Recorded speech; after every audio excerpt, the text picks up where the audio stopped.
Thuvia, Maid of Mars by Edgar Rice Burroughs.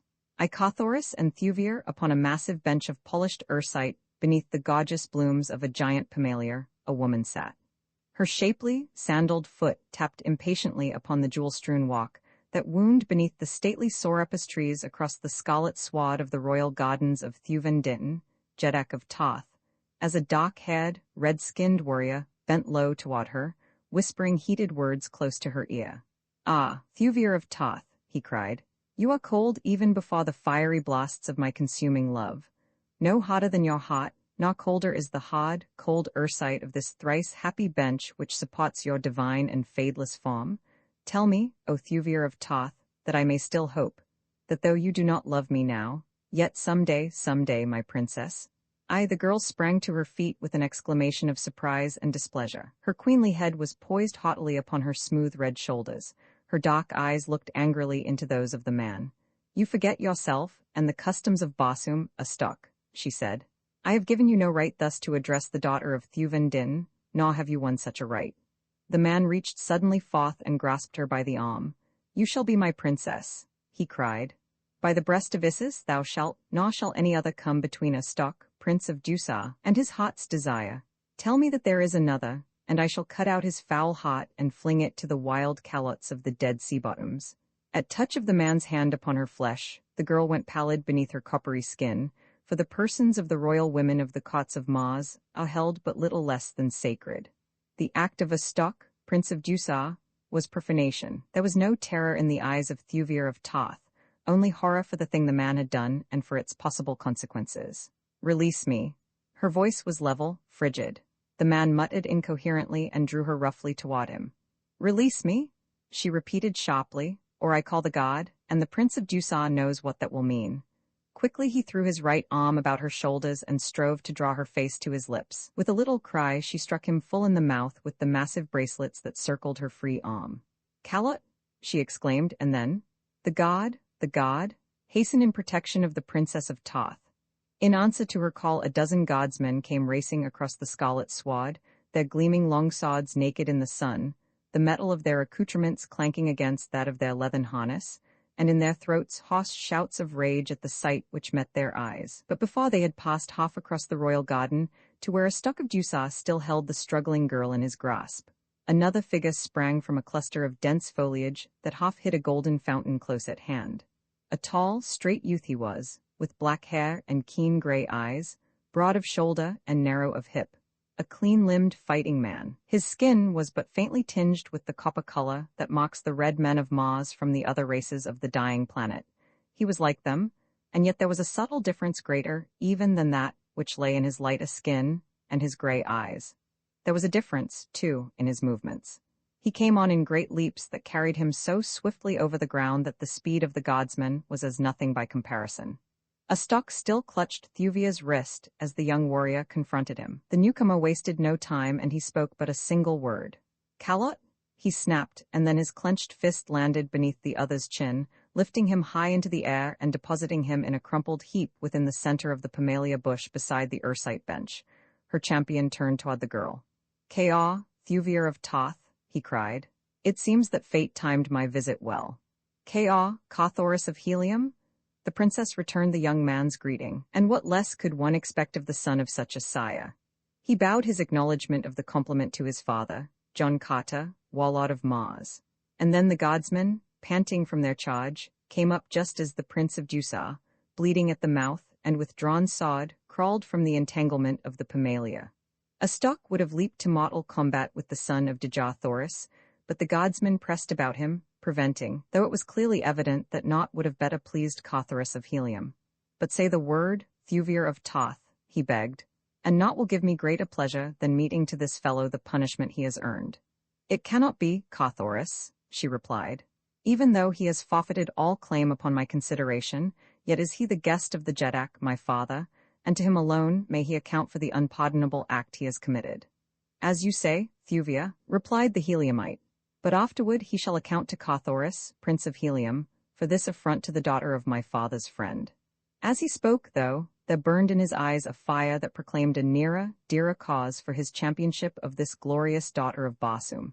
The maid's cheek darkened beneath the satin of her transparent skin, and the eyes of Astok, Prince of Duchess, darkened, too, as he read that which passed unspoken between the two in the royal gardens of the Jeddak. "And thou to me?" he snapped at Carthoris, answering the young man's challenge. The guard still surrounded Astok. It was a difficult position for the young officer who commanded it.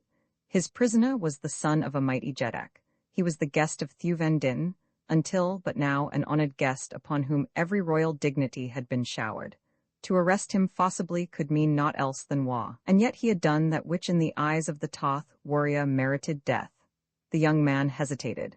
He looked toward his princess. She, too, guessed all that hung upon the action of the coming moment.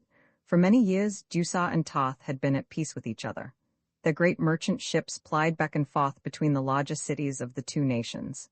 Even now, far above the gold-shot scarlet dome of the Jeddak's palace, she could see the huge bulk of a giant freighter taking its majestic way through the thin Barsumian air toward the west and Duchess. By a word, she might plunge these two mighty nations into a bloody conflict that would drain them of their bravest blood and their incalculable riches, leaving them all helpless against the inroads of their envious and less powerful neighbors, and at last a prey to the savage green hordes of the Dead Sea bottoms. No sense of fear influenced her decision, for fear is seldom known to the children of Mars. It was rather a sense of the responsibility that she, the daughter of their Jeddak, felt for the welfare of her father's people. "I called you Padwa," she said to the lieutenant of the guard, "to protect the person of your princess, and to keep the peace that must not be violated within the royal gardens of the Jeddak. That is all. You will escort me to the palace, and the Prince of Helium will accompany me." Without another glance in the direction of Astok, she turned, and taking Carthoris' proffered hand, moved slowly toward the massive marble pile that housed the ruler of Toth and his glittering cot. On either side marched a file of guardsmen. Thus Thuvir of Toth found a way out of a dilemma, escaping the necessity of placing her father's royal guest under forcible restraint, and at the same time separating the two princes, who otherwise would have been at each other's throat the moment she and the god had departed. Beside the Pamalia stood Astok, his dark eyes narrowed to mere slits of hate beneath his lowering brows, as he watched the retreating forms of the woman who had aroused the fiercest passions of his nature, and the man whom he now believed to be the one who stood between his love and its consummation. As they disappeared within the structure, Astok shrugged his shoulders, and with a murmured oath crossed the gardens toward another wing of the building where he and his retinue were housed. That night he took formal leave of Thuvendin, and though no mention was made of the happening within the garden, it was plain to see through the cold mask of the Jeddak's courtesy that only the customs of royal hospitality restrained him from voicing the contempt he felt for the Prince of Duchess. Carthoris was not present at the leave-taking, nor was Thuvir. The ceremony was as stiff and formal as court etiquette could make it, and when the last of the Ducerians clambered over the rail of the battleship that had brought them upon this fateful visit to the court of Toth, and the mighty engine of destruction had risen slowly from the ways of the landing stage, a note of relief was apparent in the voice of Thuvendin as he turned to one of his officers with a word of comment upon a subject foreign to that which had been uppermost in the minds of all for hours. But after all, was it so foreign? "Inform Prince Soven," he directed, "that it is our wish that the fleet which departed for Kaol this morning be recalled to cruise to the west of Toth." As the warship, bearing Astok back to the cot of his father, turned toward the west, Thuvir of Toth, sitting upon the same bench where the Prince of Duchess had affronted her, watched the twinkling lights of the craft growing smaller in the distance. Beside her, in the brilliant light of the nearer moon, sat Carthoris. His eyes were not upon the dim bulk of the battleship, but on the profile of the girl's upturned face. "Thuvir," he whispered. The girl turned her eyes toward his. His hand stole out to find hers, but she drew her own gently away. "Thuvir of Toth, I love you," cried the young warrior. "Tell me that it does not offend." She shook her head sadly. "The love of Carthoris of Helium," she said simply, "could be naught but an honor to any woman, but you must not speak, my friend, of bestowing upon me that which I may not reciprocate." The young man got slowly to his feet. His eyes were wide in astonishment. It never had occurred to the Prince of Helium that Thuvir of Toth might love another. "But at Cadabra?" he exclaimed, "and later here at your father's cot. What did you do, Thuvir of Toth, that might have warned me that you could not return my love?" "And what did I do, Carthoris of Helium," she returned, "that might lead you to believe that I did return it?" He paused in thought and then shook his head. Nothing, Thuvia, that is true, yet I could have sworn you loved me. Indeed, you well knew how near to worship has been my love for you. And how might I know it, Carthoris? She asked innocently. Did you ever tell me as much? Ever before have words of love for me fallen from your lips? But you must have known it, he exclaimed. I am like my father, witless in matters of the heart and of a poor way with women, yet the jewels that strew these royal garden paths, the trees, the flowers, the sward, all must have read the love that has filled my heart since first my eyes were made new by imaging your perfect face and form. So how could you alone have been blind to it? Do the maids of Helium pay court to their men? Asked Thuvia. You are playing with me, exclaimed Carthoris. Say that you are but playing, and that after all you love me, Thuvia? I cannot tell you that, Carthoris, for I am promised to another. Her tone was level, but was there not within it the hint of an infinite depth of sadness? Who may say? Promised to another? Carthoris scarcely breathed the words. His face went almost white, and then his head came up as befitted him in whose veins flowed the blood of the overlord of a world. Carthoris of Helium wishes you every happiness with the man of your choice, he said, and then he hesitated, waiting for her to fill in the name. Killen Tithe, Jeddak of Kaol, she replied, my father's friend and Toth's most puissant ally. The young man looked at her intently for a moment before he spoke again. You love him, Thuvir of Toth? He asked. I am promised to him, she replied simply. He did not press her. He is of Basum's noblest blood and mightiest fighters, mused Carthoris. My father's friend and mine, would that it might have been another. He muttered almost savagely. What the girl thought was hidden by the mask of her expression, which was tinged only by a little shadow of sadness that might have been for Carthoris herself, or for them both. Carthoris of Helium did not ask, though he noted it, for his loyalty to Killen Tithe was the loyalty of the blood of John Cotter of Virginia for a friend, greater than which could be no loyalty. He raised a jewel-encrusted bit of the girl's magnificent trappings to his lips. To the honor and happiness of Killen Tithe, and the priceless jewel that has been bestowed upon him, he said, and though his voice was husky, there was the true ring of sincerity in it. I told you that I loved you, Thuvia, before I knew that you were promised to another. I may not tell you it again, but I am glad that you know it, for there is no dishonor in it either to you, or to Killen Tithe, or to myself. My love is such that it may embrace as well Killen Tithe, if you love him. There was almost a question in the statement. I am promised to him, she replied. Carthoris backed slowly away. He laid one hand upon his heart, the other upon the pommel of his long sword. These are yours, always, he said. A moment later he had entered the palace, and was gone from the girl's sight. Had he returned at once, he would have found her prone upon the ursite bench, her face buried in her arms. Was she weeping? There was none to see. Carthoris of Helium had come all unannounced to the cot of his father's friend that day. He had come alone in a small flyer, sure of the same welcome that always awaited him at Toth. As there had been no formality in his coming, there was no need of formality in his going.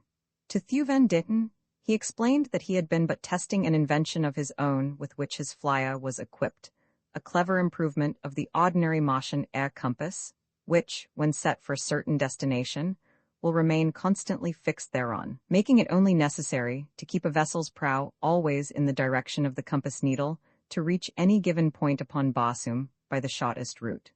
Carthoris' improvement upon this consisted of an auxiliary device which steered the craft mechanically in the direction of the compass, and upon arrival directly over the point for which the compass was set, brought the craft to a standstill and lowered it, also automatically, to the ground. You readily discern the advantages of this invention, he was saying to Thuvan Ditton, who had accompanied him to the landing stage upon the palace roof to inspect the compass and bid his young friend farewell.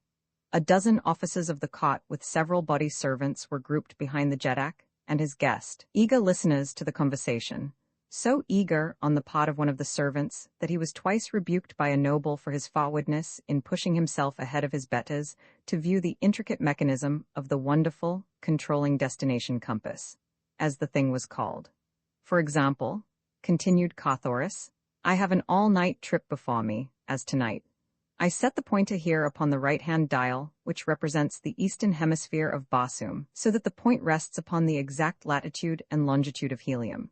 Then I start the engine, roll up in my sleeping silks and furs, and with lights burning, race through the air toward Helium, confident that at the appointed hour I shall drop gently toward the landing stage upon my own palace, whether I am still asleep or no. Provided, suggested Thuven Din, you do not chance to collide with some other night wanderer in the meanwhile. Carthoris smiled. No danger of that, he replied. See here, and he indicated a device at the right of the destination compass. This is my obstruction of Veda, as I call it. This visible device is the switch which throws the mechanism on or off. The instrument itself is below deck, geared both to the steering apparatus and the control levers. It is quite simple, being nothing more than a radium generator diffusing radioactivity in all directions to a distance of 100 yards or so from the flyer. Should this enveloping force be interrupted in any direction, a delicate instrument immediately apprehends the irregularity, at the same time imparting an impulse to a magnetic device which in turn actuates the steering mechanism, diverting the bow of the flyer away from the obstacle, until the craft's radioactivity sphere is no longer in contact with the obstruction. Then she falls once more into her normal course. Should the disturbance approach from the rear, as in case of a faster-moving craft overhauling me, the mechanism actuates the speed control as well as the steering gear, and the flyer shoots ahead and either up or down, as the oncoming vessel is upon a lower or higher plane than herself. In aggravated cases, that is when the obstructions are many, or of such a nature as to deflect the bow more than 45 degrees in any direction, or when the craft has reached its destination and dropped to within 100 yards of the ground, the mechanism brings her to a full stop, at the same time sounding a loud alarm, which will instantly awaken the pilot. You see, I have anticipated almost every contingency. Thuven Din smiled his appreciation of the marvelous device. The forward servant pushed almost to the flyer's side. His eyes were narrowed to slits. All but one, he said. The nobles looked at him in astonishment, and one of them grasped the fellow none too gently by the shoulder to push him back to his proper place. Carthoris raised his hand. Wait, he urged. Let us hear what the man has to say. No creation of mortal mind is perfect. Perchance he has detected a weakness that it will be well to know at once. Come, my good fellow, and what may be the one contingency I have overlooked? As he spoke, Carthoris observed the servant closely for the first time. He saw a man of giant stature and handsome, as are all those of the race of Martian red men, but the fellow's lips were thin and cruel, and across one cheek was the faint, white line of a sword cut from the right temple to the corner of the mouth. Come, urged the Prince of Helium. Speak. The man hesitated. It was evident that he regretted the temerity that had made him the center of interested observation, but at last, seeing no alternative, he spoke. It might be tampered with, he said, by an enemy. Carthoris drew a small key from his leathern pocket pouch. Look at this, he said, handing it to the man. If you know aught of locks, you will know that the mechanism which this unlooses is beyond the cunning of a picker of locks. It guards the vitals of the instrument from crafty tampering. Without it, an enemy must half-wreck the device to reach its heart, leaving his handiwork apparent to the most casual observer. The servant took the key, glanced at it shrewdly, and then, as he made to return it to Carthoris, dropped it upon the marble flagging. Turning to look for it, he planted the sole of his sandal full upon the glittering object. For an instant, he bore all his weight upon the foot that covered the key. Then he stepped back, and with an exclamation as of pleasure that he had found it, stooped, recovered it, and returned it to the Heliumite. Then he dropped back to his station behind the nobles, and was forgotten. A moment later, Carthoris had made his adieus to Thuven Din and his nobles, and with lights twinkling had risen into the star-shot void of the Martian night. Ex-Comac, the bowman as Carthoris moved through the forest toward the distant cliffs with Thuvia's hand still tight pressed in his. He wondered a little at the girl's continued silence, yet the contact of her cool palm against his was so pleasant that he feared to break the spell of her newfound reliance in him by speaking.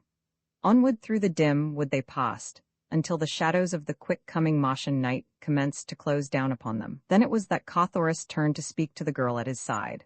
They must plan together for the future.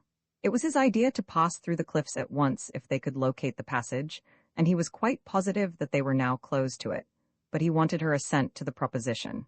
As his eyes rested upon her, he was struck by her strangely ethereal appearance. She seemed suddenly to have dissolved into the tenuous substance of a dream, and as he continued to gaze upon her, she faded slowly from his sight. For an instant he was dumbfounded, and then the whole truth flashed suddenly upon him. Jav had caused him to believe that Thuvia was accompanying him through the wood while, as a matter of fact, he had detained the girl for himself. Cawthorus was horrified. He cursed himself for his stupidity, and yet he knew that the fiendish power which the Lothlorien had invoked to confuse him might have deceived any. Scarce had he realized the truth than he had started to retrace his steps toward Lothar. But now he moved at a trot, the earthly thews that he had inherited from his father carrying him swiftly over the soft carpet of fallen leaves and rank grass.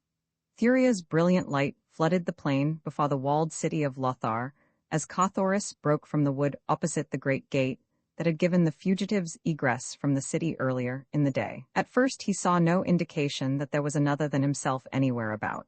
The plain was deserted. No myriad bowmen camped now beneath the overhanging verdure of the giant trees.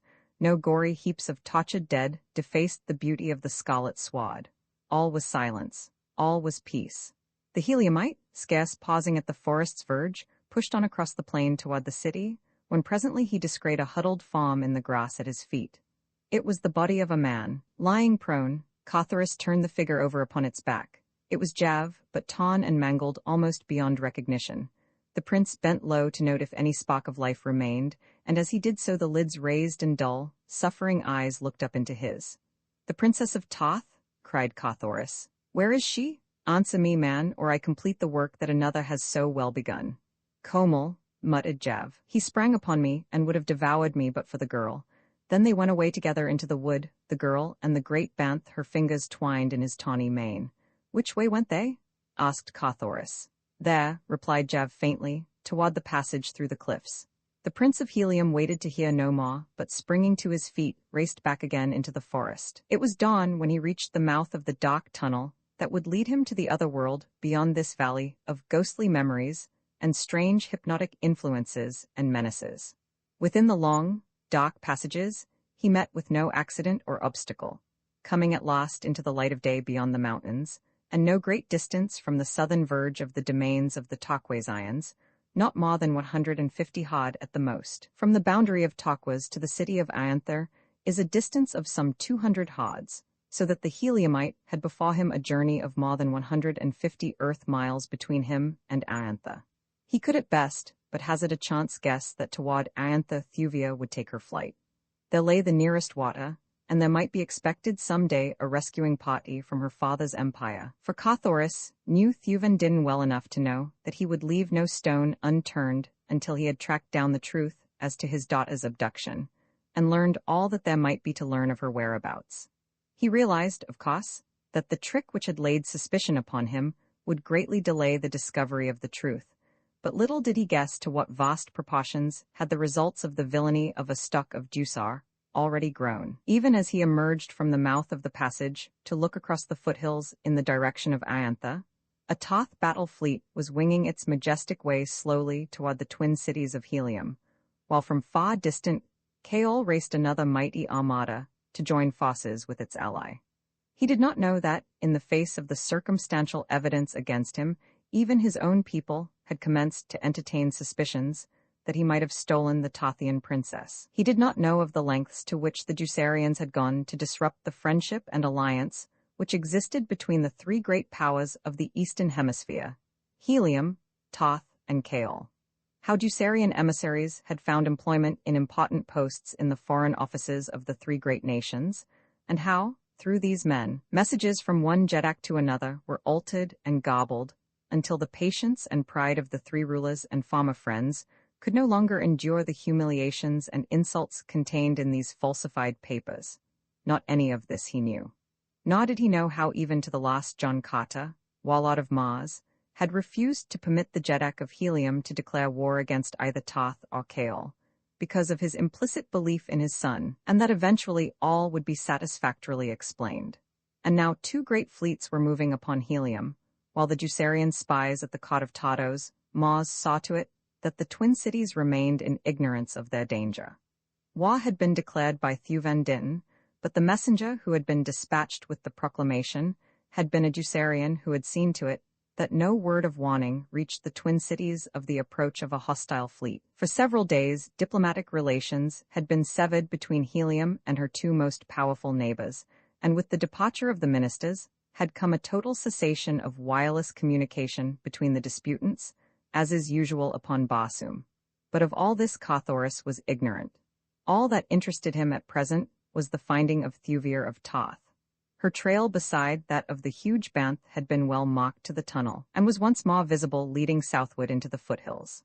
As he followed rapidly downward toward the Dead Sea bottom, where he knew he must lose the spoor in the resilient oka vegetation, he was suddenly surprised to see a naked man approaching him from the northeast. As the fellow drew closer, Cawthorus halted to await his coming. He knew that the man was unarmed, and that he was apparently a Lotharian, for his skin was white and his hair auburn. He approached the Heliumite without sign of fear, and when quite close called out the cheery Basumian caw of greeting. "Who are you?" asked Cawthorus. "I am Ca Comac, Udwar of the Bowmen," replied the other. "A strange thing has happened to me. For ages Tario has been bringing me into existence as he needed the services of the army of his mind. Of all the bowmen, it has been Ca Comac who has been oftenest materialized. For a long time, Tario has been concentrating his mind upon my permanent materialization. It has been an obsession with him that some day this thing could be accomplished and the future of Lothar assured. He asserted that matter was non-existent except in the imagination of man, that all was mental, and so he believed that by persisting in his suggestion, he could eventually make of me a permanent suggestion in the minds of all creatures.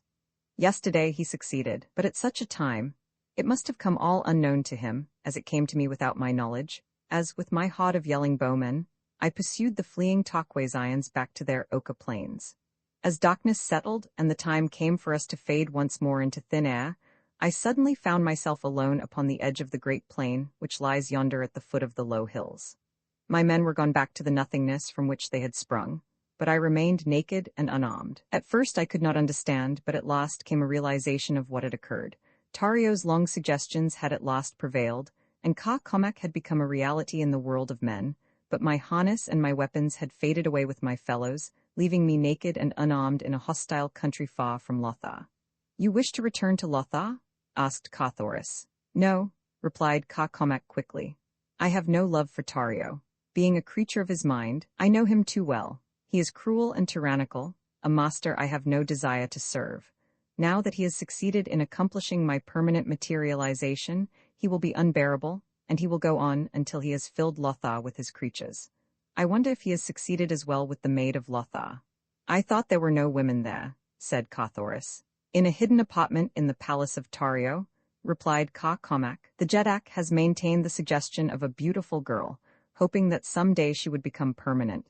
I have seen her there. She is wonderful, but for her sake I hope that Tario succeeds not so well with her as he has with me. Now, Red Man, I have told you of myself. What of you?" Cawthorus liked the face and manner of the bowman. There had been no sign of doubt or fear in his expression as he had approached the heavily armed Heliumite, and he had spoken directly and to the point. So the Prince of Helium told the bowman of Lothar who he was and what adventure had brought him to this far country. "Good," exclaimed the other when he had done. "Ca Comac will accompany you. Together we shall find the Princess of Toth, and with you, Ca Comac will return to the world of men. Such a world as he knew in the long gone past when the ships of mighty Lothar ploughed angry Throxus, and the roaring surf beat against the barrier of these parched and dreary hills." "What mean you?" asked Cawthorus. "Had you really a former actual existence?" "Most assuredly," replied Ca Comac. "In my day I commanded the fleets of Lothar, mightiest of all the fleets that sailed the 5 salt seas. Wherever men lived upon Basum there was the name of Ca Comac known and respected. Peaceful were the land races in those distant days, only the seafarers were warriors, but now has the glory of the past faded. Nor did I think until I met you that there remained upon Basum a single person of our own mold who lived and loved and fought as did the ancient seafarers of my time. Ah, but it will seem good to see men once again. Real men.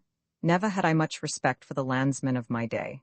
They remained in their walled cities wasting their time in play, depending for their protection entirely upon the sea race. And the poor creatures who remain, the Tarios and Javs of Lothar, are even worse than their ancient forebears." Cawthorus was a trifle skeptical as to the wisdom of permitting the stranger to attach himself to him. There was always the chance that he was but the essence of some hypnotic treachery which Tario, or Jav, was attempting to exert upon the Heliumite. And yet, so sincere had been the manner and the words of the bowman, so much the fighting man did he seem, but Cawthorus could not find it in his heart to doubt him. The outcome of the matter was that he gave the naked Odwa leave to accompany him, and together they set out upon the spoor of Thuvia and Comel. Down to the Oka sea bottom the trail led. There it disappeared, as Carthoris had known that it would, but where it entered the plain its direction had been toward Iantha, and so toward Iantha the two turned their faces. It was a long and tedious journey, fraught with many dangers. The bowman could not travel at the pace set by Carthoris, whose muscles carried him with great rapidity over the face of the small planet, the force of gravity of which exerts so much less retarding power than that of the earth. 50 miles a day is a fair average for a Bosumian, but the son of John Carter might easily have covered 100 or more miles had he cared to desert his newfound comrade. All the way they were in constant danger of discovery by roving bands of Tokwazians, and especially was this true before they reached the boundary of Tokwaz. Good fortune was with them, however, and although they sighted 2 detachments of the savage green men, they were not themselves seen. And so they came, upon the morning of the 3rd day, within sight of the glistening domes of distant Iantha. Throughout the journey, Carthoris had ever strained his eyes ahead in search of Thuvia and the great Banth, but not till now had he seen aught to give him hope. This morning, far ahead, halfway between themselves and Iantha, the men saw 2 tiny figures moving toward the city. For a moment they watched them intently. Then Carthoris, convinced, leaped forward at a rapid run, Comac following as swiftly as he could. The Heliumite shouted to attract the girl's attention, and presently he was rewarded by seeing her turn and stand looking toward him. At her side the great Banth stood with up-pricked ears, watching the approaching man. Not yet could Thuvir of Toth have recognized Carthoris, though that it was he she must have been convinced, for she waited there for him without sign of fear. Presently he saw her point toward the northwest, beyond him. Without slackening his pace, he turned his eyes in the direction she indicated. Racing silently over the thick vegetation, not half a mile behind, came a score of fierce green warriors, charging him upon their mighty thoats. To their right was Comac, naked and unarmed, yet running valiantly toward Carthoris and shouting warning as though he, too, had but just discovered the silent, menacing company that moved so swiftly forward with couched spears and ready long swords. Carthoris shouted to the Letharian, warning him back, for he knew that he could but uselessly sacrifice his life by placing himself, all unarmed, in the path of the cruel and relentless savages. But Comac never hesitated. With shouts of encouragement to his new friend, he hurried onward toward the Prince of Helium. The red man's heart leaped in response to this exhibition of courage and self-sacrifice. He regretted now that he had not thought to give Comac one of his swords, but it was too late to attempt it, for should he wait for the Letharian to overtake him or return to meet him, the Tokwazians would reach Thuvir of Toth before he could do so. Even as it was, it would be nip and tuck as to who came first to her side. Again he turned his face in her direction, and now, from Iantha way, he saw a new fosse hastening toward them, 2 medium-sized war-craft, and even at the distance they still were from him, he discerned the device of Jusar upon their bows. Now, indeed, seemed little hope for Thuvir of Toth.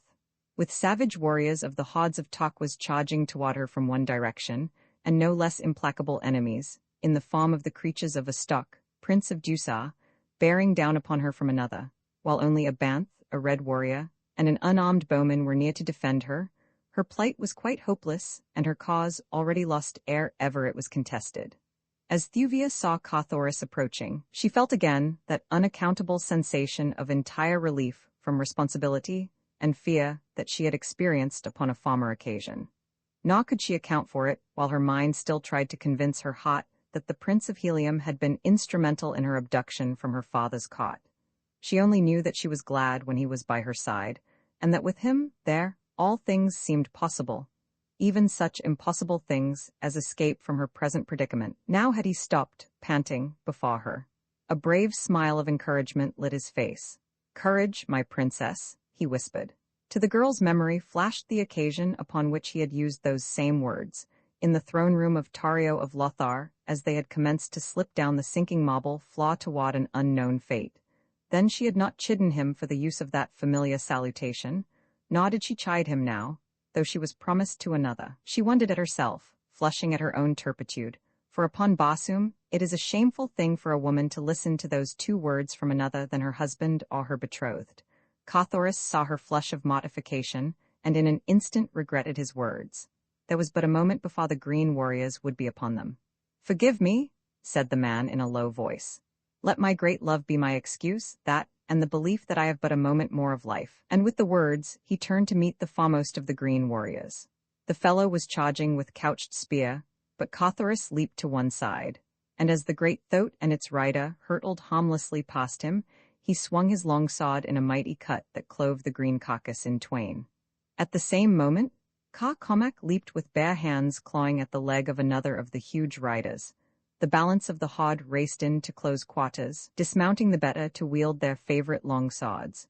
The Ducerian flyers touched the soft carpet of the ochre-clad sea bottom, disgorging 50 fighting men from their bowels, and into the swirling sea of cutting, slashing swords sprang Comel, the great Banth. Roman 11 green men and white apes, a Tocquaisian sword smote a glancing blow across the forehead of Carthoris.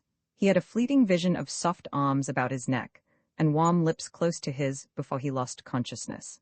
How long he lay there senseless he could not guess, but when he opened his eyes again he was alone, except for the bodies of the dead green men and Ducerians, and the carcass of a great Banth that lay half across his own. Thuvia was gone, nor was the body of Ka Cormac among the dead. Weak from loss of blood, Carthoris made his way slowly toward Iantha, reaching its outskirts at dark. He wanted water more than any other thing, and so he kept on up a broad avenue toward the great central plaza, where he knew the precious fluid was to be found in a half-ruined building opposite the great palace of the ancient Jeddak, who once had ruled this mighty city. Disheartened and discouraged by the strange sequence of events that seemed foreordained to thwart his every attempt to serve the Princess of Toth, he paid little or no attention to his surroundings, moving through the deserted city as though no great white apes lurked in the black shadows of the mystery-haunted piles that flanked the broad avenues and the great plaza. But if Carthoris was careless of his surroundings, not so other eyes that watched his entrance into the plaza and followed his slow footsteps toward the marble pile that housed the tiny, half-choked spring whose water one might gain only by scratching a deep hole in the red sand that covered it.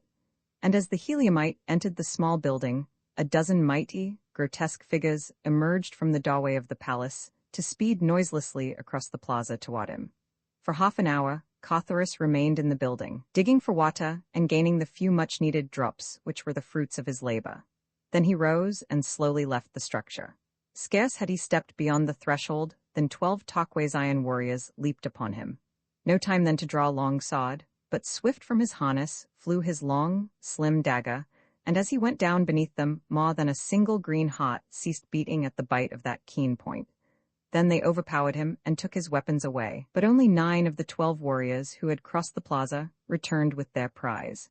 They dragged their prisoner roughly to the palace pits, where in utter darkness they chained him with rusty links to the solid masonry of the wall. "Tomorrow Tha-Ban will speak with you," they said. "Now he sleeps, but great will be his pleasure when he learns who has wandered amongst us. And great will be the pleasure of Hotten Gur when Tha-Ban drags before him the mad fool who dared prick the great Jeddak with his sword." Then they left him to the silence and the darkness. For what seemed hours, Carthoris squatted upon the stone floor of his prison, his back against the wall in which was sunk the heavy eye-bolt that secured the chain which held him. Then, from out of the mysterious blackness before him, there came to his ears the sound of naked feet moving stealthily upon stone, approaching nearer and nearer to where he lay, unarmed and defenseless. Minutes passed, minutes that seemed hours, during which time periods of sepulchral silence would be followed by a repetition of the uncanny scraping of naked feet slinking warily upon him. At last he heard a sudden rush of unshod souls across the empty blackness, and at a little distance a scuffling sound, heavy breathing, and once what he thought the muttered imprecation of a man battling against great odds, then the clanging of a chain, and a noise as of the snapping back against stone of a broken link. Again came silence, but for a moment only. Now he heard once more the soft feet approaching him. He thought that he discerned wicked eyes gleaming fearfully at him through the darkness. He knew that he could hear the heavy breathing of powerful lungs. Then came the rush of many feet toward him, and the things were upon him. Hands terminating in man-like fingers clutched at his throat and arms and legs.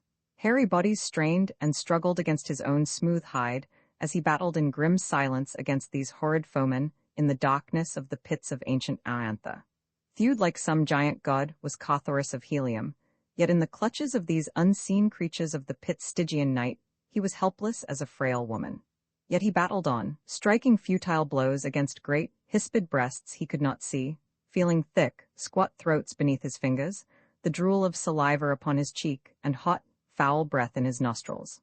Fangs, too, mighty fangs, he knew were close, and why they did not sink into his flesh he could not guess. At last he became aware of the mighty surging of a number of his antagonists back and forth upon the great chain that held him, and presently came the same sound that he had heard at a little distance from him a short time before he had been attacked. His chain had parted, and the broken end snapped back against the stone wall. Now he was seized upon either side, and dragged at a rapid pace through the dark corridors, toward what fate he could not even guess. At first he had thought his foes might be of the tribe of Duchess, but their hairy bodies belied that belief. Now he was at last quite sure of their identity, though why they had not killed and devoured him at once he could not imagine. After half an hour more of rapid racing through the underground passages that are a distinguishing feature of all Basumian cities, modern as well as ancient, his captors suddenly emerged into the moonlight of a courtyard, far from the central plaza. Immediately, Carthoris saw that he was in the power of a tribe of the great white apes of Basum. All that had caused him doubt before as to the identity of his attackers was the hairiness of their breasts, for the white apes are entirely hairless except for a great shock bristling from their heads. Now he saw the cause of that which had deceived him. Across the chest of each of them were strips of hairy hide, usually of banth, in imitation of the harness of the green warriors who so often camped at their deserted city. Carthoris had read of the existence of tribes of apes that seemed to be progressing slowly toward higher standards of intelligence. Into the hands of such, he realized, he had fallen, but what were their intentions toward him? As he glanced about the courtyard, he saw fully 50 of the hideous beasts, squatting on their haunches, and at a little distance from him another human being, closely guarded. As his eyes met those of his fellow captive, a smile lit the other's face, and "Ka, red man," burst from his lips. It was Ka Comac the bowman. "Ka," cried Carthoris in response. "How came you here, and what befell the princess?" "Red men like yourself descended in mighty ships that sailed the air, even as the great ships of my distant days sailed the 5 seas," replied Ka Comac. "They fought with the green men of Duchess. They slew Comel, god of Lothar. I thought they were your friends, and I was glad when finally those of them who survived the battle carried the red girl to one of the ships and sailed away with her into the safety of the high air. Then the green men seized me and carried me to a great, empty city, where they chained me to a wall in a black pit. Afterward came these and dragged me hither." "And what of you, red man?" Carthoris related all that had befallen him, and as the two men talked the great apes squatted about them watching them intently. "What are we to do now?" asked the bowman. "Our case looks rather hopeless," replied Carthoris ruefully. "These creatures are born man-eaters. Why they have not already devoured us I cannot imagine. There," he whispered. "See, the end is coming." Ka Comac looked in the direction Carthoris indicated to see a huge ape advancing with a mighty bludgeon. "It is thus they like best to kill their prey," said Carthoris. "Must we die without a struggle?" asked Ka Comac. "Not I," replied Carthoris, "though I know how futile our best defense must be against these mighty brutes. Oh, for a long sword, or a good bow," added Ka Comac, "and a utan of bowmen." At the words Carthoris half sprang to his feet, only to be dragged roughly down by his guard. "Ka Comac?" he cried. "Why cannot you do what Tario and Jav did? They had no bowmen other than those of their own creation. You must know the secret of their power. Call forth your own utan." "Ka Comac?"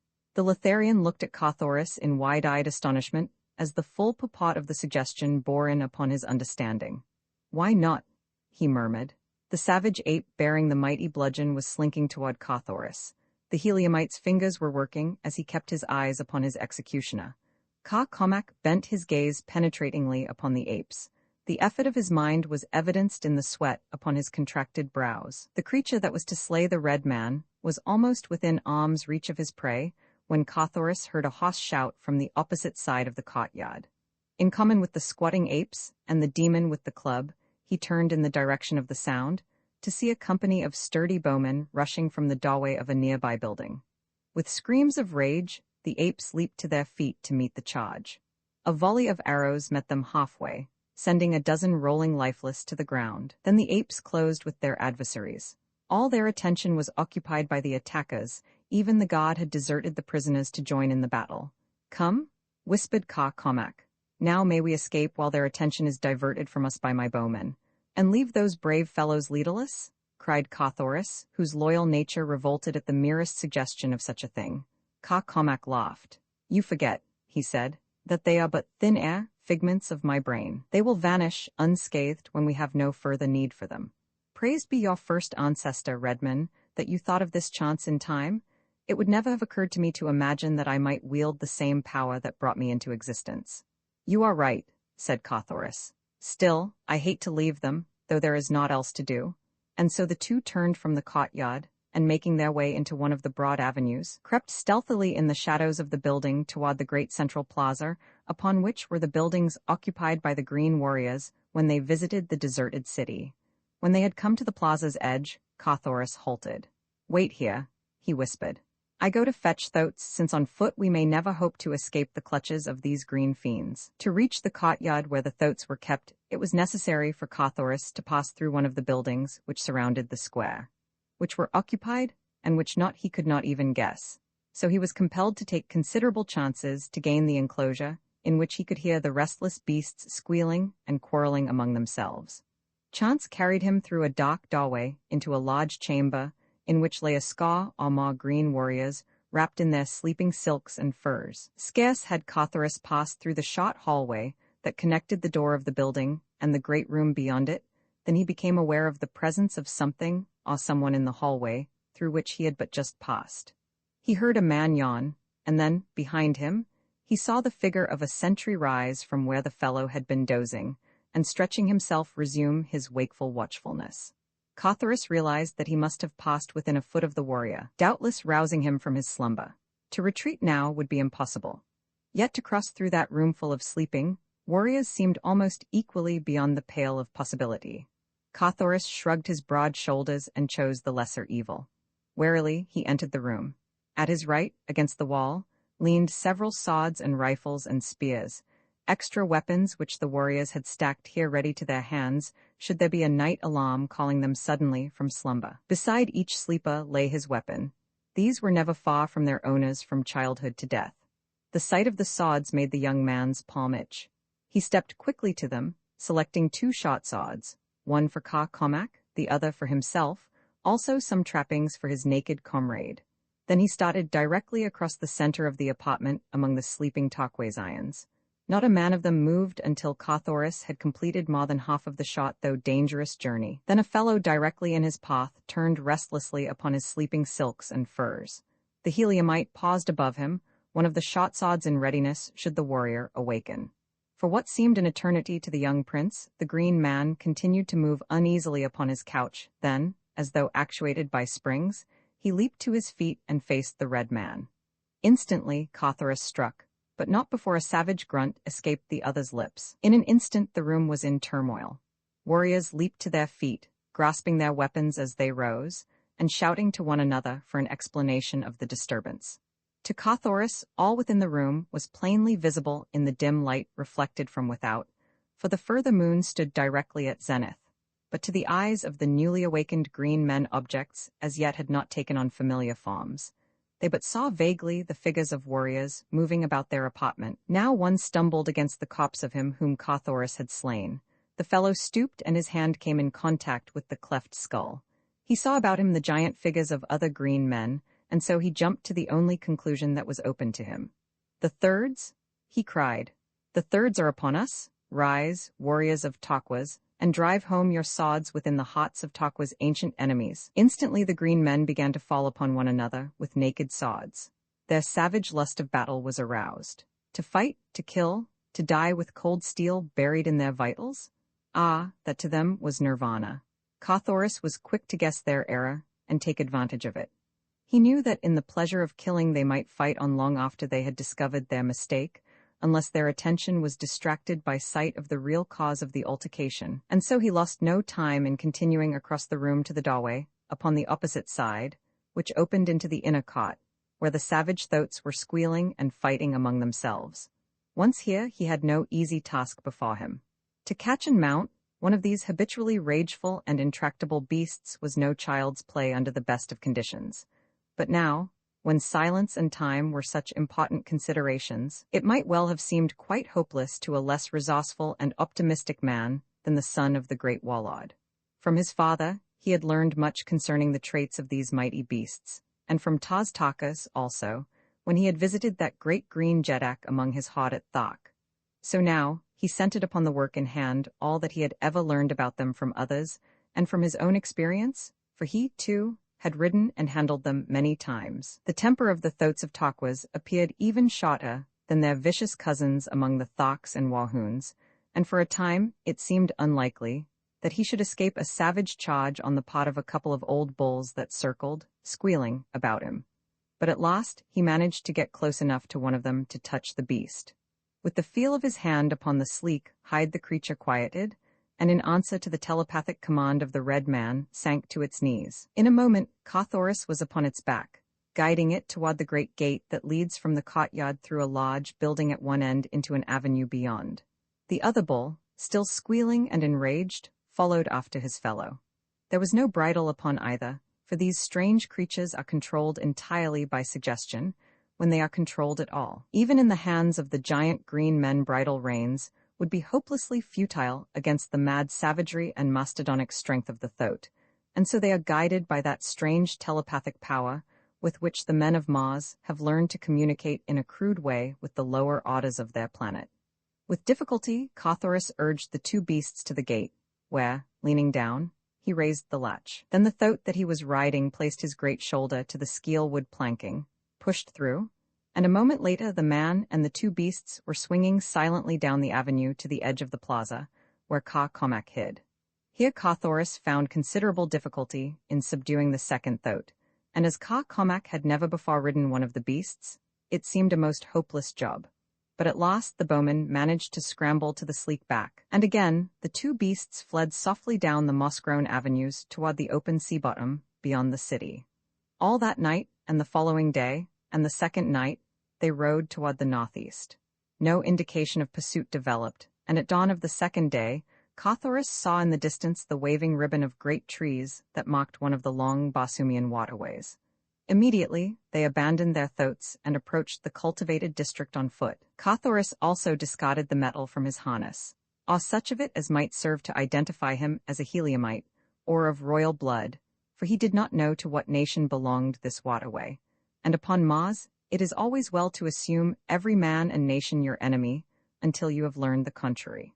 It was mid-forenoon when the two at last entered one of the roads that cut through the cultivated districts at regular intervals, joining the arid wastes on either side with the great, white, central highway that follows through the center from end to end of the far-reaching, thread-like farm lands.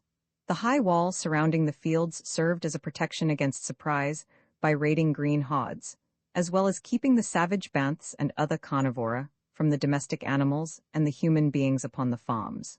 Cawthorus stopped before the first gate he came to, pounding for admission. The young man who answered his summons greeted the two hospitably, though he looked with considerable wonder upon the white skin and auburn hair of the bowman.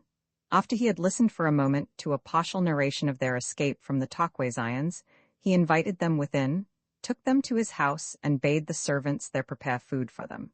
As they waited in the low-ceiled, pleasant living room of the farmhouse, until the meal should be ready, Cawthorus drew his host into conversation that he might learn his nationality, and thus the nation under whose dominion lay the waterway where circumstance had placed him. "I am Hal Vas," said the young man, "son of Vas Kaw of Duchess, a noble in the retinue of a stock, Prince of Duchess. At present I am dwarf of the road for this district."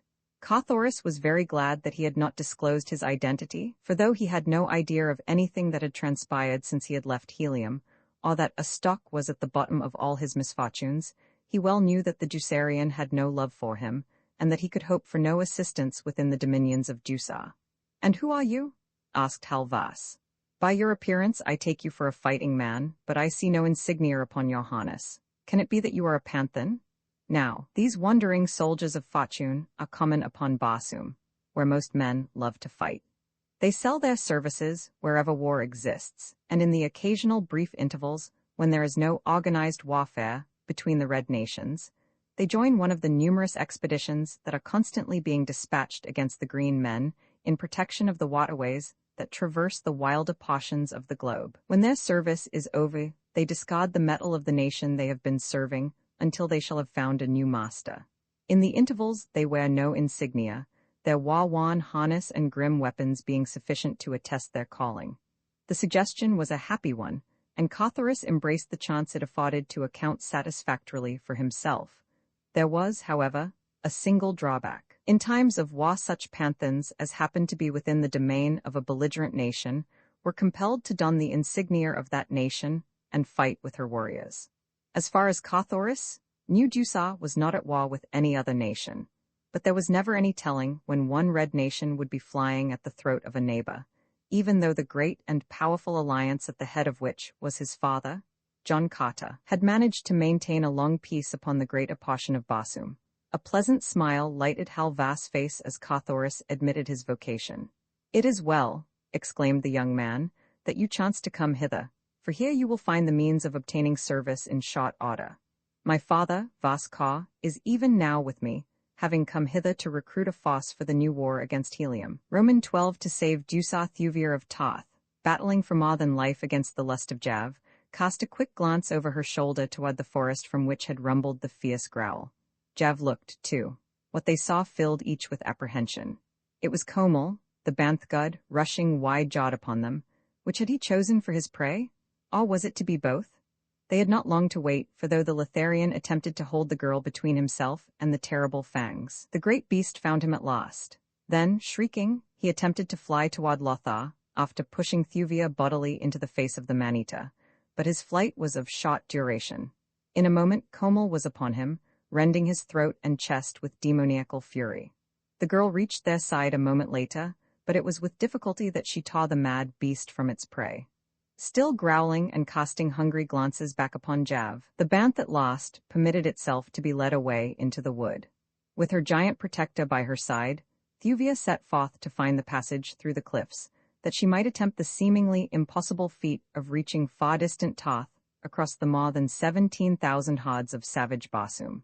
She could not believe that Carthoris had deliberately deserted her, and so she kept a constant watch for him. But as she bore too far to the north in her search for the tunnel, she passed the Heliumite as he was returning to Lothar in search of her. Thuvir of Tarth was having difficulty in determining the exact status of the Prince of Helium in her heart. She could not admit even to herself that she loved him, and yet she had permitted him to apply to her that term of endearment and possession to which a Barsoomian maid should turn deaf ears when voiced by other lips than those of her husband or fiancé, my princess. Killen Tithe, Jeddak of Kaol, to whom she was affianced, commanded her respect and admiration. Had it been that she had surrendered to her father's wishes, because of pique that the handsome Heliumite had not taken advantage of his visits to her father's cot to push the suit for her hand, that she had been quite sure he had contemplated, since that distant day, the two had sat together upon the carved seat within the gorgeous garden of the Jeddaks that graced the inner courtyard of the palace of Salensis Ol at Cadabra. Did she love Killen Tithe? Bravely, she tried to believe that she did, but all the while her eyes wandered through the coming darkness for the figure of a clean-limbed fighting man, black-haired and gray-eyed. Black was the hair of Killen Tithe, but his eyes were brown. It was almost dark when she found the entrance to the tunnel. Safely she passed through to the hills beyond, and here, under the bright light of Ma's 2 moons, she halted to plan her future action. Should she wait here in the hope that Carthoris would return in search of her, or should she continue her way northeast toward Tarth? Where first would Carthoris have gone after leaving the valley of Lothar? Her parched throat and dry tongue gave her the answer, toward Iantha and water. Well, she, too, would go first to Iantha, where she might find more than the water she needed. With Komel by her side, she felt little fear, for he would protect her from all other savage beasts. Even the great white apes would flee the mighty Banth in terror. Men only need she fear, but she must take this and many other chances before she could hope to reach her father's cot again. When at last Carthoris found her, only to be struck down by the long sword of a green man, Thuvir prayed that the same fate might overtake her. The sight of the red warriors leaping from their flyers had, for a moment, filled her with renewed hope that Carthoris of Helium might be only stunned and that they would rescue him. But when she saw the Ducerian metal upon their harness, and that they sought only to escape with her alone from the charging Tarquays irons, she gave up. Komel, too, was dead across the body of the Heliumite. She was indeed alone now. There was none to protect her. The Ducerian warriors dragged her to the deck of the nearest flyer. All about them, the green warriors surged in an attempt to wrest her from the red. At last those who had not died in the conflict gained the decks of the two craft. The engines throbbed and purred, the propellers whirred. Quickly the swift boats shot heavenward. Thuvir of Toth glanced about her. A man stood near, smiling down into her face. With a gasp of recognition, she looked full into his eyes, and then with a little moan of terror and understanding, she buried her face in her hands and sank to the polished skeel-wood deck. It was Astok, Prince of Duchess, who bent above her. Swift were the flyers of Astok of Duchess, and great the need for reaching his father's cot as quickly as possible, for the fleets of war of Helium and Toth and Kaol were scattered far and wide above Barsoom. Nor would it go well with Astok of Duchess should any one of them discover Thuvir of Toth a prisoner upon his own vessel.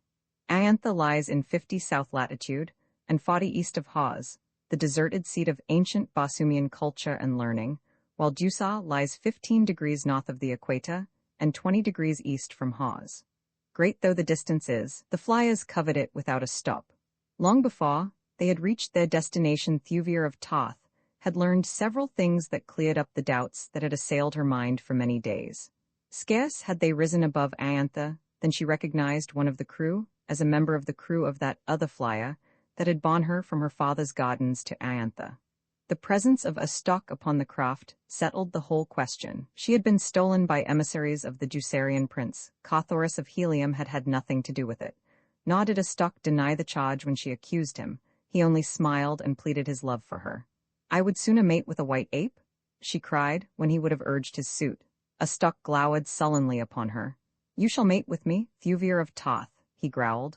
"Ah, by your first ancestor, you shall have your preference, and mate with a white ape." The girl made no reply, nor could he draw her into conversation during the balance of the journey. As a matter of fact, Astok was a trifle awed by the proportions of the conflict which his abduction of the Tothian princess had induced, nor was he over-comfortable with the weight of responsibility which the possession of such a prisoner entailed. His one thought was to get her to Duchess, and then let his father assume the responsibility. In the meantime, he would be as careful as possible to do nothing to affront her, lest they all might be captured, and he have to account for his treatment of the girl to one of the great Jedaks whose interests centered in her. And so, at last, they came to Duchess, where Astok hid his prisoner in a secret room high in the east tower of his own palace. He had sworn his men to silence in the matter of the identity of the girl, for until he had seen his father, Duchess, Jedak of Duchess, he dared not let anyone know whom he had brought with him from the south. But when he appeared in the great audience chamber before the cruel-lipped man who was his sire, he found his courage oozing, and he dared not speak of the princess hid within his palace. It occurred to him to test his father's sentiments upon the subject, and so he told a tale of capturing one who claimed to know the whereabouts of Thuvir of Toth. "And if you command it, sire," he said, "I will go and capture her, fetching her here to Duchess." Duchess frowned and shook his head. "You have done enough already to set Toth and Kaol and Helium all three upon us at once, should they learn your part in the theft of the Toth princess. That you succeeded in shifting the guilt upon the Prince of Helium was fortunate, and a masterly move of strategy. But were the girl to know the truth and ever return to her father's cot, all Duchess would have to pay the penalty, and to have her here a prisoner amongst us would be an admission of guilt from the consequences of which naught could save us. It would cost me my throne, Astok, and that I have no mind to lose. If we had her here," the elder man suddenly commenced to muse, repeating the phrase again and again. "If we had her here, Astok," he exclaimed fiercely. "Ah, if we but had her here and none knew that she was here? Can you not guess, man? The guilt of Duchess might be forever buried with her bones," he concluded in a low, savage whisper. Astok, Prince of Duchess, shuddered. Weak he was, yes, and wicked too, but the suggestion that his father's words implied turned him cold with horror. Cruel to their enemies are the men of Mars, but the word enemies is commonly interpreted to mean men only. Assassination runs riot in the great Barsoomian cities, yet to murder a woman is a crime so unthinkable that even the most hardened of the paid assassins would shrink from you in horror should you suggest such a thing to him. Duchess was apparently oblivious to his son's all-too-patent terror at his suggestion. Presently he continued, You say that you know where the girl lies hid, since she was stolen from your people at Aantha. Should she be found by any one of the three powers, her unsupported story would be sufficient to turn them all against us. There is but one way, Astok, cried the older man. You must return at once to her hiding place and fetch her hither in all secrecy. And look you here, return not to Duchess without her, upon pain of death. Astok, Prince of Duchess, well knew his royal father's temper. He knew that in the tyrant's heart there pulsed no single throb of love for any creature. Astok's mother had been a slave woman. Duchess had never loved her. He had never loved another. In youth, he had tried to find a bride at the cots of several of his powerful neighbors, but their women would have none of him. After a dozen daughters of his own nobility had sought self-destruction, rather than wed him he had given up. And then, it had been that he had legally wed one of his slaves, that he might have a son to stand among the Jeds when Duchess died, and a new Jedak was chosen. Slowly Astok withdrew from the presence of his father. With white face and shaking limbs, he made his way to his own palace. As he crossed the courtyard, his glance chanced to wander to the great east tower, looming high against the azure of the sky. At sight of it, beads of sweat broke out upon his brow. Isis, no other hand than his could be trusted to do the horrid thing. With his own fingers, he must crush the life from that perfect throat, or plunge the silent blade into the red heart. Her heart, the heart that he had hoped would brim with love for him, but had it done so? He recalled the haughty contempt with which his protestations of love had been received. He went cold and then hot to the memory of it. His compunctions cooled as the self-satisfaction of a near revenge crowded out the finer instincts that had for a moment asserted themselves. The good that he had inherited from the slave woman was once again submerged in the bad blood that had come down to him from his royal sire, as, in the end, it always was. A cold smile supplanted the terror that had dilated his eyes. He turned his steps toward the tower. He would see her before he set out upon the journey that was to blind his father to the fact that the girl was already in Duchess. Quietly, he passed in through the secret way, ascending a spiral runway to the apartment in which the Princess of Toth was immured. As he entered the room, he saw the girl leaning upon the sill of the east casement, gazing out across the rooftops of Duchess toward distant Toth. He hated Toth. The thought of it filled him with rage. Why not finish her now and have it done with? At the sound of his step, she turned quickly toward him. Ah, how beautiful she was! His sudden determination faded beneath the glorious light of her wondrous beauty. He would wait until he had returned from his little journey of deception. Maybe there might be some other way then. Some other hand to strike the blow. With that face, with those eyes before him, he could never do it. Of that he was positive. He had always gloried in the cruelty of his nature, but Isis? He was not that cruel. No, another must be found, one whom he could trust. He was still looking at her as she stood there before him, meeting his gaze steadily and unafraid. He felt the hot passion of his love mounting higher and higher. Why not sue once more? If she would relent, all might yet be well.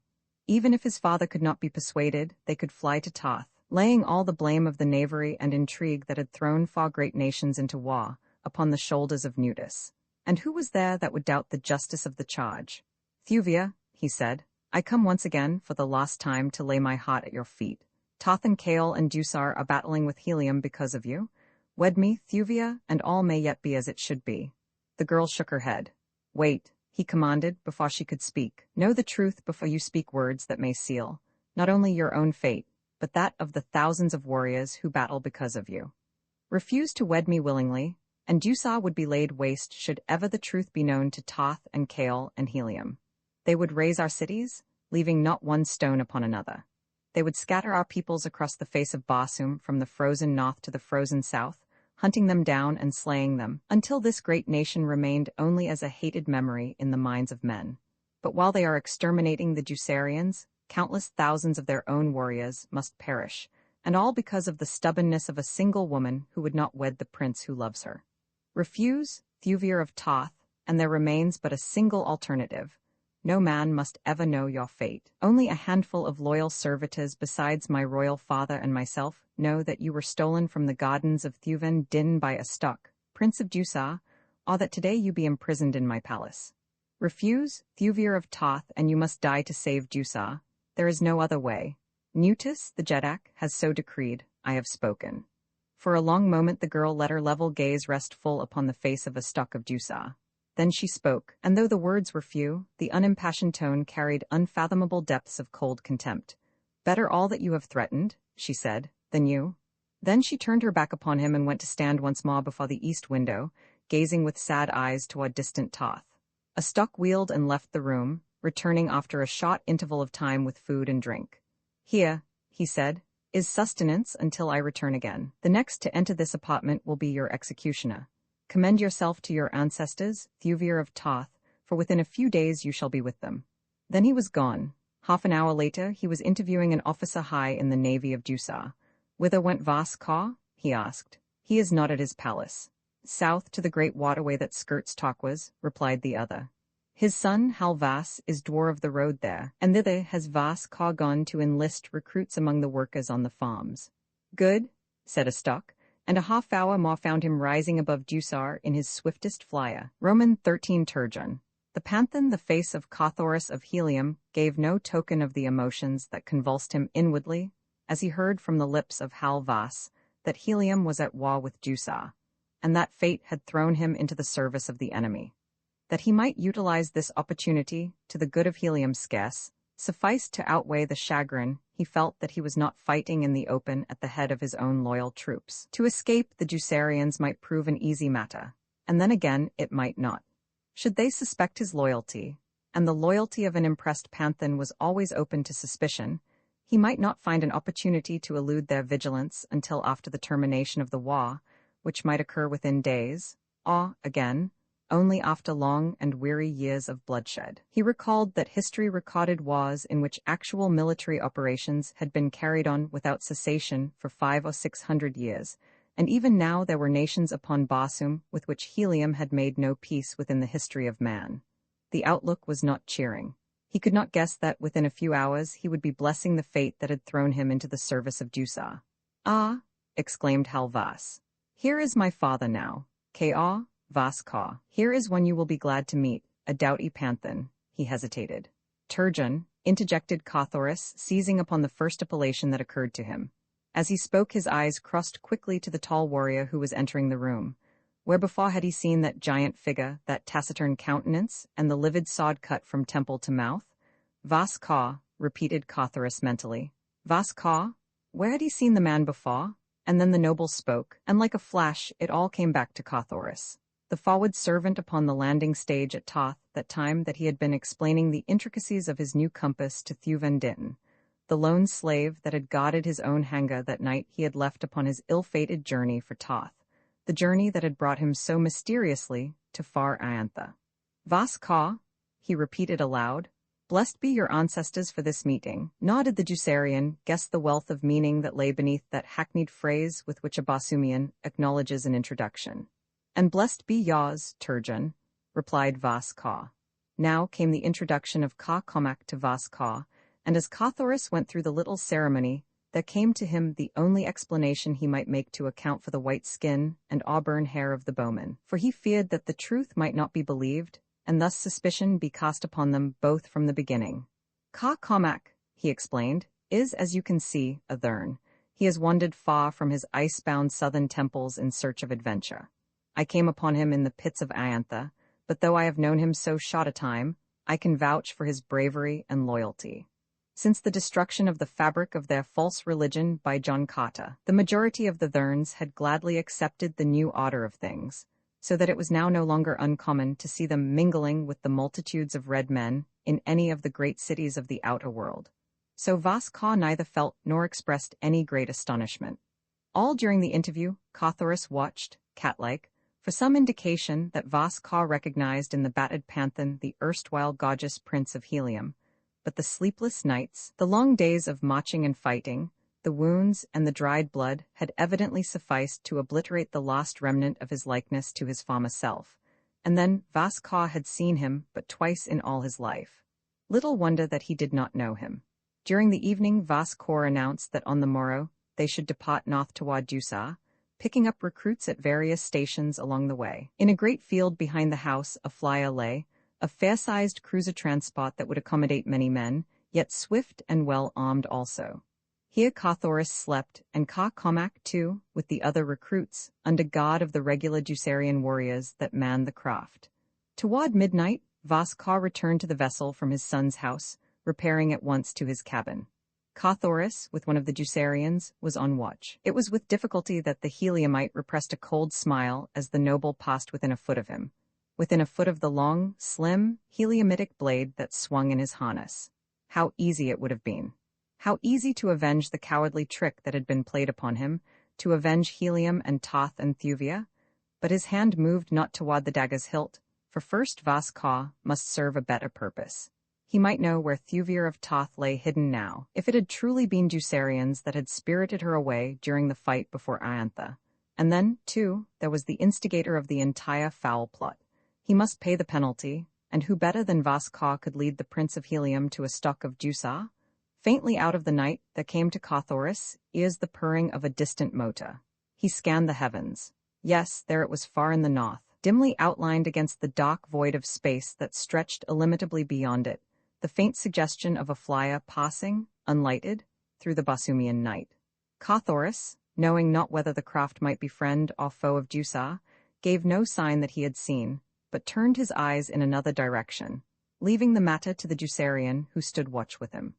Presently the fellow discovered the oncoming craft, and sounded the low alarm which brought the balance of the watch and an officer from their sleeping silks and furs upon the deck nearby.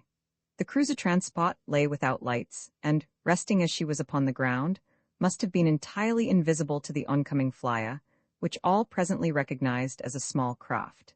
It soon became evident that the stranger intended making a landing, for she was now spiraling slowly above them, dropping lower and lower in each graceful curve. "It is the Thuria," whispered one of the Ducerian warriors. "I would know her in the blackness of the pits among 10,000 other craft." "Right you are," exclaimed Vas-Caw, who had come on deck, and then he hailed, "Ka Thuria?" "Ka," came presently from above after a brief silence. Then, "What ship?" "Cruiser transport Calxus Vas-Caw of Dusa." "Good," came from above. "Is there safe landing alongside?" "Yes, close in to starboard." "Wait, we will show our lights." And a moment later, the smaller craft settled close beside the Calxus, and the lights of the latter were immediately extinguished once more. Several figures could be seen slipping over the side of the Thuria and advancing toward the Calxus. Ever suspicious, the Ducerians stood ready to receive the visitors as friends or foes, as closer inspection might prove them. Cawthoris stood quite near the rail, ready to take sides with the newcomers should chance have it that they were Heliumites playing a bold stroke of strategy upon this lone Ducerian ship. He had led like parties himself, and knew that such a contingency was quite possible. But the face of the first man to cross the rail undeceived him with a shock that was not at all unpleasurable. It was the face of a stock Prince of Dusa. Scarce noticing the others upon the deck of the Calxus, a stock strode forward to accept Vas-Caw's greeting, then he summoned the noble below. The warriors and officers returned to their sleeping silks and furs, and once more the deck was deserted except for the Ducerian warrior and Turgeon, the Panthan, who stood guard. The latter walked quietly to and fro. The farmer leaned across the rail, wishing for the hour that would bring him relief. He did not see his companion approach the lights of the cabin of Vas-Caw. He did not see him stoop with ear close pressed to a tiny ventilator. "May the white apes take us all," cried a stock ruefully. "If we are not in as ugly a snarl as you have ever seen. Duchess thinks that we have her in hiding far away from Dusa. He has bidden me bring her here." He paused. No man should have heard from his lips the thing he was trying to tell. It should have been forever the secret of Duchess and a stock, for upon it rested the safety of a throne. With that knowledge any man could wrest from the Jeddak of Dusa whatever he listed. But a stock was afraid, and he wanted from this older man the suggestion of an alternative. He went on. "I am to kill her," he whispered, looking fearfully around. "Duchess merely wishes to see the body that he may know his commands have been executed. I am now supposed to be gone to the spot where we have her hidden that I may fetch her in secrecy to Dusa. None is to know that she has ever been in the keeping of a Ducerian. I do not need to tell you what would befall Dusa should Toth and Helium and Kaol ever learn the truth." The jaws of the listener at the ventilator clicked together with a vicious snap. Before he had but guessed at the identity of the subject of this conversation. Now he knew, and they were to kill her? His muscular fingers clenched until the nails bit into the palms. "And you wish me to go with you while you fetch her to Dusa?" Vas-Caw was saying. "Where is she?" A stock bent close and whispered into the other's ear. The suggestion of a smile crossed the cruel features of Vas-Caw. He realized the power that lay within his grasp. He should be a Jed at least.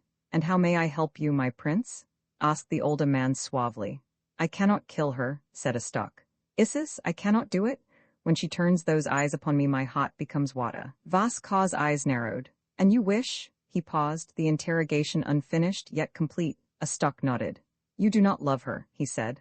But I love my life, though I am only a lesser noble, he concluded meaningly. You shall be a greater noble, a noble of the first rank, exclaimed a stock. I would be a Jed, said Vaska bluntly. A stock hesitated. A Jed must die before there can be another Jed, he pleaded. Jeds have died before, snapped Vaska. It would doubtless be not difficult for you to find a Jed you do not love, a stock. There are many who do not love you. Already Vaska was commencing to presume upon his power over the young prince. A stock was quick to note and appreciate the subtle change in his lieutenant. A cunning scheme entered his weak and wicked brain. As you say, Vaska, he exclaimed. You shall be a Jed when the thing is done, and then, to himself, nor will it then be difficult for me to find a Jed I do not love. When shall we return to Duchess? Asked the noble. At once, replied a stock. Let us get under way now, there is naught to keep you here. I had intended sailing on the morrow, picking up such recruits as the various dwarfs of the roads might have collected for me as we returned to Duchess. Let the recruits wait, said a stock. Ah, better still, come you to Duchess upon the Thuria, leaving the Calxus to follow and pick up the recruits.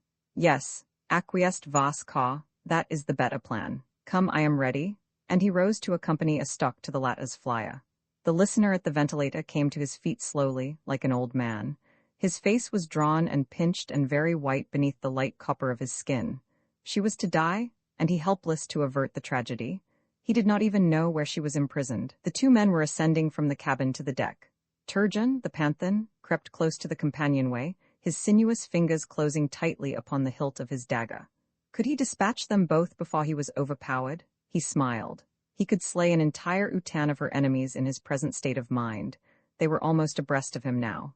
A stock was speaking. Bring a couple of your men along, Vaska, he said. We are short-handed upon the Thuria, so quickly did we depart. The panthan's fingers dropped from the dagger's hilt. His quick mind had grasped here a chance for succoring Thuvir of Toth. He might be chosen as one to accompany the assassins, and once he had learned where the captive lay, he could dispatch a stock and Vaskor as well as now. To kill them before he knew where Thuvia was hid was simply to leave her to death at the hands of others. For sooner or later, Duchess would learn her whereabouts, and Duchess, Jeddak of Dusa, could not afford to let her live. Turgeon put himself in the path of Vaska that he might not be overlooked. The noble aroused the men sleeping upon the deck, but always before him, the strange panthan whom he had recruited that same day found means for keeping himself to the fore. Vaska turned to his lieutenant, giving instruction for the bringing of the Calxus to Dusa, and the gathering up of the recruits. Then he signed to two warriors who stood close behind the Padua. You two accompany us to the Thuria, he said, and put yourselves at the disposal of her dwarf. It was dark upon the deck of the Calxus, so Vaska had not a good look at the faces of the two he chose, but that was of no moment, for they were but common warriors to assist with the ordinary duties upon a flyer, and to fight if need be. One of the two was Comac, the bowman. The other was not Cothoris. The Heliumite was mad with disappointment. He snatched his dagger from his harness, but already a stock had left the deck of the Calxus, and he knew that before he could overtake him, should he dispatch Vaska, he would be killed by the Ducerian warriors, who now were thick upon the deck. With either one of the two alive, Thuvia was in as great danger as though both lived. It must be both. As Vaska descended to the ground, Cothoris boldly followed him, nor did any attempt to halt him, thinking, doubtless, that he was one of the party. After him came Comac and the Ducerian warrior who had been detailed to duty upon the Thuria. Cothoris walked close to the left side of the latter. Now they came to the dense shadow under the side of the Thuria. It was very dark there, so that they had to grope for the ladder. Comac preceded the Ducerian. The latter reached upward for the swinging rounds, and as he did so steel fingers closed upon his windpipe, and a steel blade pierced the very center of his heart. Turgeon, the panthan, was the last to clamber over the rail of the Thuria, drawing the rope ladder in after him. A moment later the flyer was rising rapidly, headed for the north. At the rail, Comac turned to speak to the warrior who had been detailed to accompany him. His eyes went wide as they rested upon the face of the young man whom he had met beside the granite cliffs that guard mysterious Lothar. How had he come in place of the Ducerian? A quick sign, And Ka Comac turned once more to find the Thuria's dwa that he might repot himself for duty. Behind him followed the Panthan.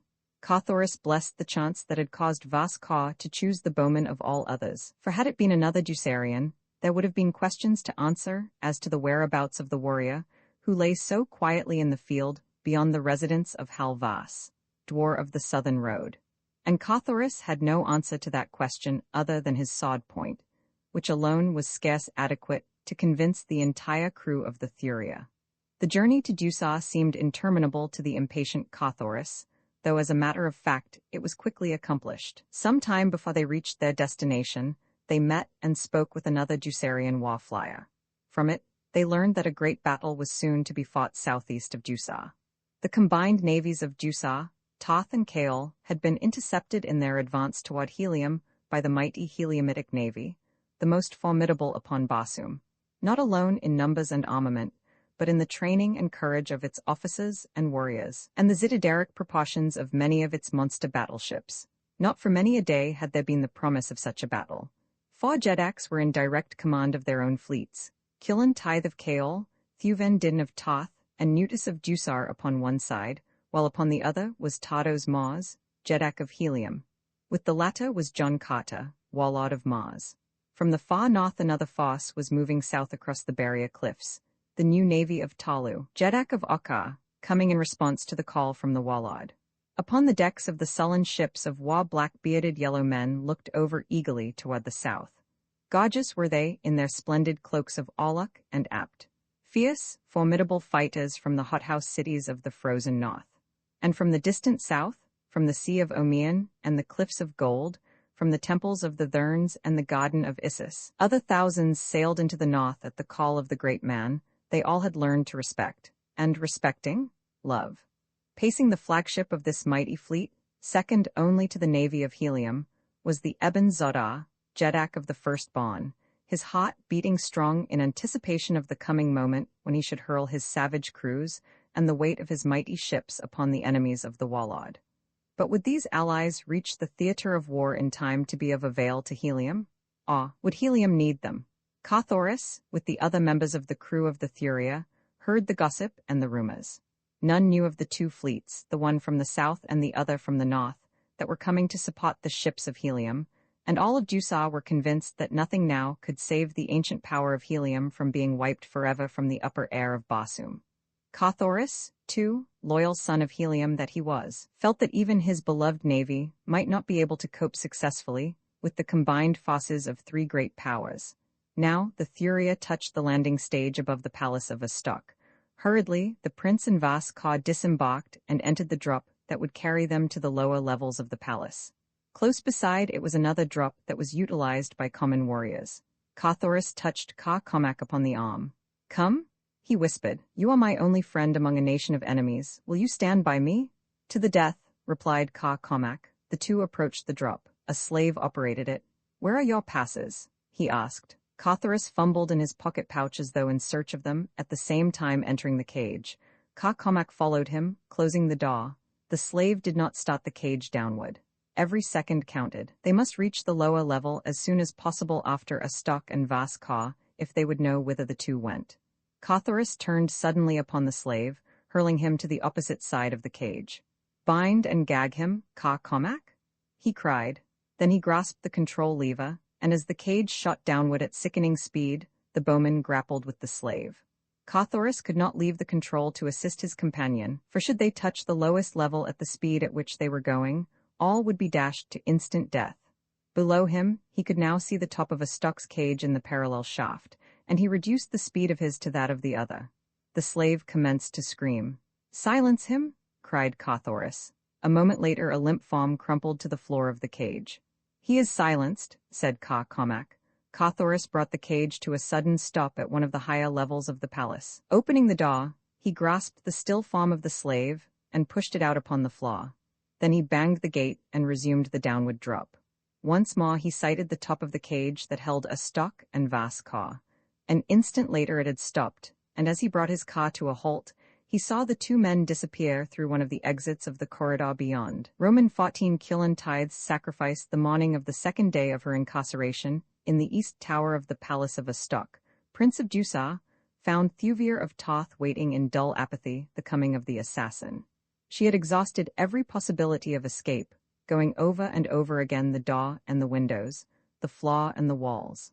The solid ursite slabs she could not even scratch. The tough Bossumian glass of the windows would have shattered to nothing less than a heavy sledge in the hands of a strong man. The door and the lock were impregnable. There was no escape, and they had stripped her of her weapons so that she could not even anticipate the hour of her doom, thus robbing them of the satisfaction of witnessing her last moments. When would they come? Would a stock do the deed with his own hands? She doubted that he had the courage for it. At heart he was a coward. She had known it since first she had heard him brag as a visitor at the cot of her father. He had sought to impress her with his valor. She could not help but compare him with another. And with whom would an affianced bride compare an unsuccessful suitor? With her betrothed? And did Thuvir of Toth now measure a stock of Duchess by the standards of Kilantide, Jeddak of Kaol? She was about to die. Her thoughts were her own to do with as she pleased. Yet furthest from them was Kilantide. Instead, the figure of the tall and comely Heliumite filled her mind, crowding therefrom all other images. She dreamed of his noble face, the quiet dignity of his bearing, the smile that lit his eyes as he conversed with his friends, and the smile that touched his lips as he fought with his enemies, the fighting smile of his Virginian sire. And Thuvir of Toth, true daughter of Bossum, found her breath quickening and hot, leaping to the memory of this other smile, the smile that she would never see again. With a little half-sob, the girl sank to the pile of silks and furs that were tumbled in confusion beneath the east windows, burying her face in her arms. In the corridor outside her prison room, two men had paused in heated argument. "I tell you again, a stock," one was saying, "that I shall not do this thing unless you be present in the room." There was little of the respect due royalty in the tone of the speaker's voice. The other, noting it, flushed. "Do not impose too far upon my friendship for you, Vas Ka," he snapped. "There is a limit to my patience." "There is no question of royal prerogative here," returned Vas Ka. "You ask me to become an assassin in your stead, and against your Jeddak's strict injunctions. You are in no position, a stock, to dictate to me, but rather should you be glad to accede to my reasonable request that you be present, thus sharing the guilt with me. Why should I bear it all?" The younger man scowled, but he advanced toward the locked door, and as it swung in upon its hinges, he entered the room beyond at the side of Vas Ka. Across the chamber, the girl, hearing them enter, rose to her feet and faced them. Under the soft copper of her skin she blanched just a trifle, but her eyes were brave and level, and the haughty tilt of her firm little chin was eloquent of loathing and contempt. "You still prefer death?" asked a stock. "To you, yes," replied the girl coldly. The Prince of Duchess turned to Vas Ka and nodded. The noble drew his short sword and crossed the room toward Thuvir. "Kneel," he commanded. "I prefer to die standing," she replied. "As you will," said Vas Ka, feeling the point of his blade with his left thumb. "In the name of Nutus, Jeddak of Duchess," he cried, and ran quickly toward her. "In the name of Cothoris, Prince of Helium," came in low tones from the doorway. Vas Ka turned to see the panthan he had recruited at his son's house leaping across the floor toward him. The fellow brushed past a stock with an, "After him, you, calot." Vas Ka wheeled to meet the charging man. "What means this treason?" he cried. A stock, with bared sword, leaped to Vas Ka's assistance. The panthan's sword clashed against that of the noble, and in the first encounter, Vas Ka knew that he faced a master swordsman. Before he half realized the stranger's purpose, he found the man between himself and Thuvir of Toth, at bay facing the two swords of the Ducerians. But he fought not like a man at bay. Ever was he the aggressor, and though always he kept his flashing blade between the girl and her enemies, yet he managed to force them hither and thither about the room, calling to the girl to follow close behind him. Until it was too late, neither Vas Ka nor a stock dreamed of that which lay in the panthan's mind, but at last as the fellow stood with his back toward the door, both understood. They were penned in their own prison, and now the intruder could slay them at his will. For Thuvir of Toth was bolting the door at the man's direction, first taking the key from the opposite side, where a stock had left it when they had entered. A stock, as was his way, finding that the enemy did not fall immediately before their swords, was leaving the brunt of the fighting to Vas Ka, and now, as his eyes appraised the panthan carefully, they presently went wider and wider, for slowly he had come to recognize the features of the Prince of Helium. The Heliumite was pressing close upon Vas Ka. The noble was bleeding from a dozen wounds. A stock saw that he could not for long withstand the cunning craft of that terrible sword hand. Courage, Vas Ka, he whispered in the other's ear. I have a plan. Hold him but a moment longer and all will be well. But the balance of the sentence, with a stock, Prince of Dusa, he did not voice aloud. Vas Ka, dreaming no treachery, nodded his head, and for a moment succeeded in holding Cothoris at bay. Then the Heliumite and the girl saw the Ducerian prince run swiftly to the opposite side of the chamber, touch something in the wall that sent a great panel swinging inward, and disappear into the black vault beyond. It was done so quickly that by no possibility could they have intercepted him. Cothoris, fearful lest Vas Ka might similarly elude him, or a stock return immediately with reinforcements, sprang viciously in upon his antagonist, and a moment later the headless body of the Ducerian noble rolled upon the Ursite floor. Come, cried Cothoris. There is no time to be lost. A stock will be back in a moment with enough warriors to overpower me. But a stock had no such plan in mind, for such a move would have meant the spreading of the fact among the palace gossips that the Tathian princess was a prisoner in the East Tower. Quickly would the word have come to his father, and no amount of falsifying could have explained away the facts that the Jedak's investigation would have brought to light. Instead, a stock was racing madly through a long corridor to reach the door of the tower room before Cothoris and Thuvia left the apartment. He had seen the girl remove the key and place it in her pocket pouch, and he knew that a dagger point driven into the keyhole from the opposite side would imprison them in the secret chamber till 8 dead worlds circled a cold, dead sun. As fast as he could run, a stock entered the main corridor that led to the tower chamber. Would he reach the door in time? What if the Heliumite should have already emerged and he should run upon him in the passageway? A stock felt a cold chill run up his spine. He had no stomach to face that uncanny blade. He was almost at the door. Around the next turn of the corridor it stood. No, they had not left the apartment. Evidently, Vas Ka was still holding the Heliumite. A stock could scarce repress a grin at the clever manner in which he had outwitted the noble and disposed of him at the same time. And then he rounded the turn and came face to face with an auburn-haired, white giant. The fellow did not wait to ask the reason for his coming. Instead, he leaped upon him with a long sword, so that a stock had to parry a dozen vicious cuts before he could disengage himself and flee back down the runway. A moment later, Cothoris and Thuvir entered the corridor from the secret chamber. Well, Ka Comac? Asked the Heliumite. It is fortunate that you left me here, Red Man, said the bowman. I but just now intercepted one who seemed overanxious to reach this door. It was he whom they call a stock, Prince of Dusa. Cothoris smiled. Where is he now? He asked. He escaped my blade and ran down this corridor, replied Ka Comac.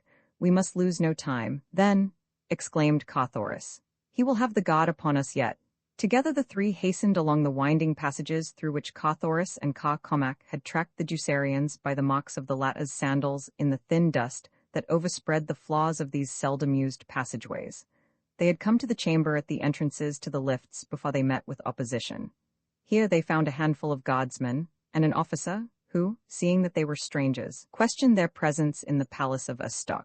Once more, Cothoris and Ka Comac had recourse to their blades, and before they had won their way to one of the lifts, the noise of the conflict must have aroused the entire palace, for they heard men shouting, and as they passed the many levels on their quick passage to the landing stage, they saw armed men running hither and thither in search of the cause of the commotion.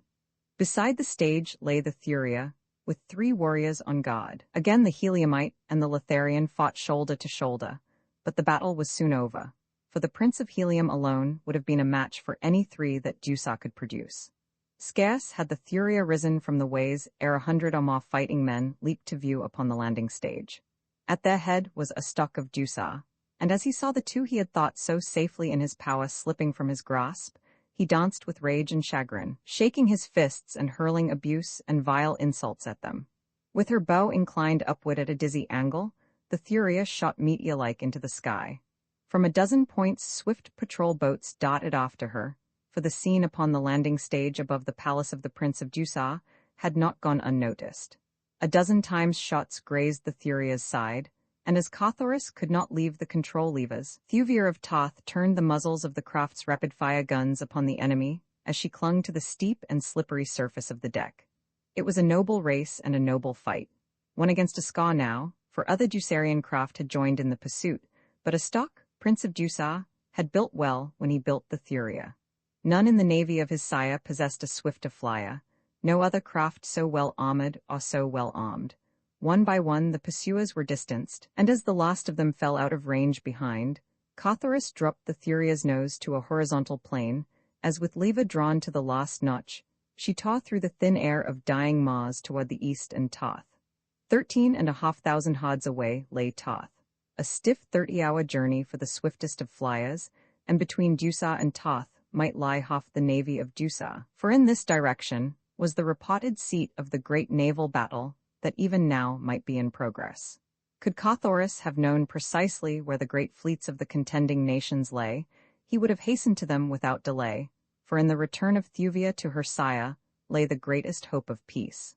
Half the distance they covered without sighting a single warship, and then Comac called Carthoris' attention to a distant craft that rested upon the ochre vegetation of the great dead sea bottom, above which the Thuria was speeding. About the vessel many figures could be seen swarming. With the aid of powerful glasses, the Heliumite saw that they were green warriors, and that they were repeatedly charging down upon the crew of the stranded airship. The nationality of the latter he could not make out at so great a distance. It was not necessary to change the course of the Thuria to permit of passing directly above the scene of battle, but Carthoris dropped his craft a few hundred feet that he might have a better and closer view.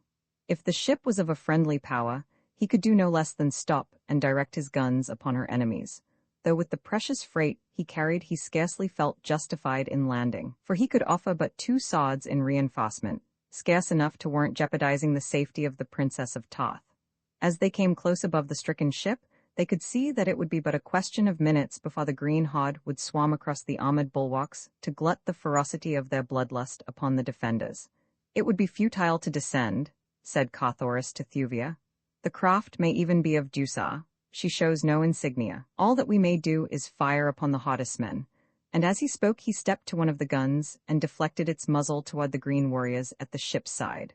At the first shot from the Thuria, those upon the vessel below evidently discovered her for the first time. Immediately a device fluttered from the bow of the warship on the ground. Thuvir of Toth caught her breath quickly, glancing at Carthoris. The device was that of Killen Tithe, Jeddak of Caol, the man to whom the Princess of Toth was betrothed. How easy for the Heliumite to pass on, leaving his rival to the fate that could not for long be averted. No man could accuse him of cowardice or treachery, for Killen Tithe was in arms against Helium, and further, upon the Thuria were not enough swords to delay even temporarily the outcome that already was a foregone conclusion in the minds of the watchers. What would Carthoris, Prince of Helium, do? Scarce had the device broken to the faint breeze ere the bow of the Thuria dropped at a sharp angle toward the ground. "Can you navigate her?" asked Carthoris of Thuvia. The girl nodded. "I am going to try to take the survivors aboard," he continued.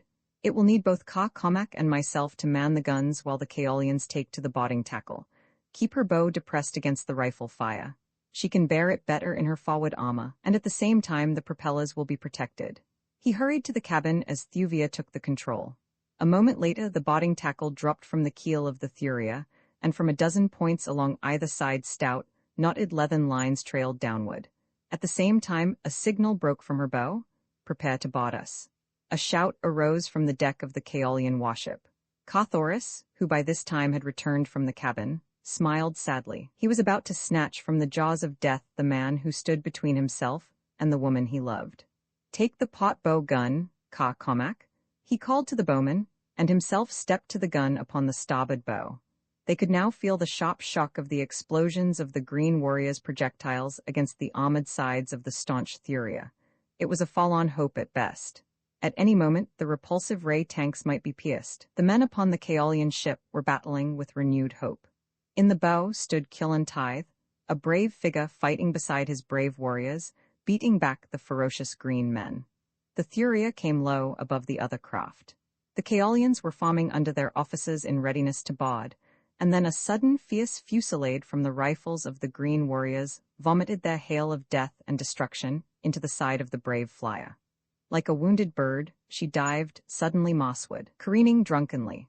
Thuvia turned the bow upward in an effort to avert the imminent tragedy, but she succeeded only in lessening the shock of the flyer's impact as she struck the ground beside the Caolian ship. When the green men saw only 2 warriors and a woman upon the deck of the Thuria, A savage shout of triumph arose from their ranks, while an answering groan broke from the lips of the Caolians. The Fama now turned their attention upon the new arrival, for they saw her defenders could soon be overcome, and that from her deck, they could command the deck of the Betamand's ship.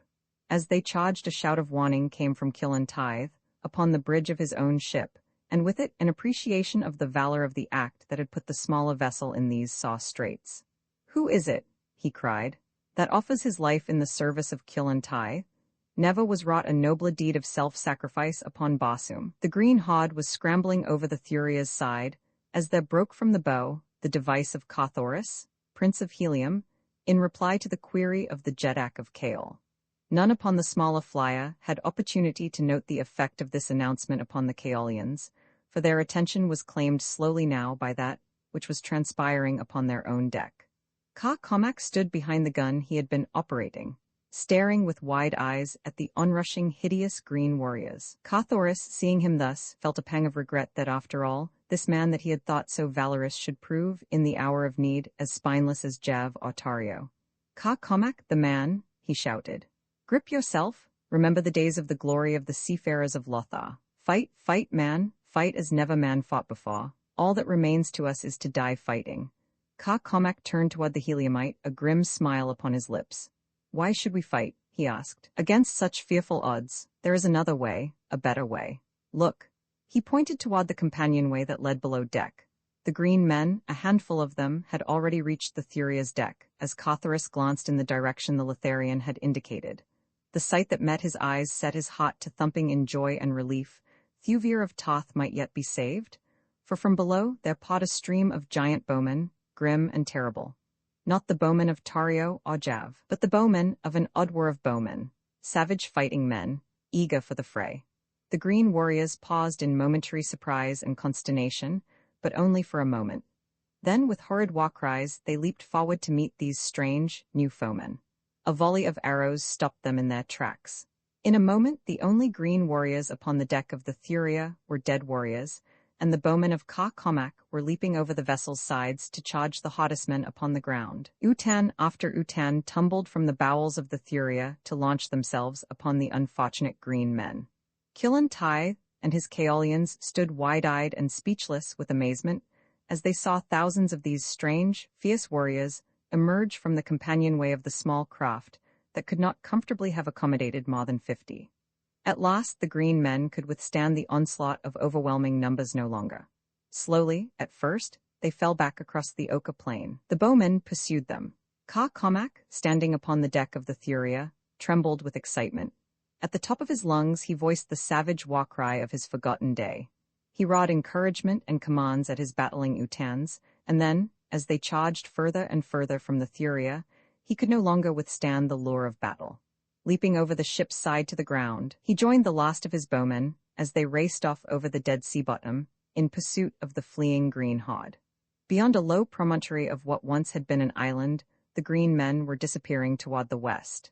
Close upon their heels raced the fleet bowmen of a bygone day, and forging steadily ahead among them, Carthoris and Thuvia could see the mighty figure of Cormac, brandishing aloft the Tokwe's iron shot-sword with which he was armed, as he urged his creatures after the retreating enemy. As the last of them disappeared behind the promontory, Carthoris turned toward Thuvir of Toth. "They have taught me a lesson, these vanishing bowmen of Lothar," he said. "When they have served their purpose, they remain not to embarrass their masters by their presence. Killen and his warriors are here to protect you. My acts have constituted the proof of my honesty of purpose. Goodbye." And he knelt at her feet, raising a bit of her harness to his lips. The girl reached out a hand and laid it upon the thick black hair of the head bent before her. Softly she asked, "Where are you going, Carthoris?" "With Cormac, the bowman," he replied. "There will be fighting and forgetfulness." The girl put her hands before her eyes, as though to shut out some mighty temptation from her sight. "May my ancestors have mercy upon me," she cried, "if I say the thing I have no right to say. But I cannot see you cast your life away, Carthoris, Prince of Helium. Stay, my chieftain, stay, I love you." A cough behind them brought both about, and there they saw standing, not 2 paces from them, Killen Jedak of Kaol. For a long moment none spoke. Then Killen cleared his throat. "I could not help hearing all that passed," he said. "I am no fool, to be blind to the love that lies between you.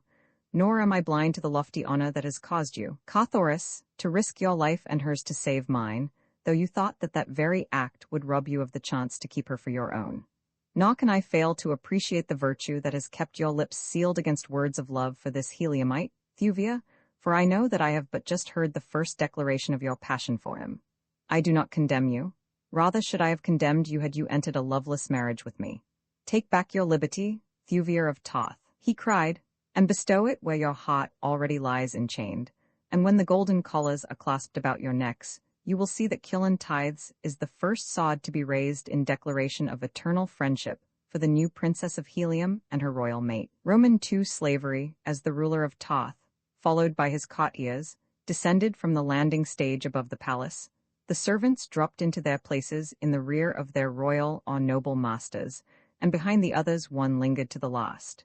Then quickly stooping, he snatched the sandal from his right foot, slipping it into his pocket pouch. When the party had come to the lower levels, and the Jeddak had dispersed them by a sign, none noticed that the forward fellow, who had drawn so much attention to himself before the Prince of Helium departed, was no longer among the other servants. To whose retinue he had been attached none had thought to inquire, for the followers of a Martian noble are many, coming and going at the whim of their master, so that a new face is scarcely ever questioned, as the fact that a man has passed within the palace walls is considered proof positive that his loyalty to the Jeddak is beyond question. So rigid is the examination of each who seeks service with the nobles of the court. A good rule that, and only relaxed by courtesy in favor of the retinue of visiting royalty from a friendly foreign power. It was late in the morning of the next day that a giant serving man in the harness of the house of a great Toth noble passed out into the city from the palace gates. Along one broad avenue, and then another, he strode briskly until he had passed beyond the district of the nobles and had come to the place of shops. Here he sought a pretentious building that rose spire-like toward the heavens, its outer walls elaborately wrought with delicate carvings and intricate mosaics. It was the Palace of Peace in which were housed the representatives of the foreign powers, or rather in which were located their embassies, for the ministers themselves dwelt in gorgeous palaces within the district occupied by the nobles. Here the man sought the embassy of Duchess. A clerk arose questioningly as he entered, and at his request to have a word with the minister, asked his credentials. The visitor slipped a plain metal omelet from above his elbow, and pointing to an inscription upon its inner surface, whispered a word or two to the clerk.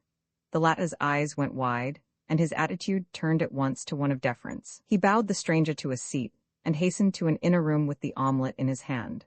A moment later he reappeared, and conducted the caller into the presence of the minister. For a long time, the two were closeted together, and when at last the giant serving man emerged from the inner office, his expression was cast in a smile of sinister satisfaction. From the Palace of Peace, he hurried directly to the palace of the Ducerian minister. That night, two swift flyers left the same palace top. One sped its rapid course toward Helium, the other, Thuvia of Toth, strolled in the gardens of her father's palace, as was her nightly custom before retiring. Her silks and furs were drawn about her, for the air of Mars is chill after the sun has taken his quick plunge beneath the planet's western verge. The girl's thoughts wandered from her impending nuptials that would make her Empress of Chaol to the person of the trim young Heliumite who had laid his heart at her feet the preceding day. Whether it was pity or regret that saddened her expression as she gazed toward the southern heavens, where she had watched the lights of his flyer disappear the previous night, it would be difficult to say. So, too, is it impossible to conjecture just what her emotions may have been as she discerned the lights of a flyer speeding rapidly out of the distance from that very direction, as though impelled toward her garden by the very intensity of the princess' thoughts. She saw it circle lower above the palace until she was positive that it but hovered in preparation for a landing. Presently, the powerful rays of its searchlight shot downward from the bow. They fell upon the landing stage for a brief instant, revealing the figures of the Tothian god, picking into brilliant points of fire the gems upon their gorgeous harnesses. Then the blazing eye swept onward across the burnished domes and graceful minarets, down into cot and park and garden to pause at last upon the Ursite bench, and the girl standing there beside it, her face upturned full toward the flyer. For but an instant the searchlight halted upon Thuvia of Toth, then it was extinguished as suddenly as it had come to life. The flyer passed on above her to disappear beyond a grove of lofty skeel trees that grew within the palace grounds. The girl stood for some time as it had left her, except that her head was bent and her eyes downcast in thought. Who but Carthoris could it have been? She tried to feel anger that he should have returned thus, spying upon her, but she found it difficult to be angry with the young prince of Helium. What mad caprice could have induced him so to transgress the etiquette of nations? For lesser things great powers had gone to war. The princess in her was shocked and angered. But what of the girl? And the god? What of them? Evidently they, too, had been so much surprised by the unprecedented action of the stranger that they had not even challenged. But that they had no thought to let the thing go unnoticed was quickly evidenced by the scurrying of motors upon the landing stage and the quick shooting airward of a long-lined patrol boat. Thuvia watched it dart swiftly eastward. So, too, did other eyes watch. Within the dense shadows of the Skeel Grove, in a wide avenue beneath ospreading foliage, a flyer hung a dozen feet above the ground. From its deck, keen eyes watched the far-fanning searchlight of the patrol boat. No light shone from the enshadowed craft. Upon its deck was the silence of the tomb. Its crew of a half-dozen red warriors watched the lights of the patrol boat diminishing in the distance. "The intellects of our ancestors are with us tonight," said one in a low tone. "No plan ever carried better," returned another. They did precisely as the prince foretold.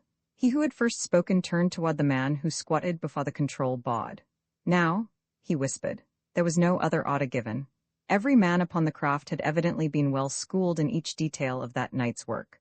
Silently, the dark hull crept beneath the cathedral arches of the dark and silent grove. Thuvir of Tarth, gazing toward the east, saw the blacker blot against the blackness of the trees as the craft topped the buttressed garden wall. She saw the dim bulk incline gently downward toward the scarlet sward of the garden. She knew that men came not thus with honorable intent. Yet she did not cry aloud to alarm the nearby guardsmen, nor did she flee to the safety of the palace. Why? I can see her shrug her shapely shoulders in reply as she voices the age-old, universal answer of the woman. Because, scarce had the flyer touched the ground when 4 men leaped from its deck. They ran forward toward the girl. Still she made no sign of alarm, standing as though hypnotized. Or could it have been as one who awaited a welcome visitor? Not until they were quite close to her did she move. Then the nearer moon, rising above the surrounding foliage, touched their faces, lighting all with the brilliancy of her silver rays. Thuvir of Tarth saw only strangers, warriors in the harness of Duchess. Now she took fright, but too late. Before she could voice but a single cry, rough hands seized her. A heavy silken scarf was wound about her head. She was lifted in strong arms and borne to the deck of the flyer.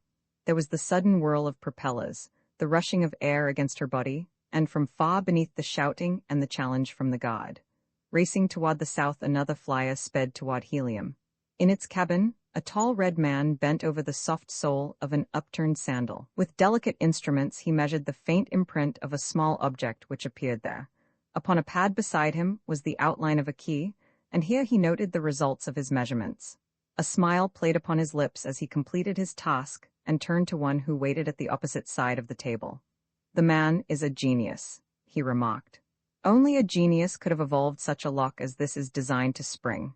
Here, take the sketch, Larrock, and give all thine own genius full and unfettered freedom in reproducing it in metal." The warrior artificer bowed. "Man builds not," he said, "that man may not destroy." Then he left the cabin with the sketch. As dawn broke upon the lofty towers which marked the twin cities of Helium, the scarlet tower of one and the yellow tower of its sister, a flyer floated lazily out of the north. Upon its bow was emblazoned the signature of a lesser noble of a far city of the Empire of Helium. Its leisurely approach and the evident confidence with which it moved across the city aroused no suspicion in the minds of the sleepy god. Their round of duty nearly done, they had little thought beyond the coming of those who were to relieve them. Peace reigned throughout Helium. Stagnant, emasculating peace. Helium had no enemies. There was naught to fear. Without haste, the nearest air patrol swung sluggishly about and approached the stranger. At easy speaking distance, the officer upon her deck hailed the incoming craft. The cheery "K.R." and the plausible explanation that the owner had come from distant parts for a few days of pleasure in gay Helium sufficed. The air patrol boat sheered off, passing again upon its way. The stranger continued toward a public landing stage, where she dropped into the ways and came to rest. At about the same time, a warrior entered her cabin. "It is done, Vas Ka," he said, handing a small metal key to the tall noble who had just risen from his sleeping silks and furs. "Good," exclaimed the latter. "You must have worked upon it all during the night, Larok." The warrior nodded. "Now fetch me the heliometic metal you wrought some days since," commanded Vas Ka.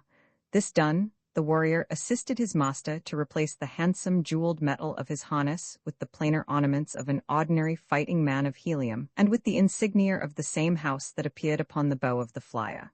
Vas Ka breakfasted on board. Then he emerged upon the aerial dock, entered an elevator, and was borne quickly to the street below, where he was soon engulfed by the early morning throng of workers hastening to their daily duties. Among them, his warrior trappings were no more remarkable than is a pair of trousers upon Broadway. All Martian men are warriors, save those physically unable to bear arms. The tradesman and his clerk clank with their martial trappings as they pursue their vocations. The schoolboy, coming into the world as he does, almost adult from the snowy shell that has encompassed his development for 5 long years, knows so little of life without a sod at his hip that he would feel the same discomfiture at going abroad unarmed that an earth boy would experience in walking the streets knickerbockerless. Vas Ka's destination lay in Great Helium, which lies some 75 miles across the level plain from Lesser Helium. He had landed at the latter city because the air patrol is less suspicious and alert than that above the larger metropolis, where lies the palace of the Jedak.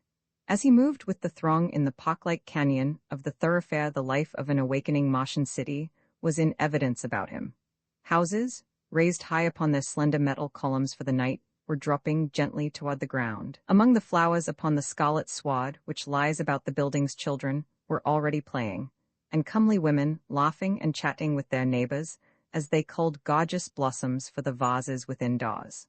The pleasant ka of the Basumian greeting fell continually upon the ears of the stranger as friends and neighbors took up the duties of a new day.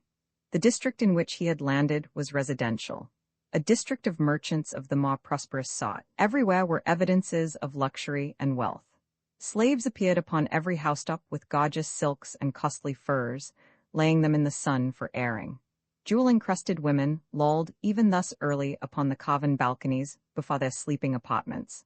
Later in the day, they would repair to the roofs when the slaves had arranged couches and pitched silken canopies to shade them from the sun. Strains of inspiring music broke pleasantly from open windows, for the Martians have solved the problem of attuning the nerves pleasantly to the sudden transition from sleep to waking that proves so difficult a thing for most Earth folk. Above him raced the long, light passenger flyers, plying, each in its proper plane, between the numerous landing stages for internal passenger traffic. Landing stages that tower high into the heavens are for the great international passenger liners. Freighters have other landing stages at various lower levels, to within a couple of 100 feet of the ground. Nor dare any flyer rise or drop from one plane to another, except in certain restricted districts where horizontal traffic is forbidden. Along the close-cropped sward, which paves the avenue ground, flyers were moving in continuous lines in opposite directions. For the greater part, they skimmed along the surface of the sward, soaring gracefully into the air at times to pass over a slower-going driver ahead, or at intersections where the north and south traffic has the right-of-way and the east and west must rise above it. From private hangars upon many, a rooftop flyers were darting into the line of traffic. Gay farewells and parting admonitions mingled with the whirring of motors and the subdued noises of the city. Yet with all the swift movement and the countless thousands rushing hither and thither, the predominant suggestion was that of luxurious ease and soft noiselessness. Martians dislike harsh, discordant clamor. The only loud noises they can abide are the martial sounds of war, the clash of arms, the collision of two mighty dreadnoughts of the air. To them, there is no sweeter music than this. At the intersection of two broad avenues, Vas Ka descended from the street level to one of the great pneumatic stations of the city. Here he paid before a little wicket the fare to his destination with a couple of the dull, oval coins of helium. Beyond the gatekeeper, he came to a slowly moving line of what to earthly eyes would have appeared to be conical-nosed, 8-foot projectiles for some giant gun. In slow procession, the things moved in single file along a grooved track. A half-dozen attendants assisted passengers to enter, or directed these carriers to their proper destination. Vascour approached one that was empty. Upon its nose was a dial and a pointer. He set the pointer for a certain station in greater helium, raised the arched lid of the thing, stepped in and lay down upon the upholstered bottom. An attendant closed the lid, which locked with a little click, and the carrier continued its slow way. Presently it switched itself automatically to another track to enter, a moment later, one of the series of dark-mouthed tubes. The instant that its entire length was within the black aperture, it sprang forward with the speed of a rifle ball. There was an instant of whizzing, a soft, though sudden, stop, and slowly the carrier emerged upon another platform, another attendant raised the lid, and Vascour stepped out at the station, beneath the center of greater helium, 75 miles from the point at which he had embarked. Here he sought the street level, stepping immediately into a waiting ground flyer. He spoke no word to the slave sitting in the driver's seat. It was evident that he had been expected, and that the fellow had received his instructions before his coming. Scarcely had Vascour taken his seat when the flyer went quickly into the fast-moving procession, turning presently from the broad and crowded avenue into a less congested street. Presently, it left the thronged district behind to enter a section of small shops, where it stopped before the entrance to one which bore the sign of a dealer in foreign silks. Vascour entered the low-ceiling room. A man at the far end motioned him toward an inner apartment, giving no further sign of recognition until he had passed in after the caller and closed the door. Then he faced his visitor, saluting deferentially. "Most noble," he commenced, but Vascour silenced him with a gesture. "No formalities," he said. "We must forget that I am aught other than your slave. If all has been as carefully carried out as it has been planned, we have no time to waste. Instead, we should be upon our way to the slave market. Are you ready?" The merchant nodded and, turning to a great chest, produced the unemblazoned trappings of a slave. These Vascour immediately donned. Then the two passed from the shop through a rear door, traversed a winding alley to an avenue beyond, where they entered a flyer which awaited them. 5 minutes later, the merchant was leading his slave to the public market, where a great concourse of people filled the great open space in the center of which stood the slave block. The crowds were enormous today, for Carthoris, Prince of Helium, was to be the principal bidder. One by one the masters mounted the rostrum beside the slave block upon which stood their chattels. Briefly and clearly, each recounted the virtues of his particular offering. When all were done, the majordomo of the Prince of Helium recalled to the block such as had favorably impressed him. For such he had made a fair offer. There was little haggling as to price, and none at all when Vascour was placed upon the block. His merchant master accepted the first offer that was made for him, and thus a Ducerian noble entered the household of Carthoris. Roman 3 treachery. The day following the coming of Vascour to the palace of the Prince of Helium, great excitement reigned throughout the twin cities, reaching its climax in the palace of Carthoris. Word had come of the abduction of Thuvir of Toth from her father's cot, and with it the veiled hint that the Prince of Helium might be suspected of considerable knowledge of the act and the whereabouts of the princess. In the council chamber of John Carter, Warlord of Mars, was Tados Mars, Jedak of Helium, Mars Kajak, his son, Jed of Lesser Helium, Carthoris, and a score of the great nobles of the empire. "There must be no war between Toth and Helium, my son," said John Carter. "That you are innocent of the charge that has been placed against you by insinuation, we well know, but Thuvin Ditton must know it well too. There is but one who may convince him, and that one be you. You must hasten at once to the cot of Toth, and by your presence there as well as by your words assure him that his suspicions are groundless. Bear with you the authority of the Warlord of Barsum, and of the Jedak of Helium to offer every resource of the allied powers to assist Thuvin Ditton to recover his daughter and punish her abductors, whomsoever they may be. Go.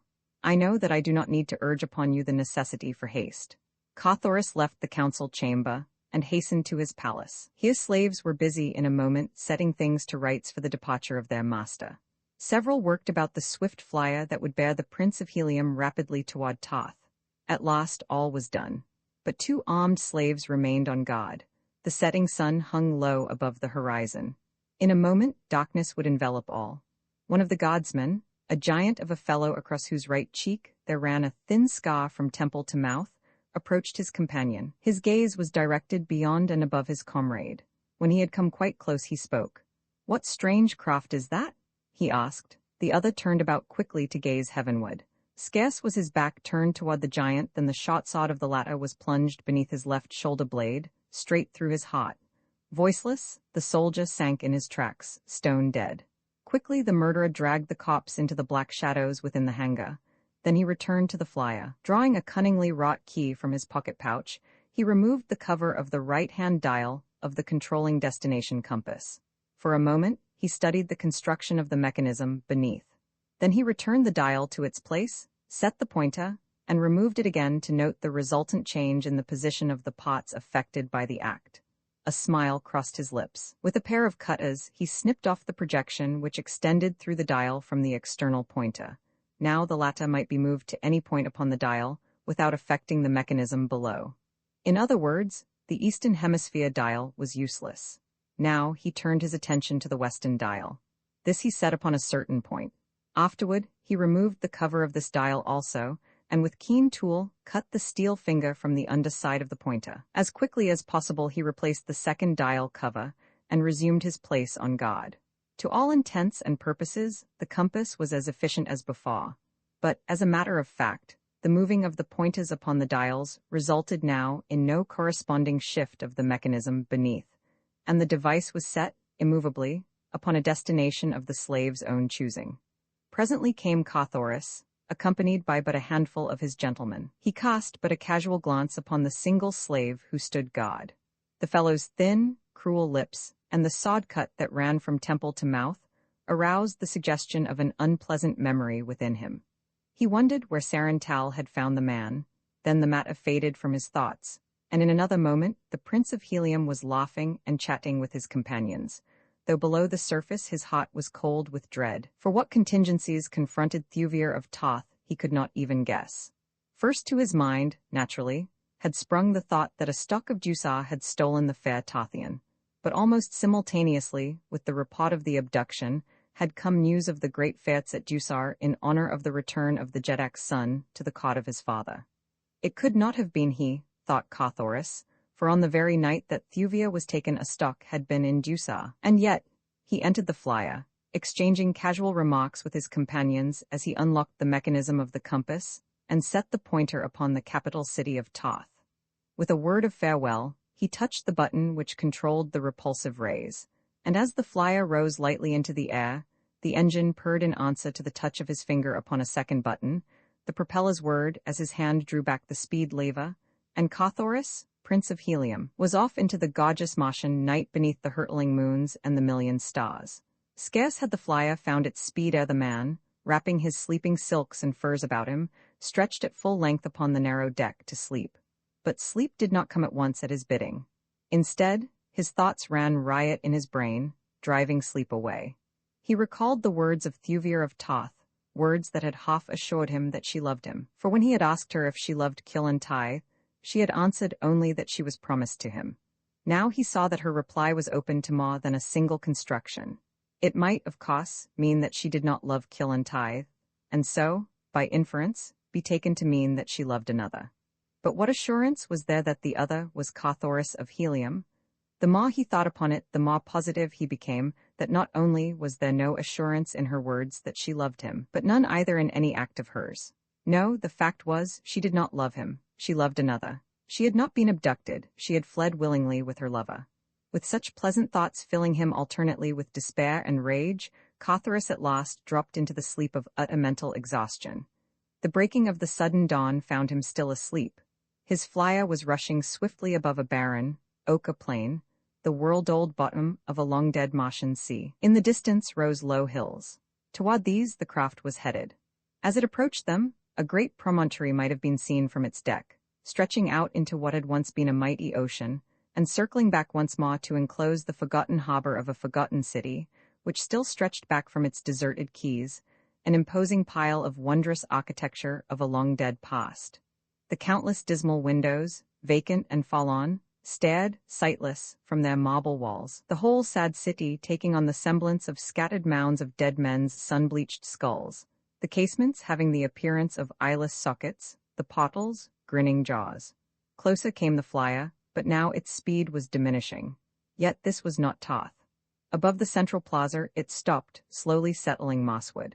Within 100 yards of the ground it came to rest, floating gently in the light air, and at the same instant an alarm sounded at the sleeper's ear. Carthoris sprang to his feet. Below him, he looked to see the teeming metropolis of Tarth. Beside him, already, there should have been an air patrol. He gazed about in bewildered astonishment. There indeed was a great city, but it was not Tarth. No multitudes surged through its broad avenues. No signs of life broke the dead monotony of its deserted rooftops. No gorgeous silks, no priceless furs lent life and color to the cold marble and the gleaming ursite. No patrol boat lay ready with its familiar challenge. Silent and empty lay the great city, empty and silent the surrounding air. What had happened? Carthoris examined the dial of his compass. The pointer was set upon Tarth. Could the creature of his genius have thus betrayed him? He would not believe it. Quickly he unlocked the cover, turning it back upon its hinge. A single glance showed him the truth, or at least a part of it. The steel projection that communicated the movement of the pointer upon the dial to the heart of the mechanism beneath had been severed. Who could have done the thing, and why? Carthoris could not hazard even a faint guess. But the thing now was to learn in what portion of the world he was, and then take up his interrupted journey once more. If it had been the purpose of some enemy to delay him, he had succeeded well, thought Carthoris, as he unlocked the cover of the second dial, the first having shown that its pointer had not been set at all. Beneath the second dial, he found the steel pin severed as in the other, but the controlling mechanism had first been set for a point upon the western hemisphere. He had just time to judge his location roughly at some place southwest of Helium, and at a considerable distance from the Twin Cities, when he was startled by a woman's scream beneath him. Leaning over the side of the flyer, he saw what appeared to be a red woman being dragged across the plaza by a huge green warrior, one of those fierce, cruel denizens of the dead sea bottoms and deserted cities of dying Mars. Carthoris waited to see no more. Reaching for the control board, he sent his craft racing plummet-like toward the ground. The green man was hurrying his captive toward a huge thoat that browsed upon the ochre vegetation of the once scarlet gorgeous plaza. At the same instant, a dozen red warriors leaped from the entrance of a nearby ursite palace, pursuing the abductor with naked swords and shouts of rageful warning. Once the woman turned her face upward toward the falling flyer, and in the single swift glance Carthoris saw that it was Thuvir of Tarth. Roman 4, a green man's captive, when the light of day broke upon the little craft to whose deck the Princess of Tarth had been snatched from her father's garden, Thuvir saw that the night had wrought a change in her abductors. No longer did their trappings gleam with the metal of Duchess, but instead there was emblazoned there the insignia of the Prince of Helium. The girl felt renewed hope, for she could not believe that in the heart of Carthoris could lie intent to harm her. She spoke to the warrior squatting before the control board. "Last night you wore the trappings of a Ducerian," she said. "Now your metal is that of Helium. What means it?" The man looked at her with a grin. "The Prince of Helium is no fool," he said. Just then an officer emerged from the tiny cabin. He reprimanded the warrior for conversing with the prisoner, nor would he himself reply to any of her inquiries. No harm was offered her during the journey, and so they came at last to their destination with the girl, no wiser as to her abductors or their purpose than at first. Here the flyer settled slowly into the plaza of one of those mute monuments of Mars' dead and forgotten past, the deserted cities that fringe the sad ochre sea bottoms, where once rolled the mighty floods upon whose bosoms moved the maritime commerce of the peoples that are gone forever. Thuvir of Tarth was no stranger to such places. During her wanderings in search of the river Is, that time she had set out upon what, for countless ages, had been the last, long pilgrimage of Martians toward the Valley d'Or, where lies the lost sea of Chorus, she had encountered several of these sad reminders of the greatness and the glory of ancient Basum. And again, during her flight from the temples of the Holy Therns with Taz Takas, Jedak of Thak, she had seen them with their weird and ghostly inmates, the great white apes of Basum. She knew, too, that many of them were used now by the nomadic tribes of green men, but that among them all was no city that the red men did not shun, for without exception they stood amidst vast, waterless tracts, unsuited for the continued sustenance of the dominant race of Martians. Why, then, should they be bringing her to such a place? There was but a single answer. Such was the nature of their work that they must needs seek the seclusion that a dead city afforded. The girl trembled at thought of her plight. For 2 days, her captors kept her within a huge palace that even in decay reflected the splendor of the age which its youth had known. Just before dawn on the 3rd day, she had been aroused by the voices of 2 of her abductors. He should be here by dawn, one was saying. Have her in readiness upon the plaza, else he will never land. The moment he finds that he is in a strange country he will turn about. Methinks the prince's plan is weak in this one spot. There was no other way, replied the other. It is wondrous work to get them both here at all, and even if we do not succeed in luring him to the ground, we shall have accomplished much. Just then the speaker caught the eyes of Thuvir upon him, revealed by the quick-moving patch of light cast by Thurier in her mad race through the heavens. With a quick sign to the other, he ceased speaking, and advancing toward the girl, motioned her to rise. Then he led her out into the night toward the center of the great plaza. Stand here, he commanded, until we come for you. We shall be watching, and should you attempt to escape it will go ill with you. Much worse than death. Such are the prince's orders. Then he turned and retraced his steps toward the palace, leaving her alone in the midst of the unseen terrors of the haunted city. For in truth, these places are haunted in the belief of many Martians who still cling to an ancient superstition which teaches that the spirits of holy therns who die before their allotted 1,000 years pass, on occasions, into the bodies of the great white apes. To Thuvia, however, the real danger of attack by one of these ferocious, man-like beasts was quite sufficient. She no longer believed in the weird soul transmigration that the Therns had taught her before she was rescued from their clutches by John Carter, but she well knew the horrid fate that awaited her should one of the terrible beasts chance to spy her during its nocturnal prowlings. What was that? Surely she could not be mistaken. Something had moved, stealthily, in the shadow of one of the great monoliths that lined the avenue where it entered the plaza opposite her.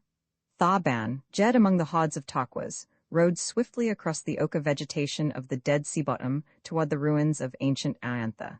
He had ridden far that night, and fast, for he had but come from the despoiling of the incubator of a neighboring green horde with which the hordes of Taquas were perpetually warring.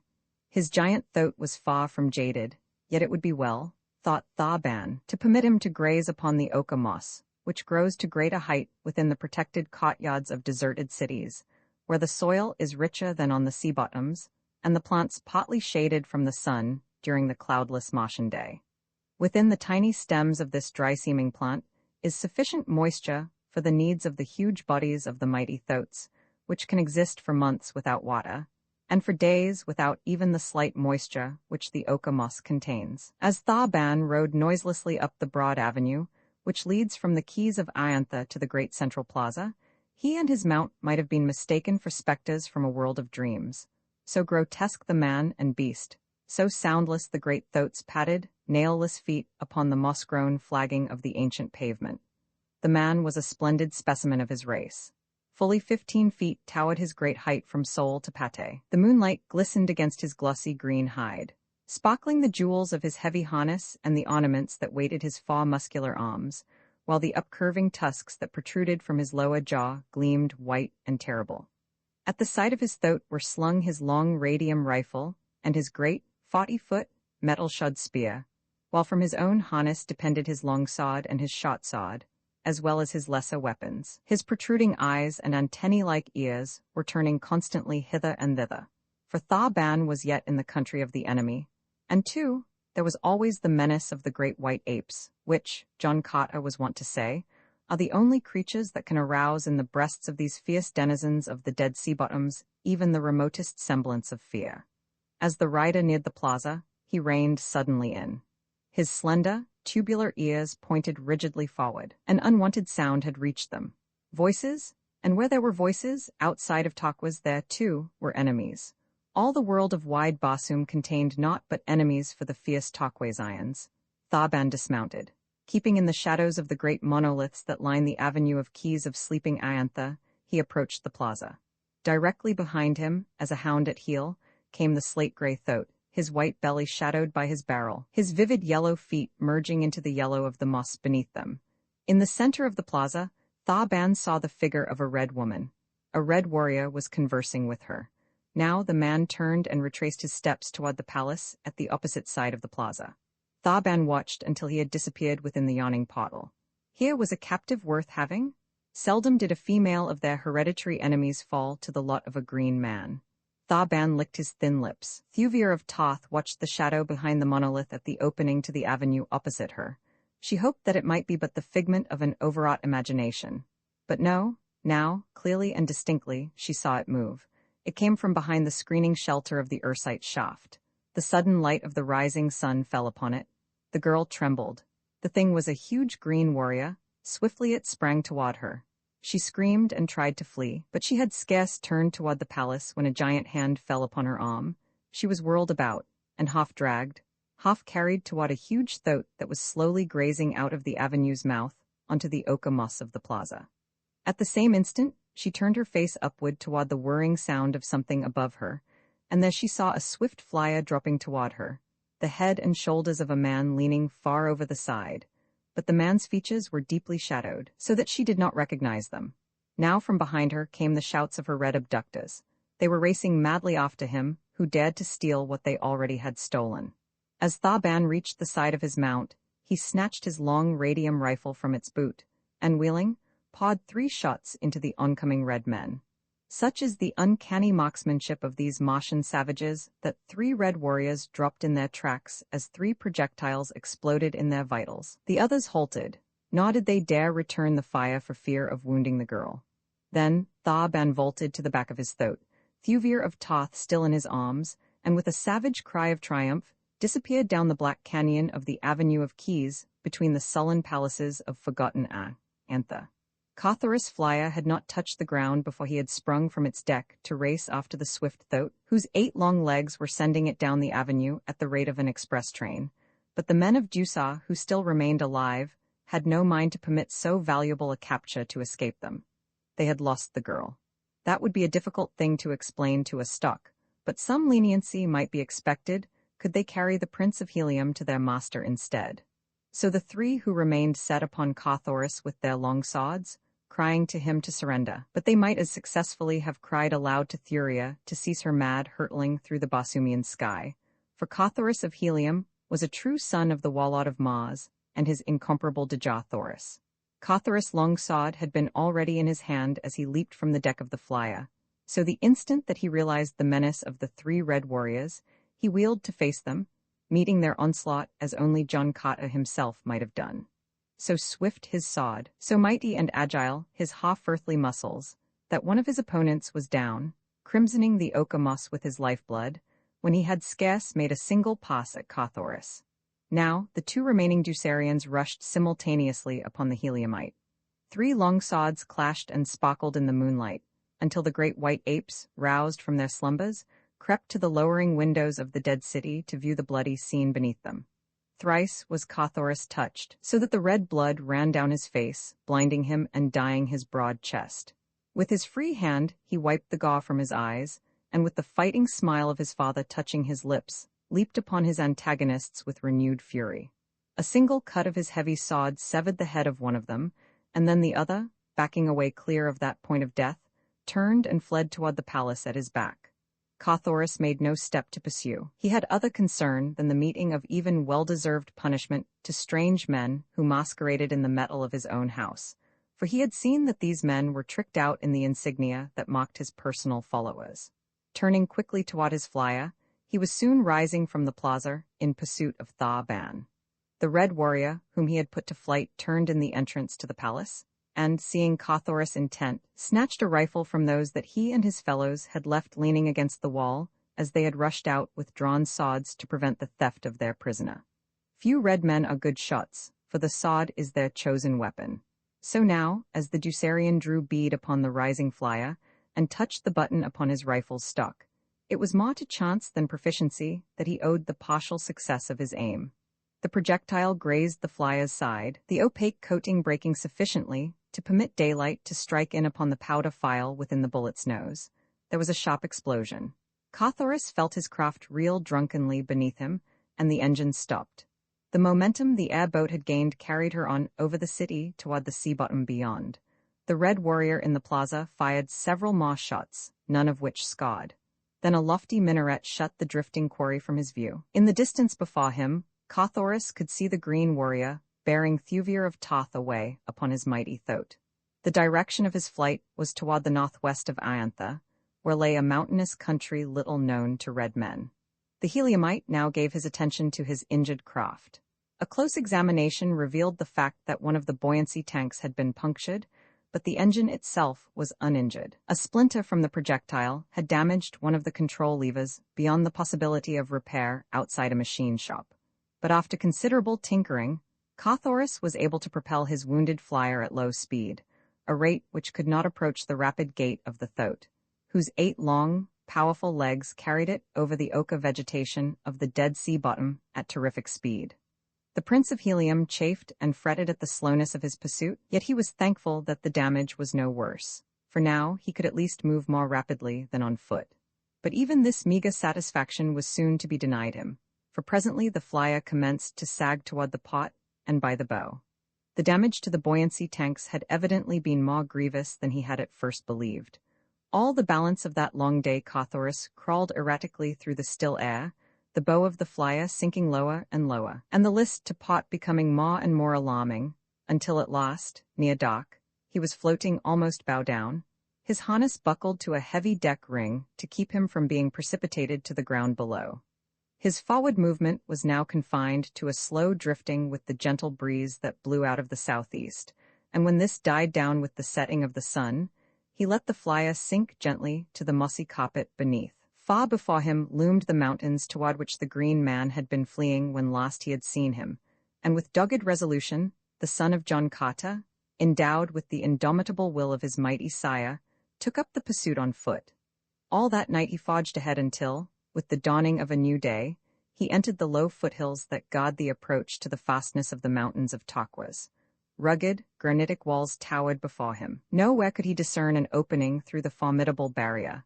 Yet somewhere into this inhospitable world of stone, the green warrior had borne the woman of the red man's heart's desire. Across the yielding moss of the sea bottom, there had been no spoor to follow, for the soft pads of the thoat but pressed down in his swift passage the resilient vegetation, which sprang up again behind his fleeting feet, leaving no sign. But here in the hills, where loose rock occasionally strewed the way, where black loam and wild flowers partially replaced the somber monotony of the waste places of the lowlands, Carthoris hoped to find some sign that would lead him in the right direction. Yet, search as he would, the baffling mystery of the trail seemed likely to remain forever unsolved. It was drawing toward the day's close once more, when the keen eyes of the Heliumite discerned the tawny yellow of a sleek hide moving among the boulders several hundred yards to his left. Crouching quickly behind a large rock, Carthoris watched the thing before him. It was a huge banth, one of those savage Barsoomian lions that roam the desolate hills of the dying planet. The creature's nose was close to the ground. It was evident that he was following the spoor of meat by scent. As Carthoris watched him, a great hope leaped into the man's heart. Here, possibly, might lie the solution to the mystery he had been endeavoring to solve. This hungry carnivore, keen always for the flesh of man, might even now be trailing the two whom Carthoris sought. Cautiously the youth crept out upon the trail of the man-eater. Along the foot of the perpendicular cliff, the creature moved, sniffing at the invisible spoor, and now and then emitting the low moan of the hunting banth. Carthoris had followed the creature for but a few minutes when it disappeared as suddenly and mysteriously as though dissolved into thin air. The man leaped to his feet. Not again was he to be cheated as the man had cheated him. He sprang forward at a reckless pace to the spot at which he last had seen the great, skulking brute. Before him loomed the sheer cliff, its face unbroken by any aperture into which the huge banth might have wormed its great carcass. Beside him was a small, flat boulder, not larger than the deck of a 10-man flyer, nor standing to a greater height than twice his own stature. Perhaps the banth was in hiding behind this. The brute might have discovered the man upon his trail, and even now be lying in wait for his easy prey. Cautiously, with drawn longsword, Carthoris crept around the corner of the rock. There was no banth there, but something which surprised him infinitely more than would the presence of 20 banths. Before him yawned the mouth of a dark cave leading downward into the ground. Through this the banth must have disappeared. Was it his lair? Within its dark and forbidding interior, might there not lurk not one but many of the fearsome creatures? Carthoris did not know, nor, with the thought that had been spurring him onward upon the trail of the creature uppermost in his mind, did he much care. For into this gloomy cavern he was sure the banth had trailed the green man and his captive, and into it he, too, would follow, content to give his life in the service of the woman he loved. Not an instant did he hesitate, nor yet did he advance rashly, but with ready sword and cautious steps, for the way was dark, he stole on. As he advanced, the obscurity became impenetrable blackness. The fair race downward along a smooth, broad flaw led the strange tunnel, for such Carthoris was now convinced was the nature of the shaft he at first had thought but a cave. Before him, he could hear the occasional low moans of the banth, and presently from behind came a similar uncanny note. Another banth had entered the passageway on his trail. His position was anything but pleasant. His eyes could not penetrate the darkness even to the distinguishing of his hand before his face, while the banths, he knew, could see quite well, though absence of light were utter. No other sounds came to his ears than the dismal, bloodthirsty moanings of the beast ahead and the beast behind. The tunnel had led straight, from where he had entered it beneath the side of the rock furthest from the unscalable cliffs, toward the mighty barrier that had baffled him so long. Now it was running almost level, and presently he noted a gradual ascent. The beast behind him was gaining upon him, crowding him perilously close upon the heels of the beast in front. Presently he should have to do battle with one, or both. More firmly he gripped his weapon. Now he could hear the breathing of the banth at his heels. Not for much longer could he delay the encounter. Long since he had become assured that the tunnel led beneath the cliffs to the opposite side of the barrier, and he had hoped that he might reach the moonlit open before being compelled to grapple with either of the monsters. The sun had been setting as he entered the tunnel, and the way had been sufficiently long to assure him that darkness now reigned upon the world without. He glanced behind him.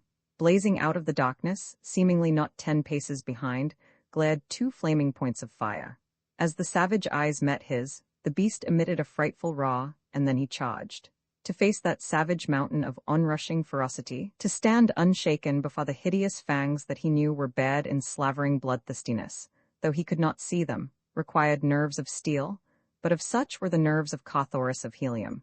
He had the brute's eyes to guide his point, and, as true as the sawed hand of his mighty sire, his guided the keen point to one of those blazing orbs, even as he leaped lightly to one side.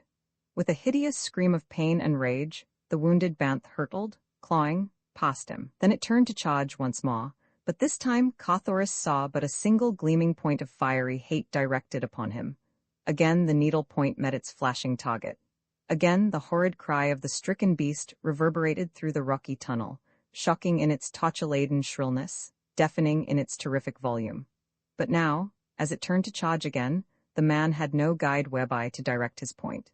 He heard the scraping of the padded feet upon the rocky floor. He knew the thing was charging down upon him once again, but he could see nothing. Yet, if he could not see his antagonist, neither could his antagonist now see him. Leaping, as he thought, to the exact center of the tunnel, he held his sword point ready on a line with the beast's chest. It was all that he could do, hoping that chance might send the point into the savage heart as he went down beneath the great body. So quickly was the thing over that Carthoris could scarce believe his senses as the mighty body rushed madly past him. Either he had not placed himself in the center of the tunnel, or else the blinded banth had erred in its calculations. However, the huge body missed him by a foot, and the creature continued on down the tunnel as though in pursuit of the prey that had eluded him. Carthoris, too, followed the same direction, nor was it long before his heart was gladdened by the sight of the moonlit exit from the long, dark passage. Before him lay a deep hollow, entirely surrounded by gigantic cliffs. The surface of the valley was dotted with enormous trees, a strange sight so far from a Martian waterway. The ground itself was clothed in brilliant scarlet sward, picked out with innumerable patches of gorgeous wild flowers. Beneath the glorious effulgence of the 2 moons, the scene was one of indescribable loveliness, tinged with the weirdness of strange enchantment. For only an instant, however, did his gaze rest upon the natural beauties outspread before him. Almost immediately they were riveted upon the figure of a great banth standing across the carcass of a new-killed thoat. The huge beast, his tawny mane bristling around his hideous head, kept his eyes fixed upon another banth that charged erratically hither and thither, with shrill screams of pain and horrid roars of hate and rage. Carthoris quickly guessed that the second brute was the one he had blinded during the fight in the tunnel, but it was the dead thoat that scented his interest more than either of the savage carnivores. The harness was still upon the body of the huge Martian mount, and Carthoris could not doubt but that this was the very animal upon which the green warrior had borne away Thuvir of Toth. But where were the rider and his prisoner? The Prince of Helium shuddered as he thought upon the probability of the fate that had overtaken them. Human flesh is the food most craved by the fierce Basumian lion, whose great carcass and giant thews require enormous quantities of meat to sustain them. 2 human bodies would have but whetted the creature's appetite, and that he had killed and eaten the green man, and the red girl seemed only too likely to Carthoris. He had left the carcass of the mighty thoat to be devoured after having consumed the more toothsome portion of his banquet. Now the sightless banth, in its savage, aimless charging and countercharging, had passed beyond the kill of its fellow, and there the light breeze that was blowing wafted the scent of new blood to its nostrils. No longer were its movements erratic. With outstretched tail and foaming jaws, it charged straight as an arrow, for the body of the thoat and the mighty creature of destruction that stood with forepaws upon the slate-gray side, waiting to defend its meat. When the charging banth was 20 paces from the dead thoat, the killer gave vent to its hideous challenge, and with a mighty spring leaped forward to meet it. The battle that ensued awed even the warlike Basumian. The mad rending, the hideous and deafening roaring, the implacable savagery of the blood-stained beasts held him in the paralysis of fascination, and when it was over and the 2 creatures, their heads and shoulders torn to ribbons, lay with their dead jaws still buried in each other's bodies, Carthoris tore himself from the spell only by an effort of the will. Hurrying to the side of the dead thoat, he searched for traces of the girl he feared had shared the thoat's fate, but nowhere could he discover anything to confirm his fears. With slightly lightened heart, he started out to explore the valley, but scarce a dozen steps had he taken when the glistening of a jeweled bauble lying on the sward caught his eye. As he picked it up, his first glance showed him that it was a woman's hair ornament, and emblazoned upon it was the insignia of the royal house of Toth. But sinister discovery, blood, still wet, splotched the magnificent jewels of the setting. Carthoris half-choked as the dire possibilities which the thing suggested presented themselves to his imagination. Yet he would not believe it. It was impossible that that radiant creature could have met so hideous an end. It was incredible that the glorious Thuvia should ever cease to be, upon his already jewel-encrusted harness, to the strap that crossed his great chest beneath which beat his loyal heart, Carthoris, Prince of Helium, fastened the gleaming thing that Thuvia of Toth had worn, and wearing, had made holy to the Heliumite. Then he proceeded upon his way into the heart of the unknown valley. For the most part, the giant trees shut off his view to any but the most limited distances. Occasionally, he caught glimpses of the towering hills that bounded the valley upon every side, and though they stood out clear beneath the light of the 2 moons, he knew that they were far off, and that the extent of the valley was immense. For half the night he continued his search, until presently he was brought to a sudden halt by the distant sound of squealing thoats. Guided by the noise of these habitually angry beasts, he stole forward through the trees, until at last he came upon a level, treeless plain, in the center of which a mighty city reared its burnished domes and vividly colored towers. About the walled city, the red man saw a huge encampment of the green warriors of the dead sea bottoms, and as he let his eyes rove carefully over the city, he realized that here was no deserted metropolis of a dead past. But what city could it be? His studies had taught him that in this little explored portion of Basum, the fierce tribe of Tokwezian green men ruled supreme, and that as yet no red man had succeeded in piercing to the heart of their domain to return again to the world of civilization. The men of Tokwaz had perfected huge guns with which their uncanny marksmanship had permitted them to repulse the few determined efforts that nearby red nations had made to explore their country by means of battle fleets of airships. That he was within the boundary of Tokwaz, Carthoris was sure, but that there existed there such a wondrous city he never had dreamed, nor had the chronicles of the past even hinted at such a possibility, for the Tokwezians were known to live, as did the other green men of Mars, within the deserted cities that dotted the dying planet, nor ever had any green horde built so much as a single edifice, other than the low-walled incubators where their young are hatched by the sun's heat. The encircling camp of green warriors lay about 500 yards from the city's walls. Between it and the city was no semblance of breastwork or other protection against rifle or cannon fire. Yet distinctly now, in the light of the rising sun, Carthoris could see many figures moving along the summit of the high wall and upon the rooftops beyond. That they were beings like himself, he was sure, though they were at too great distance from him for him to be positive that they were red men. Almost immediately after sunrise, the green warriors commenced firing upon the little figures upon the wall. To Cathoris' surprise, the fire was not returned, but presently the last of the city's inhabitants had sought shelter from the weird marksmanship of the green men, and no further sign of life was visible beyond the wall. Then Cathoris, keeping within the shelter of the trees that fringed the plain, began circling the rear of the besiegers' line, hoping against hope that somewhere he would obtain sight of Thuvir of Toth, for even now he could not believe that she was dead. That he was not discovered was a miracle, for mounted warriors were constantly riding back and forth from the camp into the forest, but the long day wore on and still he continued his seemingly fruitless quest, until, near sunset, he came opposite a mighty gate in the city's western wall. Here seemed to be the principal fosse of the attacking horde. Here a great platform had been erected whereon Cathoris could see squatting a huge green warrior, surrounded by others of his kind. This, then, must be the notorious Hotten-Gur, Jeddak of Duchess, the fierce old ogre of the southwestern hemisphere, as only for a Jeddak are platforms raised in temporary camps or upon the march by the green hordes of Basum. As the Heliumite watched, he saw another green warrior push his way forward toward the rostrum. Beside him he dragged a captive, and as the surrounding warriors parted to let the two pass, Cathoris caught a fleeting glimpse of the prisoner. His heart leaped in rejoicing. Thuvir of Toth still lived. It was with difficulty that Cathoris restrained the impulse to rush forward to the side of the Tothian princess, but in the end his better judgment prevailed, for in the face of such odds he knew that he should have been but throwing away, uselessly, any future opportunity he might have to succor her. He saw her dragged to the foot of the rostrum. He saw Hotten-Gur address her. He could not hear the creature's words, nor Thuvir's reply, but it must have angered the green monster, for Cathoris saw him leap toward the prisoner, striking her a cruel blow across the face with his metal-banded arm. Then the son of John Kata, Jeddak of Jeddaks, Warlord of Basum, went mad. The old, blood-red haze through which his sire had glared at countless foes floated before his eyes. His half-earthly muscles, responding quickly to his will, sent him in enormous leaps and bounds toward the green monster that had struck the woman he loved. The Tokwesians were not looking in the direction of the forest.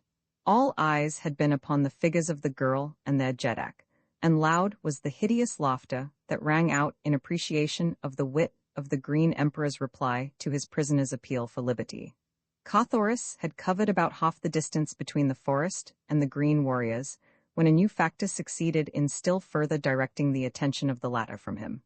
Upon a high tower within the beleaguered city, a man appeared. From his upturned mouth there issued a series of frightful shrieks, uncanny shrieks that swept, shrill and terrifying, across the city's walls, over the heads of the besiegers, and out across the forest to the utmost confines of the valley. Once, twice, thrice the fearsome sound smote upon the ears of the listening green men, and then far off across the broad woods came sharp and clear from the distance an answering shriek. It was but the first. From every point rose similar savage cries, until the world seemed to tremble to their reverberations. The green warriors looked nervously this way and that. They knew not fear, as earth men may know it, but in the face of the unusual, their wonted self-assurance deserted them.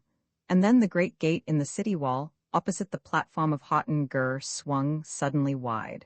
From it issued as strange a sight as Cathoris ever had witnessed, though at the moment he had time to cast but a single fleeting glance at the tall bowmen emerging through the portal behind their long, oval shields, to note their flowing auburn hair, and to realize that the growling things at their side were fierce Basumian lions. Then he was in the midst of the astonished Tokwesians. With drawn longsword he was among them, and to Thuvir of Toth, whose startled eyes were the first to fall upon him, it seemed that she was looking upon John Kata himself. So strangely similar to the fighting of the father was that of the son. Even to the famous fighting smile of the Virginian was the resemblance true. And the sawed arm? Ah, the subtleness of it and the speed. All about was turmoil and confusion. Green warriors were leaping to the backs of their restive, squealing thoats. Calots were growling out their savage gutturals, whining to be at the throats of the oncoming foemen. Tha-Ban and another, by the side of the rostrum, had been the first to note the coming of Cathoris, and it was with them he battled for possession of the Red Girl, while the others hastened to meet the host advancing from the beleaguered city. Cathoris sought both to defend Thuvir of Toth and reach the side of the hideous Hotten-Gur, that he might avenge the blow the creature had struck the girl. He succeeded in reaching the rostrum. Over the dead bodies of two warriors, who had turned to join Tha-Ban and his companion in repulsing this adventurous red man, just as Hotten-Gur was about to leap from it to the back of his throat. The attention of the green warriors turned principally upon the bowmen advancing upon them from the city, and upon the savage banths that paced beside them, cruel beasts of Wa, infinitely more terrible than their own savage calots. As Cothoris leaped to the rostrum, he drew Thuvir up beside him, and then he turned upon the departing Jeddak with an angry challenge and a sawed thrust. As the Heliumite's point pricked his green hide, Hotten-Gur turned upon his adversary with a snarl, but at the same instant 2 of his chieftains called to him to hasten, for the charge of the fair-skinned inhabitants of the city was developing into a more serious matter than the Takwazayans had anticipated. Instead of remaining to battle with the Red Man, Hotten-Gur promised him his attention after he had disposed of the presumptuous citizens of the walled city, and, leaping astride his throat, galloped off to meet the rapidly advancing bowmen. The other warriors quickly followed their Jeddak, leaving Thuvir and Cothoris alone upon the platform. Between them and the city raged a terrific battle. The fair-skinned warriors, armed only with their long bows and a kind of short-handled war axe, were almost helpless beneath the savage mounted green men at close quarters. But at a distance, their sharp arrows did fully as much execution as the radium projectiles of the green men. But if the warriors themselves were outclassed, not so their savage companions, the fierce banths. Scarce had the 2 lines come together when hundreds of these appalling creatures had leaped among the Takwazayans, dragging warriors from their throats, dragging down the huge throats themselves, and bringing consternation to all before them. The numbers of the citizenry, too, was to their advantage, for it seemed that scarce a warrior fell, but his place was taken by a score more. In such a constant stream did they pour from the city's great gate. And so it came, what with the ferocity of the banths and the numbers of the bowmen, that at last the Takwazayans fell back, until presently the platform upon which stood Cothoris and Thuvir lay directly in the center of the fight. That neither was struck by a bullet or an arrow seemed a miracle to both. But at last the tide had rolled completely past them, so that they were alone between the fighters and the city, except for the dying and the dead, and a score or so of growling banths, less well trained than their fellows, who prowled among the copses seeking meat. To Cothoris, the strangest part of the battle had been the terrific toll taken by the bowmen, with their relatively puny weapons. Nowhere that he could see was there a single wounded green man, but the copses of their dead lay thick upon the field of battle. Death seemed to follow instantly the slightest pinprick of a bowman's arrow, nor apparently did one ever miss its goal. There could be but one explanation: the missiles were poison-tipped. Presently the sounds of conflict died in the distant forest. Quiet reigned, broken only by the growling of the devouring banths. Cothoris turned toward Thuvir of Toth. As yet neither had spoken. "Where are we, Thuvir?" he asked. The girl looked at him questioningly. His very presence had seemed to proclaim a guilty knowledge of her abduction. How else might he have known the destination of the flyer that brought her? Who should know better than the Prince of Helium? She asked in return. Did he not come hither of his own free will? From Aanther, I came voluntarily upon the trail of the green man who had stolen you, Thuvir, he replied. But from the time I left Helium until I awoke above Aanther, I thought myself bound for Toth. It had been intimated that I had guilty knowledge of your abduction, he explained simply, and I was hastening to the Jeddak, your father, to convince him of the falsity of the charge and to give my service to your recovery. Before I left Helium, someone tampered with my compass, so that it bore me to Aanther instead of to Toth. That is all. You believe me, but the warriors who stole me from the garden, she exclaimed. After we arrived at Aanther, they wore the metal of the Prince of Helium. When they took me, they were trapped in Ducerian harness. There seemed but a single explanation. Whoever dared the outrage wished to put the onus upon another, should he be detected in the act, but once safely away from Toth, he felt safe in having his minions return to their own harness. You believe that I did this thing, Thuvir? He asked. Ah, Cothoris, she replied sadly. I did not wish to believe it, but when everything pointed to you, even then I would not believe it. I did not do it, Thuvir, he said, but let me be entirely honest with you. As much as I love your father, as much as I respect Kilantithe, to whom you are betrothed, as well as I know the frightful consequences that must have followed such an act of mine, hurling into war, as it would, 3 of the greatest nations of Basum, yet, notwithstanding all this, I should not have hesitated to take you thus, Thuvir of Toth, had you even hinted that it would not have displeased you. But you did nothing of the kind, and so I am here, not in my own service, but in yours, and in the service of the man to whom you are promised, to save you for him, if it lies within the power of man to do so," he concluded, almost bitterly. Thuvir of Toth looked into his face for several moments. Her breast was rising and falling as though to some resistless emotion. She half took a step toward him, her lips parted as though to speak swiftly and impetuously, and then she conquered whatever had moved her. "The future acts of the Prince of Helium," she said coldly, "must constitute the proof of his past honesty of purpose." Carthoris was hurt by the girl's tone, as much as by the doubt as to his integrity which her words implied. He had half hoped that she might hint that his love would be acceptable. Certainly there was due him at least a little gratitude for his recent acts in her behalf, but the best he received was cold skepticism. The Prince of Helium shrugged his broad shoulders. The girl noted it, and the little smile that touched his lips, so that it became her turn to be hurt. Of course she had not meant to hurt him. He might have known that after what he had said she could not do anything to encourage him. But he need not have made his indifference quite so palpable. The men of Helium were noted for their gallantry, not for boorishness. Possibly it was the earth blood that flowed in his veins. How could she know that the shrug was but Carthoris' way of attempting, by physical effort, to cast blighting sorrow from his heart, or that the smile upon his lips was the fighting smile of his father with which the son gave outward evidence of the determination he had reached to submerge his own great love in his efforts to save Thuvir of Toth for another, because he believed that she loved this other. He reverted to his original question. "Where are we?" he asked. "I do not know." "Nor I," replied the girl. "Those who stole me from Toth spoke among themselves of Iantha, so that I thought it possible that the ancient city to which they took me was that famous ruin. But where we may be now, I have no idea. When the bowmen return we shall doubtless learn all that there is to know," said Carthoris. "Let us hope that they prove friendly. What race may they be?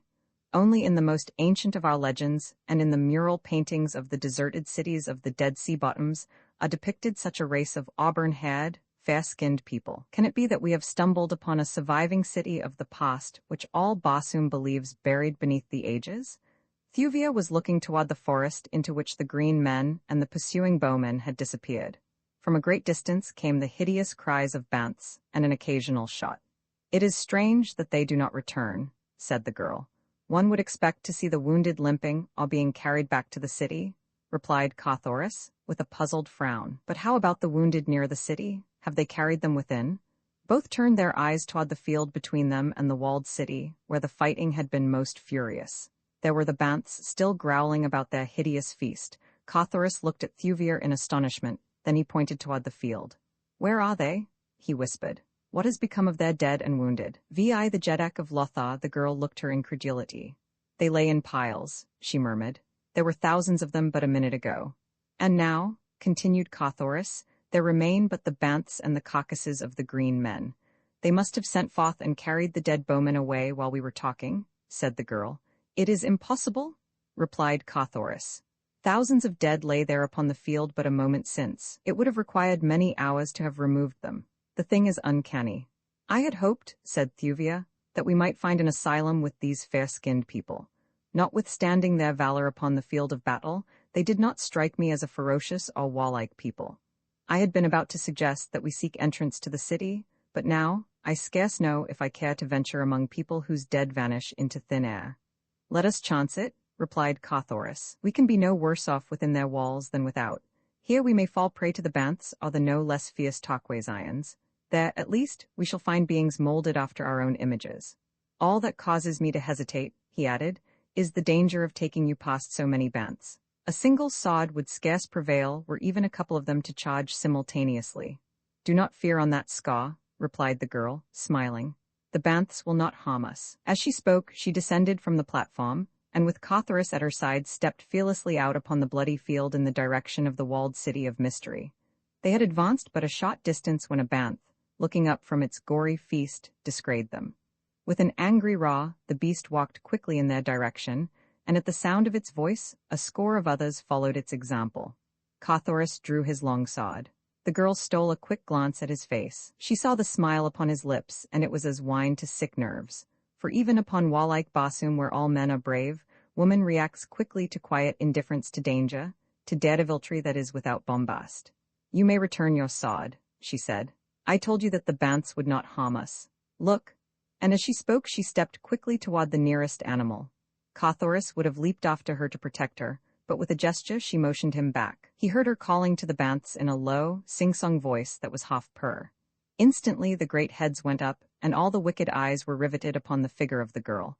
Then, stealthily, they commenced moving toward her. She had stopped now and was standing waiting them. One, closer to her than the others, hesitated.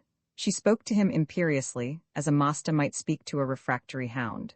The great carnivore let its head droop, and with tail between its legs came slinking to the girl's feet, and after it came the others, until she was entirely surrounded by the savage man-eaters. Turning, she led them to where Carthoris stood. They growled a little as they neared the man, but a few sharp words of command put them in their places. "How do you do it?" exclaimed Carthoris. "Your father once asked me that same question in the galleries of the golden cliffs within the Ots Mountains, beneath the temples of the Therns. I could not answer him, nor can I answer you. I do not know whence comes my power over them, but ever since the day that Sata Thrug threw me among them in the banth pit of the holy Therns, and the great creatures fawned upon instead of devouring me, I ever have had the same strange power over them. They come at my call and do my bidding, even as the faithful Woola does the bidding of your mighty sire." With a word the girl dispersed the fierce pack. Roaring, they returned to their interrupted feast, while Carthoris and Thuvia passed among them toward the walled city. As they advanced, the man looked with wonder upon the dead bodies of those of the green men that had not been devoured or mauled by the banths. He called the girl's attention to them. No arrows protruded from the great carcasses. Nowhere upon any of them was the sign of mortal wound, nor even slightest scratch or abrasion. Before the bowmen's dead had disappeared, the corpses of the Takwezaians had bristled with the deadly arrows of their foes. Where had the slender messengers of death departed? What unseen hand had plucked them from the bodies of the slain? Despite himself, Carthoris could scarce repress a shudder of apprehension as he glanced toward the silent city before them. No longer was sign of life visible upon wall or rooftop. All was quiet, brooding, ominous quiet, yet he was sure that eyes watched them from somewhere behind that blank wall. He glanced at Thuvia. She was advancing with wide eyes fixed upon the city gate. He looked in the direction of her gaze, but saw nothing. His gaze upon her seemed to arouse her as from a lethargy. She glanced up at him, a quick, brave smile touching her lips, and then, as though the act was involuntary, she came close to his side and placed one of her hands in his. He guessed that something within her that was beyond her conscious control was appealing to him for protection. He threw an arm about her, and thus they crossed the field. She did not draw away from him. It is doubtful that she realized that his arm was there, so engrossed was she in the mystery of the strange city before them. They stopped before the gate. It was a mighty thing. From its construction, Carthoris could but dimly speculate upon its unthinkable antiquity. It was circular, closing a circular aperture, and the Heliumite knew from his study of ancient Basumian architecture that it rolled to one side, like a huge wheel, into an aperture in the wall. Even such world-old cities as ancient Iantha were as yet undreamed of when the races lived that built such gates as these. As he stood speculating upon the identity of this forgotten city, a voice spoke to them from above. Both looked up. There, leaning over the edge of the high wall, was a man. His hair was auburn, his skin fair, fairer even than that of John Carter, the Virginian. His forehead was high, his eyes large and intelligent. The language that he used was intelligible to the two below, yet there was a marked difference between it and their Basumian tongue. "Who are you?" he asked. "And what do you here before the gate of Lothar?" "We are friends," replied Carthoris. "This be the Princess Thuvir of Toth, who was captured by the Takwezaian horde. I am Carthoris of Helium, Prince of the House of Tados Mars, Jeddak of Helium, and son of John Carter, Warlord of Mars, and of his wife, Dejah Thoris." "Toth?" repeated the man. "Helium?" He shook his head. "I never have heard of these places, nor did I know that there dwelt upon Basum a race of thy strange color. Where may these cities lie, of which you speak? From our loftiest tower we have never seen another city than Lothar." Carthoris pointed toward the northeast. "In that direction lie Helium and Toth," he said. "Helium is over 8,000 hods from Lothar, while Toth lies 9,500 hods northeast of Helium." One still the man shook his head. "I know of nothing beyond the Lotharian hills," he said. "Naught may live there beside the hideous green hods of Takwez.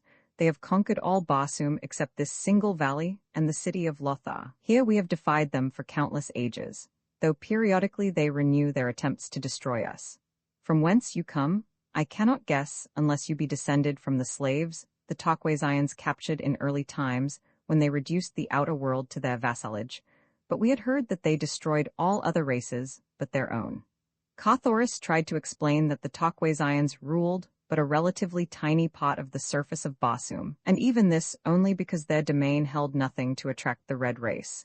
But the Lotharian could not seem to conceive of anything beyond the valley of Lothar other than a trackless waste peopled by the ferocious green hordes of Takwaz. After considerable parleying, he consented to admit them to the city, and a moment later the wheel-like gate rolled back within its niche, and Thuvia and Carthoris entered the city of Lothar.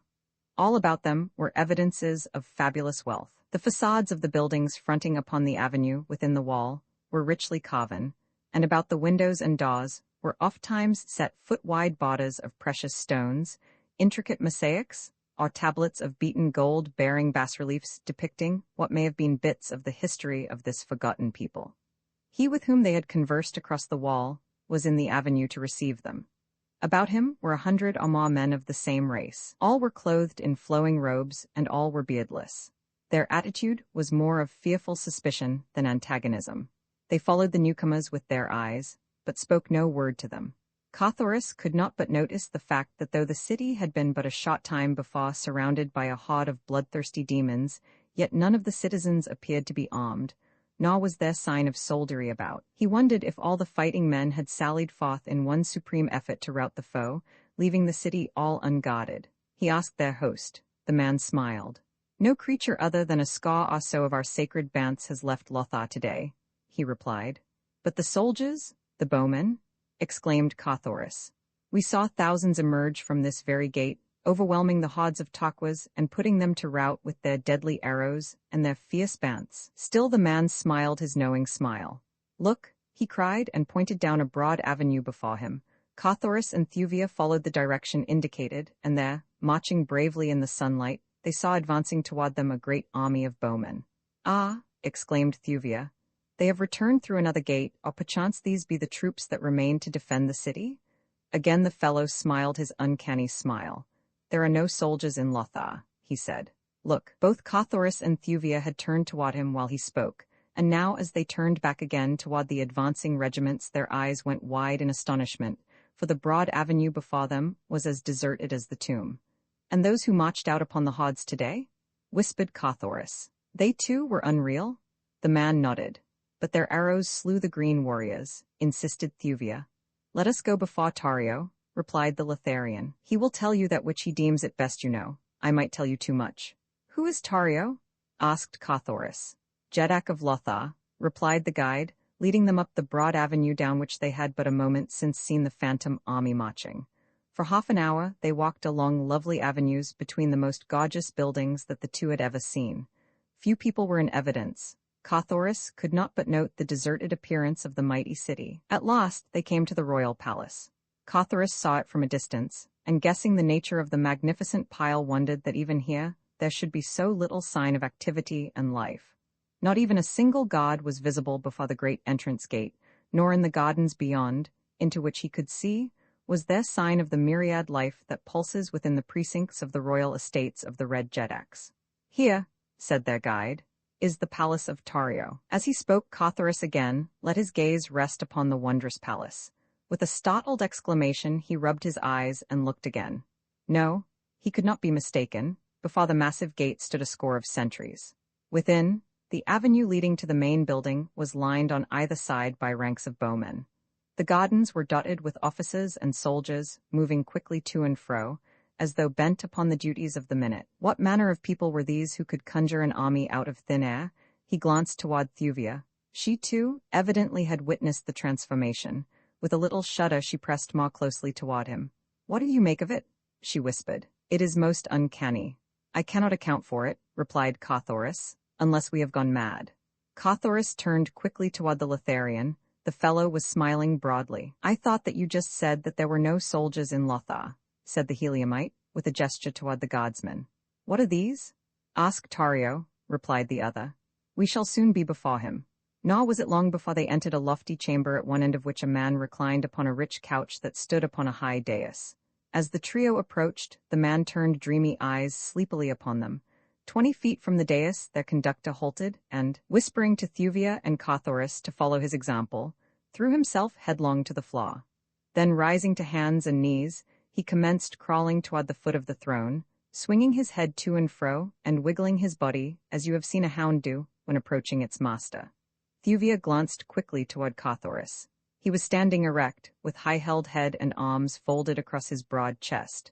A haughty smile curved his lips. The man upon the dais was eyeing him intently, and Carthoris of Helium was looking straight in the other's face. "Who be these, Jav?" asked the man of him who crawled upon his belly along the floor. "O Tario, most glorious Jedak," replied Jav, "these be strangers who came with the hordes of Taquas to our gates, saying that they were prisoners of the Green Men. They tell strange tales of cities far beyond Lothar. Arise, Jav," commanded Tario, "and ask these two why they show not to Tario the respect that is his due." Jav arose and faced the strangers. At sight of their erect positions his face went livid. He leaped toward them. "Creatures," he screamed, down upon your bellies before the last of the Jedaks of Barsoom." Roman 7, the phantom bowman, as Jav leaped toward him, Carthoris laid his hand upon the hilt of his long sword. The Lotharian halted. The great apartment was empty save for the four at the dais, yet as Jav stepped back from the menace of the Heliumites' threatening attitude, the latter found himself surrounded by a score of bowmen. From whence had they sprung? Both Carthoris and Thuvia looked their astonishment. Now the farmer's sword leaped from its scabbard, and at the same instant the bowmen drew back their slim shafts. Tario had half raised himself upon one elbow. For the first time he saw the full figure of Thuvia, who had been concealed behind the person of Carthoris. "Enough," cried the Jedak, raising a protesting hand, but at that very instant the sword of the Heliumite cut viciously at its nearest antagonist. As the keen edge reached its goal, Carthoris let the point fall to the floor. As with wide eyes he stepped backward in consternation, throwing the back of his left hand across his brow. His steel had cut but empty air. His antagonist had vanished. There were no bowmen in the room.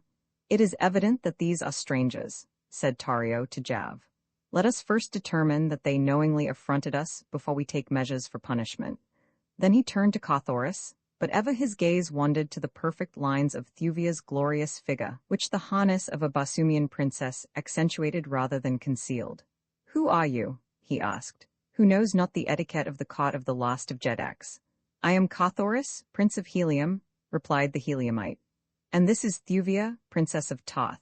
In the courts of our fathers men do not prostrate themselves before royalty. Not since the first-born Taw, their immortal goddess limb from limb, have men crawled upon their bellies to any throne upon Barsoom. Now think you that the daughter of one mighty Jedak and the son of another would so humiliate themselves?" Tario looked at Carthoris for a long time. At last he spoke. "There is no other Jedak upon Barsoom than Tario," he said. "There is no other race than that of Lothar, unless the hordes of Taquas may be dignified by such an appellation. Lotharians are white, your skins are red. There are no women left upon Barsoom. Your companion is a woman." He half rose from the couch, leaning far forward and pointing an accusing finger at Carthoris. "You are a lie," he shrieked. "You are both lies, and you dare to come before Tario, last and mightiest of the Jedaks of Barsoom, and assert your reality. Someone shall pay well for this, Jav, and unless I mistake it is yourself who has dared thus flippantly to trifle with the good nature of your Jedak. Remove the man, leave the woman, we shall see if both be lies. And later, Jav, you shall suffer for your temerity. There be few of us left, but Komel must be fed. Go." Carthoris could see that Jav trembled as he prostrated himself once more before his ruler, and then, rising, turned toward the Prince of Helium. "Come," he said. "And leave the Princess of Toth here alone?" cried Carthoris. Jav brushed closely past him, whispering, "Follow me, he cannot harm her, except to kill, and that he can do whether you remain or not. We had best go now, trust me." Carthoris did not understand, but something in the urgency of the other's tone assured him, and so he turned away, but not without a glance toward Thuvia, in which he attempted to make her understand that it was in her own interest that he left her.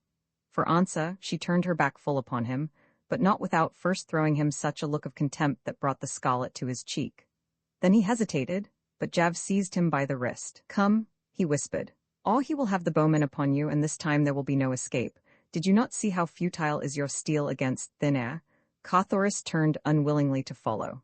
As the two left the room he turned to his companion. If I may not kill thin air, he asked, how then shall I fear that thin air may kill me? You saw the Turquoise fall before the bowmen? Asked Jav. Carthoris nodded.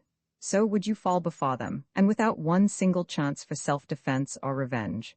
As they talked, Jav led Carthoris to a small room in one of the numerous towers of the palace. Here were couches, and Jav bid the Heliumite be seated. For several minutes the Lothlarian eyed his prisoner, for such Carthoris now realized himself to be.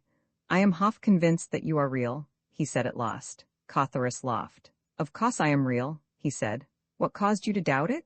Can you not see me, feel me? So may I see and feel the bowmen, replied Jav, and yet we all know that they, at least, are not real. Carthoris showed by the expression of his face his puzzlement at each new reference to the mysterious bowmen, the vanishing soldiery of Lothar. What then may they be? He asked. You really do not know? Asked Jav. Carthoris shook his head negatively. I can almost believe that you have told us the truth, and that you are really from another part of Barsoom, or from another world. But tell me, in your own country have you no bowmen to strike terror to the hearts of the green Hardismen as they slay in company with the fierce banths of war? We have soldiers, replied Carthoris. We of the red race are all soldiers, but we have no bowmen to defend us, such as yours. We defend ourselves. You go out and get killed by your enemies? Cried Jav incredulously. Certainly, replied Carthoris. How do the Lothlarians? You have seen, replied the other. We send out our deathless archers, deathless because they are lifeless, existing only in the imaginations of our enemies. It is really our giant minds that defend us, sending out legions of imaginary warriors to materialize before the mind's eye of the foe. They see them, they see their bows drawn back, they see their slender arrows speed with unerring precision toward their hearts, and they die, killed by the power of suggestion. But the archers that are slain, exclaimed Carthoris. You call them deathless, and yet I saw their dead bodies piled high upon the battlefield. How may that be? It is but to lend reality to the scene, replied Jav. We picture many of our own defenders killed that the Turquoise may not guess that there are really no flesh and blood creatures opposing them. Once that truth became implanted in their minds, it is the theory of many of us. No longer would they fall prey to the suggestion of the deadly arrows, for greater would be the suggestion of the truth, and the more powerful suggestion would prevail. It is law. And the banths? Questioned Carthoris. They too were but creatures of suggestion. Some of them were real, replied Jav. Those that accompanied the Achas in pursuit of the Turquoise were unreal. Like the Achas, they never returned, but having served their purpose, vanished with the bowmen when the rout of the enemy was assured. Those that remained about the field were real. Those we loosed as scavengers to devour the bodies of the dead of Turquoise. This thing is demanded by the realists among us. I am a realist. Tario is an etherealist. The etherealists maintain that there is no such thing as matter, that all is mind. They say that none of us exists, except in the imagination of his fellows, other than as an intangible, invisible mentality.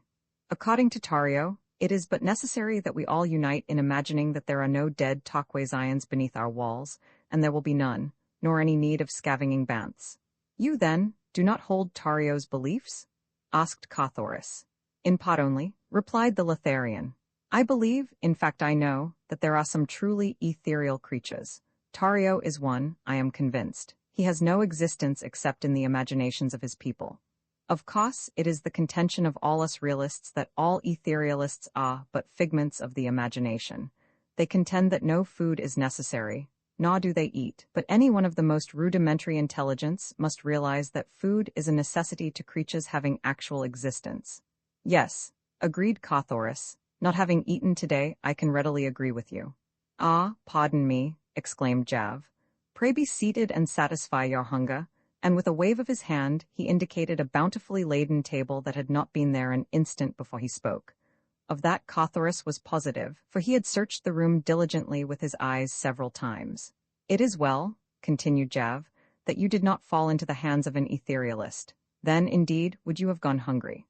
But, exclaimed Carthoris, this is not real food, it was not here an instant since, and real food does not materialize out of thin air. Jav looked hurt. There is no real food or water in Lothar, he said, nor has there been for countless ages. Upon such as you now see before you have we existed since the dawn of history. Upon such, then, may you exist. But I thought you were a realist, exclaimed Cawthorus. Indeed, cried Jav. What more realistic than this bounteous feast? It is just here that we differ most from the etherealists.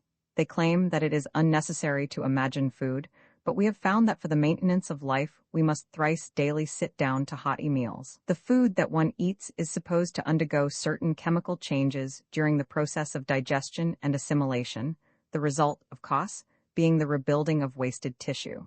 Now, we all know that mind is all, though we may differ in the interpretation of its various manifestations. Tario maintains that there is no such thing as substance, all being created from the substanceless matter of the brain. We realists, however, know better. We know that mind has the power to maintain substance, even though it may not be able to create substance. The latter is still an open question. And so we know that in order to maintain our physical bodies, we must cause all our organs properly to function. This we accomplish by materializing food thoughts and by partaking of the food thus created. We chew, we swallow, we digest. All our organs function precisely as if we had partaken of material food. And what is the result? What must be the result? The chemical changes take place through both direct and indirect suggestion, and we live and thrive. Cawthorus eyed the food before him. It seemed real enough. He lifted a morsel to his lips. There was substance indeed, and flavor as well. Yes, even his palate was deceived. Jav watched him, smiling as he ate. Is it not entirely satisfying? He asked. I must admit that it is, replied Cawthorus. But tell me, how does Tario Live and the other etherealists who maintain that food is unnecessary? Jav scratched his head. That is a question we often discuss, he replied. It is the strongest evidence we have of the non-existence of the etherealists, but who may know other than Komel? Who is Komel? Asked Cawthorus. I heard your Jedak speak of him. Jav bent low toward the ear of the Heliumite, looking fearfully about before he spoke. Komel is the essence, he whispered. Even the etherealists admit that mind itself must have substance in order to transmit to imaginings the appearance of substance. For if there really was no such thing as substance, it could not be suggested. What never has been cannot be imagined. Do you follow me? I am groping, replied Cawthorus dryly. So the essence must be substance, continued Jav. Komel is the essence of the all, as it were. He is maintained by substance. He eats. He eats the real. To be explicit, he eats the realists. That is Tario's work. He says that inasmuch as we maintain that we alone are real, we should, to be consistent, admit that we alone are proper food for Komel. Sometimes, as today, we find other food for him. He is very fond of Takwes ions. And Komel is a man? Asked Cawthorus. He is all I told you, replied Jav. I know not how to explain him in words that you will understand. He is the beginning and the end. All life emanates from Komel, since the substance which feeds the brain with imaginings radiates from the body of Komel. Should Komel cease to eat, all life upon Basum would cease to be. He cannot die, but he might cease to eat and thus to radiate. And he feeds upon the men and women of your belief? Cried Cawthorus. Women? Exclaimed Jav. There are no women in Lothar.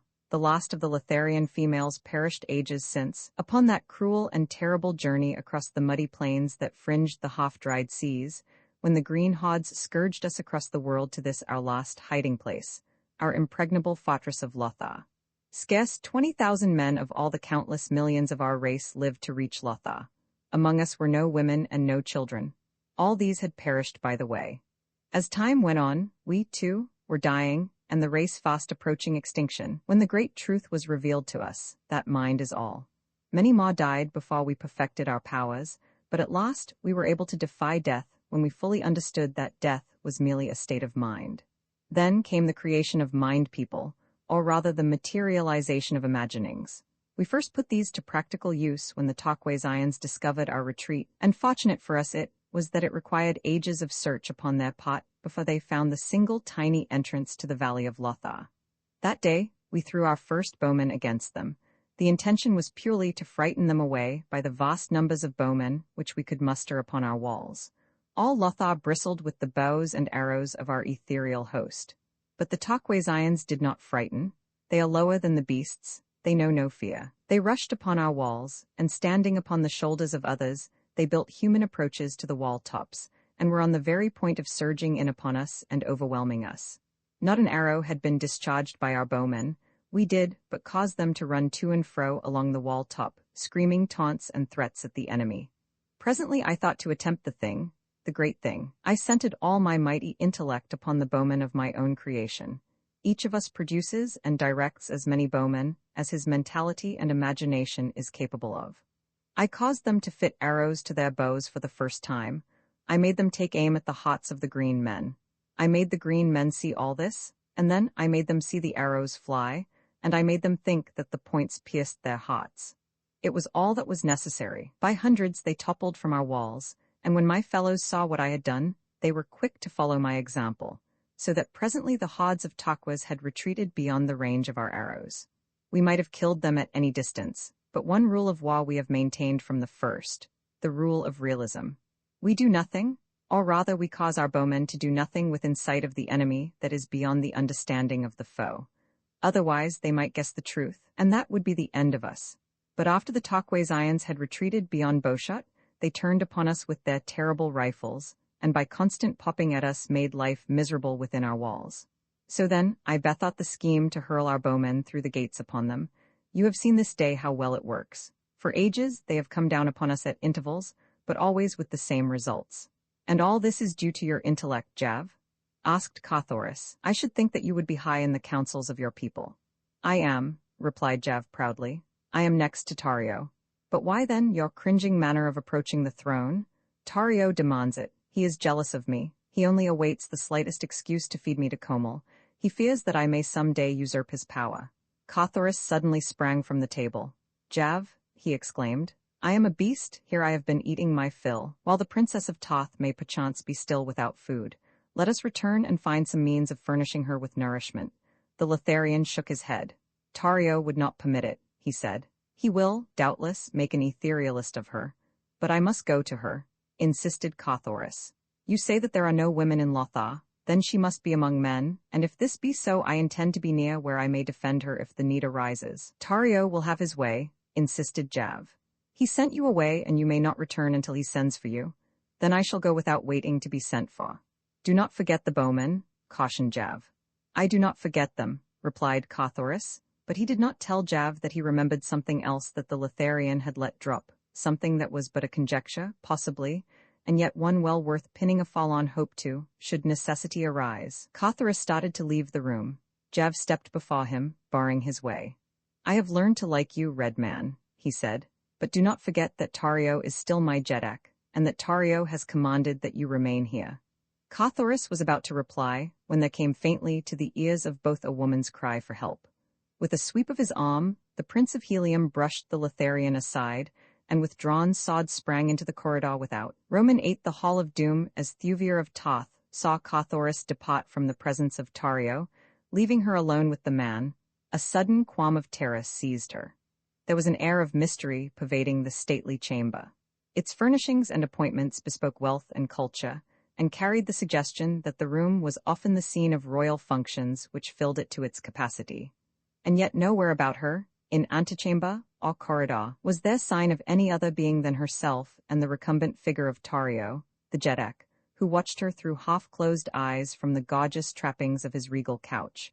For a time after the departure of Jav and Cothoris, the man eyed her intently. Then he spoke. Come nearer, he said, and as she approached, Whose creature are you? Who has dared materialize his imaginings of woman? It is contrary to the customs and the royal edicts of Lothar. Tell me, woman, from whose brain have you sprung? Jav's? No, do not deny it. I know that it could be no other than that envious realist. He seeks to tempt me. He would see me fall beneath the spell of your charms, and then he, your master, would direct my destiny and my end. I see it all. I see it all. The blood of indignation and anger had been rising to Thuvia's face. Her chin was up, a haughty curve upon her perfect lips. I know not, she cried, of what you are prating. I am Thuvia, Princess of Toth. I am no man's creature. Never before today did I lay eyes upon him you call Jav, nor upon your ridiculous city, of which even the greatest nations of Basum have never dreamed. My charms are not for you, nor such as you.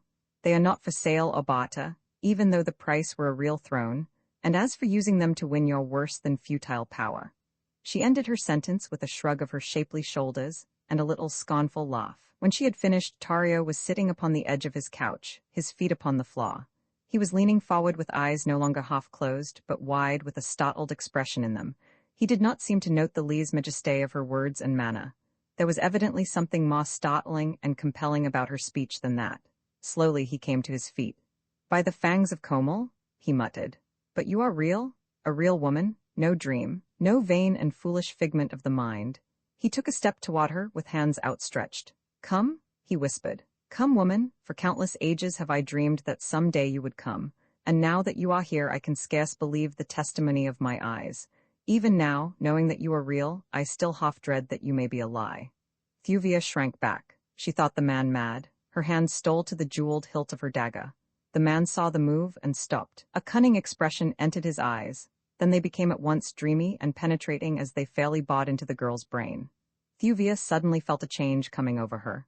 What the cause of it she did not guess, but somehow the man before her began to assume a new relationship within her heart. No longer was he a strange and mysterious enemy, but an old and trusted friend. Her hand slipped from the dagger's hilt. Tario came closer. He spoke gentle, friendly words, and she answered him in a voice that seemed hers and yet another's. He was beside her now. His hand was upon her shoulder. His eyes were downbent toward hers. She looked up into his face. His gaze seemed to boss straight through her to some hidden spring of sentiment within her. Her lips parted in sudden awe and wonder at the strange revealment of her inner self that was being laid bare before her consciousness. She had known Tario forever. He was more than friend to her. She moved a little closer to him. In one swift flood of light she knew the truth. She loved Tario, Jeddak of Lothar. She had always loved him. The man, seeing the success of his strategy, could not restrain a faint smile of satisfaction. Whether there was something in the expression of his face, or whether from Carthoris of Helium in a far chamber of the palace came a more powerful suggestion, who may say? But something there was that suddenly dispelled the strange, hypnotic influence of the man. As though a mask had been torn from her eyes, Thuvia suddenly saw Tario, as she had formerly seen him, and accustomed as she was to the strange manifestations of highly developed mentality which are common upon Basum, she quickly guessed enough of the truth to know that she was in grave danger. Quickly she took a step backward, tearing herself from his grasp. But the momentary contact had aroused within Tario all the long-buried passions of his loveless existence. With a muffled cry he sprang upon her, throwing his arms about her and attempting to drag her lips to his. "Woman," he cried. "Lovely woman, Tario would make you queen of Lothar. Listen to me. Listen to the love of the last of the Jeddaks of Basum." Thuvia struggled to free herself from his embrace. "Stop, creature," she cried. "Stop, I do not love you. Stop, or I shall scream for help." Tario laughed in her face. "Scream for help," he mimicked. "And who within the halls of Lothar is there who might come in answer to your call? Who would dare enter the presence of Tario, unsummoned?" "There is one," she replied, "who would come, and coming, dare to cut you down upon your own throne if he thought that you had offered affront to Thuvir of Toth." "Who, Jav?" asked Tario. "Not Jav, nor any other soft-skinned Lotharian," she replied, "but a real man, a real warrior, Carthoris of Helium." Again the man laughed at her. "You forget the bowman," he reminded her. "What could your red warrior accomplish against my fearless legions?" Again he caught her roughly to him, dragging her towards his couch. "If you will not be my queen," he said, "you shall be my slave." "Neither," cried the girl. As she spoke the single word, there was a quick move of her right hand. Tario, releasing her, staggered back, both hands pressed to his side. At the same instant, the room filled with bowmen, and then the Jeddak of Lothar sank senseless to the marble floor. At the instant that he lost consciousness, the bowmen were about to release their arrows into Thuvia's heart. Involuntarily, she gave a single cry for help, though she knew that not even Carthoris of Helium could save her now. Then she closed her eyes and waited for the end. No slender shafts pierced her tender side. She raised her lids to see what stayed the hand of her executioners. The room was empty save for herself, and the still form of the Jeddak of Lothar lying at her feet, a little pool of crimson staining the white marble of the floor beside him. Tario was unconscious. Thuvia was amazed. Where were the bowmen? Why had they not loosed their shafts? What could it all mean? An instant before the room had been mysteriously filled with armed men, evidently called to protect their Jeddak. Yet now, with the evidence of her deed plain before them, they had vanished as mysteriously as they had come, leaving her alone with the body of their ruler, into whose side she had slipped her long, keen blade. The girl glanced apprehensively about, first for signs of the return of the bowmen, and then for some means of escape. The wall behind the dais was pierced by two small doorways, hidden by heavy hangings. Thuvia was running quickly towards one of these when she heard the clank of a warrior's metal at the end of the apartment behind her. Ah, if she had but an instant more of time, she could have reached that screening arras and, perchance, have found some avenue of escape behind it. But now it was too late. She had been discovered. With a feeling that was akin to apathy, she turned to meet her fate, and there, before her, running swiftly across the broad chamber to her side, was Carthoris, his naked long sword gleaming in his hand. For days, she had doubted the intentions of the Heliumite. She had thought him a party to her abduction. Since fate had thrown them together, she had scarce favored him with more than the most perfunctory replies to his remarks, unless at such times as the weird and uncanny happenings at Lothar had surprised her out of her reserve. She knew that Carthoris of Helium would fight for her, but whether to save her for himself or another, she was in doubt. He knew that she was promised to kill and tithe, Jeddak of Kaol. But if he had been instrumental in her abduction, his motives could not be prompted by loyalty to his friend or regard for her honor. And yet, as she saw him coming across the marble floor of the audience chamber of Tario of Lothar, his fine eyes filled with apprehension for her safety, his splendid figure personifying all that is finest in the fighting men of martial Mars, she could not believe that any faintest trace of perfidy lurked beneath so glorious an exterior. Never, she thought, in all her life had the sight of any man been so welcome to her. It was with difficulty that she refrained from rushing forward to meet him. She knew that he loved her, but in time, she recalled that she was promised to kill and tithe. Not even might she trust herself to show too great gratitude to the Heliumite, lest he misunderstand. Carthoris was by her side now. His quick glance had taken in the scene within the room, the still figure of the Jeddak sprawled upon the floor, the girl hastening toward a shrouded exit. "Did he harm you, Thuvia?" he asked. She held up her crimsoned blade that he might see it. "No," she said, "he did not harm me." A grim smile lighted Carthoris' face.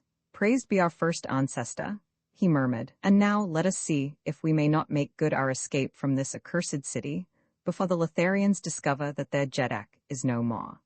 With the firm authority that sat so well upon him, in whose veins flowed the blood of John Carter of Virginia and Dejah Thoris of Helium, he grasped her hand and, turning back across the hall, strode toward the great doorway through which Jav had brought them into the presence of the Jeddak earlier in the day. They had almost reached the threshold when a figure sprang into the apartment through another entrance. It was Jav. He, too, took in the scene within at a glance. Carthoris turned to face him, his sword ready in his hand and his great body shielding the slender figure of the girl. "Come, Jav of Lothar," he cried. "Let us face the issue at once, for only one of us may leave this chamber alive with Thuvir of Toth." Then, seeing that the man wore no sword, he exclaimed, "Bring on your bowmen, then, or come with us as my prisoner until we have safely passed the outer portals of thy ghostly city." "You have killed Tario?" exclaimed Jav, ignoring the other's challenge. "You have killed Tario? I see his blood upon the floor, real blood, real death. Tario was after all as real as I, yet he was an etherealist. He would not materialize his sustenance. Can it be that they are right? Well, we too are right, and all these ages we have been quarreling, each saying that the other was wrong. However, he is dead now, of that I am glad. Now shall Jev come into his own, now shall Jev be Jeddak of Lothar." As he finished, Tario opened his eyes and then quickly sat up. "Traitor? Assassin?" he screamed, and then, "Kada, Kada," which is the Basumian for God. Jav went sickly white. He fell upon his belly, wriggling toward Tario. "Oh, my Jeddak, he whimpered. Jav had no hand in this. Jav, your faithful Jav, but just this instant entered the apartment to find you lying prone upon the floor, and these two strangers about to leave. How it happened I know not. Believe me, most glorious Jeddak." "Cease, knave," cried Tario. "I heard your words, however, he is dead now. Of that I am glad. Now shall Jev come into his own, now shall Jev be Jeddak of Lothar. At last, traitor, I have found you out. Your own words have condemned you as surely as the acts of these red creatures have sealed their fates, unless," he paused. "Unless the woman?" But he got no further. Carthoris guessed what he would have said, and before the words could be uttered, he had sprung forward and struck the man across the mouth with his open palm. Tario frothed in rage and mortification. "And should you again affront the princess of Toth," warned the Heliumite, "I shall forget that you wear no sword. Not forever may I control my itching sword hand." Tario shrank back toward the little doorways behind the dais. He was trying to speak, but so hideously were the muscles of his face working that he could utter no word for several minutes. At last he managed to articulate intelligibly. "Die," he shrieked.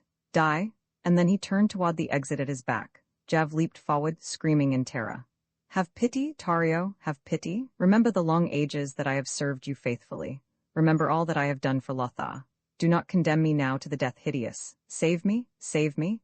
But Tario only laughed a mocking laugh and continued to back toward the hangings that hid the little doorway. Jav turned toward Carthoris. Stop him, he screamed. Stop him. If you love life, let him not leave this room, and as he spoke he leaped in pursuit of his Jedak. Carthoris followed Jav's example, but the last of the Jedaks of Barsoom was too quick for them. By the time they reached the araz behind which he had disappeared, they found a heavy stone door blocking their further progress. Jav sank to the floor in a spasm of terror. Come, man, cried Carthoris. We are not dead yet. Let us hasten to the avenues and make an attempt to leave the city. We are still alive, and while we live we may yet endeavor to direct our own destinies. Of what avail? To sink spineless to the floor? Come, be a man? Jav but shook his head. Did you not hear him call the gods? He moaned. Ah, if we could have but intercepted him, then there might have been hope, but alas, he was too quick for us. Well, well, exclaimed Carthoris impatiently. What if he did call the gods? There will be time enough to worry about that after they come. At present, I see no indication that they have any idea of overexerting themselves to obey their Jedak's summons. Jav shook his head mournfully. You do not understand, he said. The gods have already come and gone. They have done their work and we are lost. Look to the various exits. Carthoris and Thuvia turned their eyes in the direction of the several doorways which pierced the walls of the great chamber. Each was tightly closed by huge stone doors. Well? Asked Carthoris. We are to die the death, whispered Jav faintly. Further than that he would not say. He just sat upon the edge of the Jedak's couch and waited. Carthoris moved to Thuvia's side and, standing there with naked sword, he let his brave eyes roam ceaselessly about the great chamber, that no foe might spring upon them unseen. For what seemed hours no sound broke the silence of their living tomb. No sign gave their executioners of the time or manner of their death. The suspense was terrible. Even Carthoris of Helium began to feel the terrible strain upon his nerves. If he could but know how and whence the hand of death was to strike, he could meet it unafraid, but to suffer longer the hideous tension of this blighting ignorance of the plans of their assassins was telling upon him grievously. Thuvir of Toth drew quite close to him. She felt safer with the feel of his arm against hers, and with the contact of her the man took a new grip upon himself. With his old-time smile he turned toward her. It would seem that they are trying to frighten us to death, he said, laughing. And shame be upon me that I should confess it, I think they were close to accomplishing their designs upon me. She was about to make some reply when a fearful shriek broke from the lips of the Lotharian. The end is coming, he cried. The end is coming. The flaw? The flaw? Oh, Komal, be merciful. Thuvir and Carthoris did not need to look at the flaw to be aware of the strange movement that was taking place. Slowly, the marble flagging was sinking in all directions toward the center. At first the movement, being gradual, was scarce noticeable, but presently the angle of the flaw became such that one might stand easily only by bending one knee considerably. Jav was shrieking still, and clawing at the royal couch that had already commenced to slide toward the center of the room, where both Thuvia and Carthoris suddenly noted a small orifice which grew in diameter as the floor assumed more closely a funnel-like contour. Now it became more and more difficult to cling to the dizzy inclination of the smooth and polished marble. Carthoris tried to support Thuvia, but himself commenced to slide and slip toward the ever-enlarging aperture. Better to cling to the smooth stone, he kicked off his sandals of Zitadar hide, and with his bare feet braced himself against the sickening tilt, at the same time throwing his arms supportingly about the girl. In her terror her own hands clasped about the man's neck. Her cheek was close to his. Death, unseen and of unknown form, seemed close upon them, and because unseen and unknowable infinitely more terrifying. Courage, my princess, he whispered. She looked up into his face to see smiling lips above hers and brave eyes, untouched by terror, drinking deeply of her own. Then the flaw sagged and tilted more swiftly. There was a sudden slipping rush as they were precipitated toward the aperture. Jav's screams rose weird and horrible in their ears, and then the three found themselves piled upon the royal couch of Tario, which had stuck within the aperture at the base of the marble funnel. For a moment they breathed more freely, but presently they discovered that the aperture was continuing to enlarge. The couch slipped downward. Jav shrieked again. There was a sickening sensation as they felt all let go beneath them, as they fell through darkness to an unknown death. Roman 9. The battle in the plain. The distance from the bottom of the funnel to the floor of the chamber beneath it could not have been great, for all three of the victims of Tario's wrath alighted unscathed. Carthoris, still clasping Thuvia tightly to his breast, came to the ground cat-like, upon his feet, breaking the shock for the girl. Scarce had his feet touched the rough stone flagging of this new chamber than his sword flashed out ready for instant use. But though the room was lighted, there was no sign of enemy about. Carthoris looked toward Jav. The man was pasty white with fear. "What is to be our fate?" asked the Heliumite. "Tell me, man, shake off your terror long enough to tell me so I may be prepared to sell my life and that of the Princess of Tarth as dearly as possible." "Komel," whispered Jav, "we are to be devoured by Komel?" "Your deity?" asked Carthoris. The Litharian nodded his head. Then he pointed toward a low doorway at one end of the chamber. "From thence will he come upon us? Lay aside your puny sword, fool. It will but enrage him the more and make our sufferings the worse." Carthoris smiled, gripping his long sword the more firmly. Presently Jav gave a horrified moan, at the same time pointing toward the door. "He has come," he whimpered. Carthoris and Thuvia looked in the direction the Litharian had indicated, expecting to see some strange and fearful creature in human form. But to their astonishment, they saw the broad head and great-maned shoulders of a huge banth, the largest that either ever had seen. Slowly, and with dignity, the mighty beast advanced into the room. Jav had fallen to the floor, and was wriggling his body in the same servile manner that he had adopted toward Tario. He spoke to the fierce beast as he would have spoken to a human being, pleading with it for mercy. Carthoris stepped between Thuvia and the banth, his sword ready to contest the beast's victory over them. Thuvia turned toward Jav. "Is this Komel, your god?" she asked. Jav nodded affirmatively. The girl smiled and then, brushing past Carthoris, she stepped swiftly toward the growling carnivore. In low, firm tones she spoke to it as she had spoken to the banths of the Golden Cliffs and the scavengers before the walls of Lothar. The beast ceased its growling. With lowered head and cat-like purr, it came slinking to the girl's feet. Thuvia turned toward Carthoris. "It is but a banth," she said. "We have nothing to fear from it." Carthoris smiled. "I did not fear it," he replied, "for I, too, believed it to be only a banth, and I have my long sword."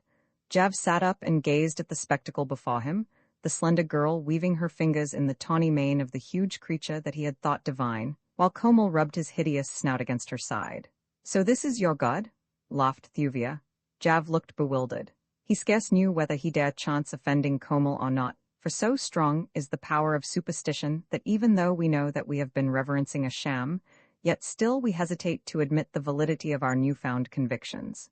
"Yes," he said, "this is Komel. For ages the enemies of Tario have been hurled to this pit to fill his maw, for Komel must be fed. Is there any way out of this chamber to the avenues of the city?" asked Carthoris. Jav shrugged. "I do not know," he replied. "Never have I been here before, nor ever have I cared to do so." "Come," suggested Thuvia, "let us explore, there must be a way out." Together the three approached the doorway through which Komel had entered the apartment that was to have witnessed their deaths. Beyond was a low-roofed lair, with a small door at the far end. This, to their delight, opened to the lifting of an ordinary latch, letting them into a circular arena, surrounded by tiers of seats. "Here is where Komel is fed in public," explained Jav. "Had Tario dared it would have been here that our fates had been sealed, but he feared too much thy keen blade, red man, and so he hurled us all downward to the pit. I did not know how closely connected were the two chambers. Now we may easily reach the avenues and the city gates. Only the bowmen may dispute the right of way, and knowing their secret, I doubt that they have power to harm us." Another door led to a flight of steps that rose from the arena level upward through the seats to an exit at the back of the hall. Beyond this was a straight, broad corridor, running directly through the palace to the gardens at the side. No one appeared to question them as they advanced, mighty Komel pacing by the girl's side. "Where are the people of the palace? The Jedak's retinue?" asked Carthoris. "Even in the city streets as we came through I scarce saw sign of a human being, yet all about are evidences of a mighty population." Jav sighed. "Poor Lothar," he said. "It is indeed a city of ghosts. There are scarce 1,000 of us left, who once were numbered in the millions. Our great city is peopled by the creatures of our own imaginings. For our own needs we do not take the trouble to materialize these peoples of our brain, yet they are apparent to us. Even now I see great throngs lining the avenue, hastening to and fro in the round of their duties. I see women and children laughing on the balconies, These we are forbidden to materialize, but yet I see them, they are here. But why not? He mused. No longer need I fear Tario, he has done his worst and failed. Why not indeed? Stay, friends, he continued. Would you see Lothar in all her glory? Carthoris and Thuvia nodded their assent, more out of courtesy than because they fully grasped the import of his mutterings. Jav gazed at them penetratingly for an instant, then, with a wave of his hand, cried, Look! The sight that met them was awe-inspiring. Where before there had been naught but deserted pavements and scarlet swaths, yawning windows and tenantless doors, now swarmed a countless multitude of happy, laughing people. It is the past, said Jav in a low voice. They do not see us, they but live the old dead past of ancient Lothar, the dead and crumbled Lothar of antiquity, which stood upon the shore of Throxus, mightiest of the 5 oceans. See those fine, upstanding men swinging along the broad avenue? See the young girls and the women smile upon them? See the men greet them with love and respect? Those be seafarers coming up from their ships which lie at the quays at the city's edge. Brave men, they? Ah, but the glory of Lothar has faded. See their weapons.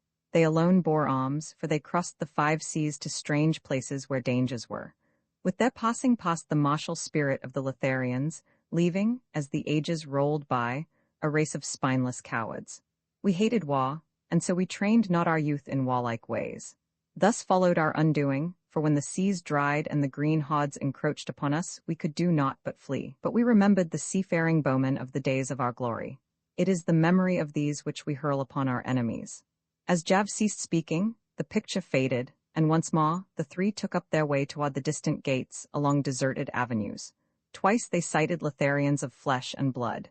At sight of them, and the huge banth which they must have recognized as Comel, the citizens turned and fled. They will carry word of our flight to Tario, cried Jav, and soon he will send his bowmen after us. Let us hope that our theory is correct, and that their shafts are powerless against minds cognizant of their unreality. Otherwise we are doomed. Explain, Red Man, to the woman the truths that I have explained to you, that she may meet the arrows with a stronger counter-suggestion of immunity. Carthoris did as Jav bid him, but they came to the great gates without sign of pursuit developing. Here Jav set in motion the mechanism that rolled the huge, wheel-like gate aside, and a moment later the 3, accompanied by the banth, stepped out into the plain before Lothar. Scarce had they covered 100 yards when the sound of many men shouting arose behind them. As they turned, they saw a company of bowmen debouching upon the plain from the gate through which they had but just passed. Upon the wall above the gate were a number of Lotharians, among whom Jav recognized Tario. The Jedak stood glaring at them, evidently concentrating all the forces of his trained mind upon them. That he was making a supreme effort to render his imaginary creatures deadly was apparent. Jav turned white and commenced to tremble. At the crucial moment, he appeared to lose the courage of his conviction. The great banth turned back toward the advancing bowmen and growled. Carthoris placed himself between Thuvia and the enemy and, facing them, awaited the outcome of their charge. Suddenly, an inspiration came to Carthoris. Hurl your own bowmen against Tario's? He cried to Jav. Let us see a materialized battle between 2 mentalities. The suggestion seemed to hearten the Lotharian, and in another moment the 3 stood behind solid ranks of huge bowmen who hurled taunts and menaces at the advancing company emerging from the walled city. Jav was a new man the moment his battalion stood between him and Tario. One could almost have sworn the man believed these creatures of his strange hypnotic power to be real flesh and blood. With hoarse battle cries, they charged the bowmen of Tario. Barbed shafts flew thick and fast. Men fell, and the ground was red with gore. Carthoris and Thuvia had difficulty in reconciling the reality of it all with their knowledge of the truth. They saw Utan after Utan march from the gate in perfect step, to reinforce the outnumbered company which Tario had first sent forth to arrest them. They saw Jav's forces grow correspondingly, until all about them rolled a sea of fighting, cursing warriors, and the dead lay in heaps about the field. Jav and Tario seemed to have forgotten all else beside the struggling bowmen that surged to and fro, filling the broad field between the forest and the city. The wood loomed close behind Thuvia and Carthoris. The latter cast a glance toward Jav. Come, he whispered to the girl. Let them fight out their empty battle. Neither, evidently, has power to harm the other. They are like 2 controversialists hurling words at one another. While they are engaged, we may as well be devoting our energies to an attempt to find the passage through the cliffs to the plain beyond. As he spoke, Jav, turning from the battle for an instant, caught his words. He saw the girl move to accompany the Heliumite. A cunning look leaped to the Lothlarian's eyes. The thing that lay beyond that look had been deep in his heart since first he had laid eyes upon Thuvir of Toth. He had not recognized it, however, until now that she seemed about to pass out of his existence. He centered his mind upon the Heliumite and the girl for an instant.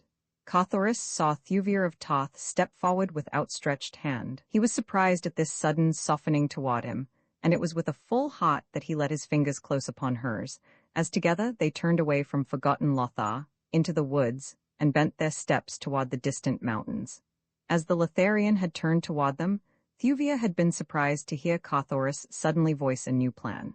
"Remain here with Jav," she had heard him say, "while I go to search for the passage through the cliffs." She had dropped back in surprise and disappointment, for she knew that there was no reason why she should not have accompanied him. Certainly, she should have been safer with him than left here alone with the Lothlarian. And Jav watched the two and smiled his cunning smile. When Carthoris had disappeared within the wood, Thuvir seated herself apathetically upon the scarlet sward to watch the seemingly interminable struggles of the bowmen. The long afternoon dragged its weary way toward darkness, and still the imaginary legions charged and retreated. The sun was about to set when Tario commenced to withdraw his troops slowly toward the city. His plan for cessation of hostilities through the night evidently met with Jav's entire approval, for he caused his forces to form themselves in orderly utans and march just within the edge of the wood, where they were soon busily engaged in preparing their evening meal and spreading down their sleeping silks and furs for the night. Thuvir could scarce repress a smile as she noted the scrupulous care with which Jav's imaginary men attended to each tiny detail of deportment as truly as if they had been real flesh and blood. Sentries were posted between the camp and the city. Officers clanked hither and thither issuing commands and seeing to it that they were properly carried out. Thuvir turned toward Jav. "Why is it," she asked, "that you observe such careful nicety in the regulation of your creatures when Tario knows quite as well as you that they are but figments of your brain? Why not permit them simply to dissolve into thin air until you again require their futile service?" "You do not understand them," replied Jav. "While they exist, they are real. I do but call them into being now, and in a way direct their general actions. But thereafter, until I dissolve them, they are as actual as you or I. Their officers command them under my guidance. I am the general, that is all. And the psychological effect upon the enemy is far greater than were I to treat them merely as substanceless vagaries. Then, too," continued the Lothlarian, "there is always the hope, which with us is little short of belief, that some day these materializations will merge into the real, that they will remain, some of them, after we have dissolved their fellows, and that thus we shall have discovered a means for perpetuating our dying race. Some there are who claim already to have accomplished the thing. It is generally supposed that the etherealists have quite a few among their number who are permanent materializations. It is even said that such is Tario, but that cannot be, for he existed before we had discovered the full possibilities of suggestion. There are others among us who insist that none of us is real, that we could not have existed all these ages without material food and water had we ourselves been material. Although I am a realist, I rather incline toward this belief myself. It seems well and sensibly based upon the belief that our ancient forebears developed before their extinction such wondrous mentalities that some of the stronger minds among them lived after the death of their bodies, that we are but the deathless minds of individuals long dead. It would appear possible, and yet in so far as I am concerned, I have all the attributes of corporeal existence. I eat, I sleep," he paused, casting a meaning look upon the girl. "I love." Thuvir could not mistake the palpable meaning of his words and expression. She turned away with a little shrug of disgust that was not lost upon the Lothlarian. He came close to her and seized her arm. "Why not Jav?" he cried. "Who more honorable than the second of the world's most ancient race? Your Heliumite, he is gone. He has deserted you to your fate to save himself. Come, be Jav's." Thuvir of Toth rose to her full height, her lifted shoulder turned toward the man, her haughty chin upraised, a scornful twist to her lips.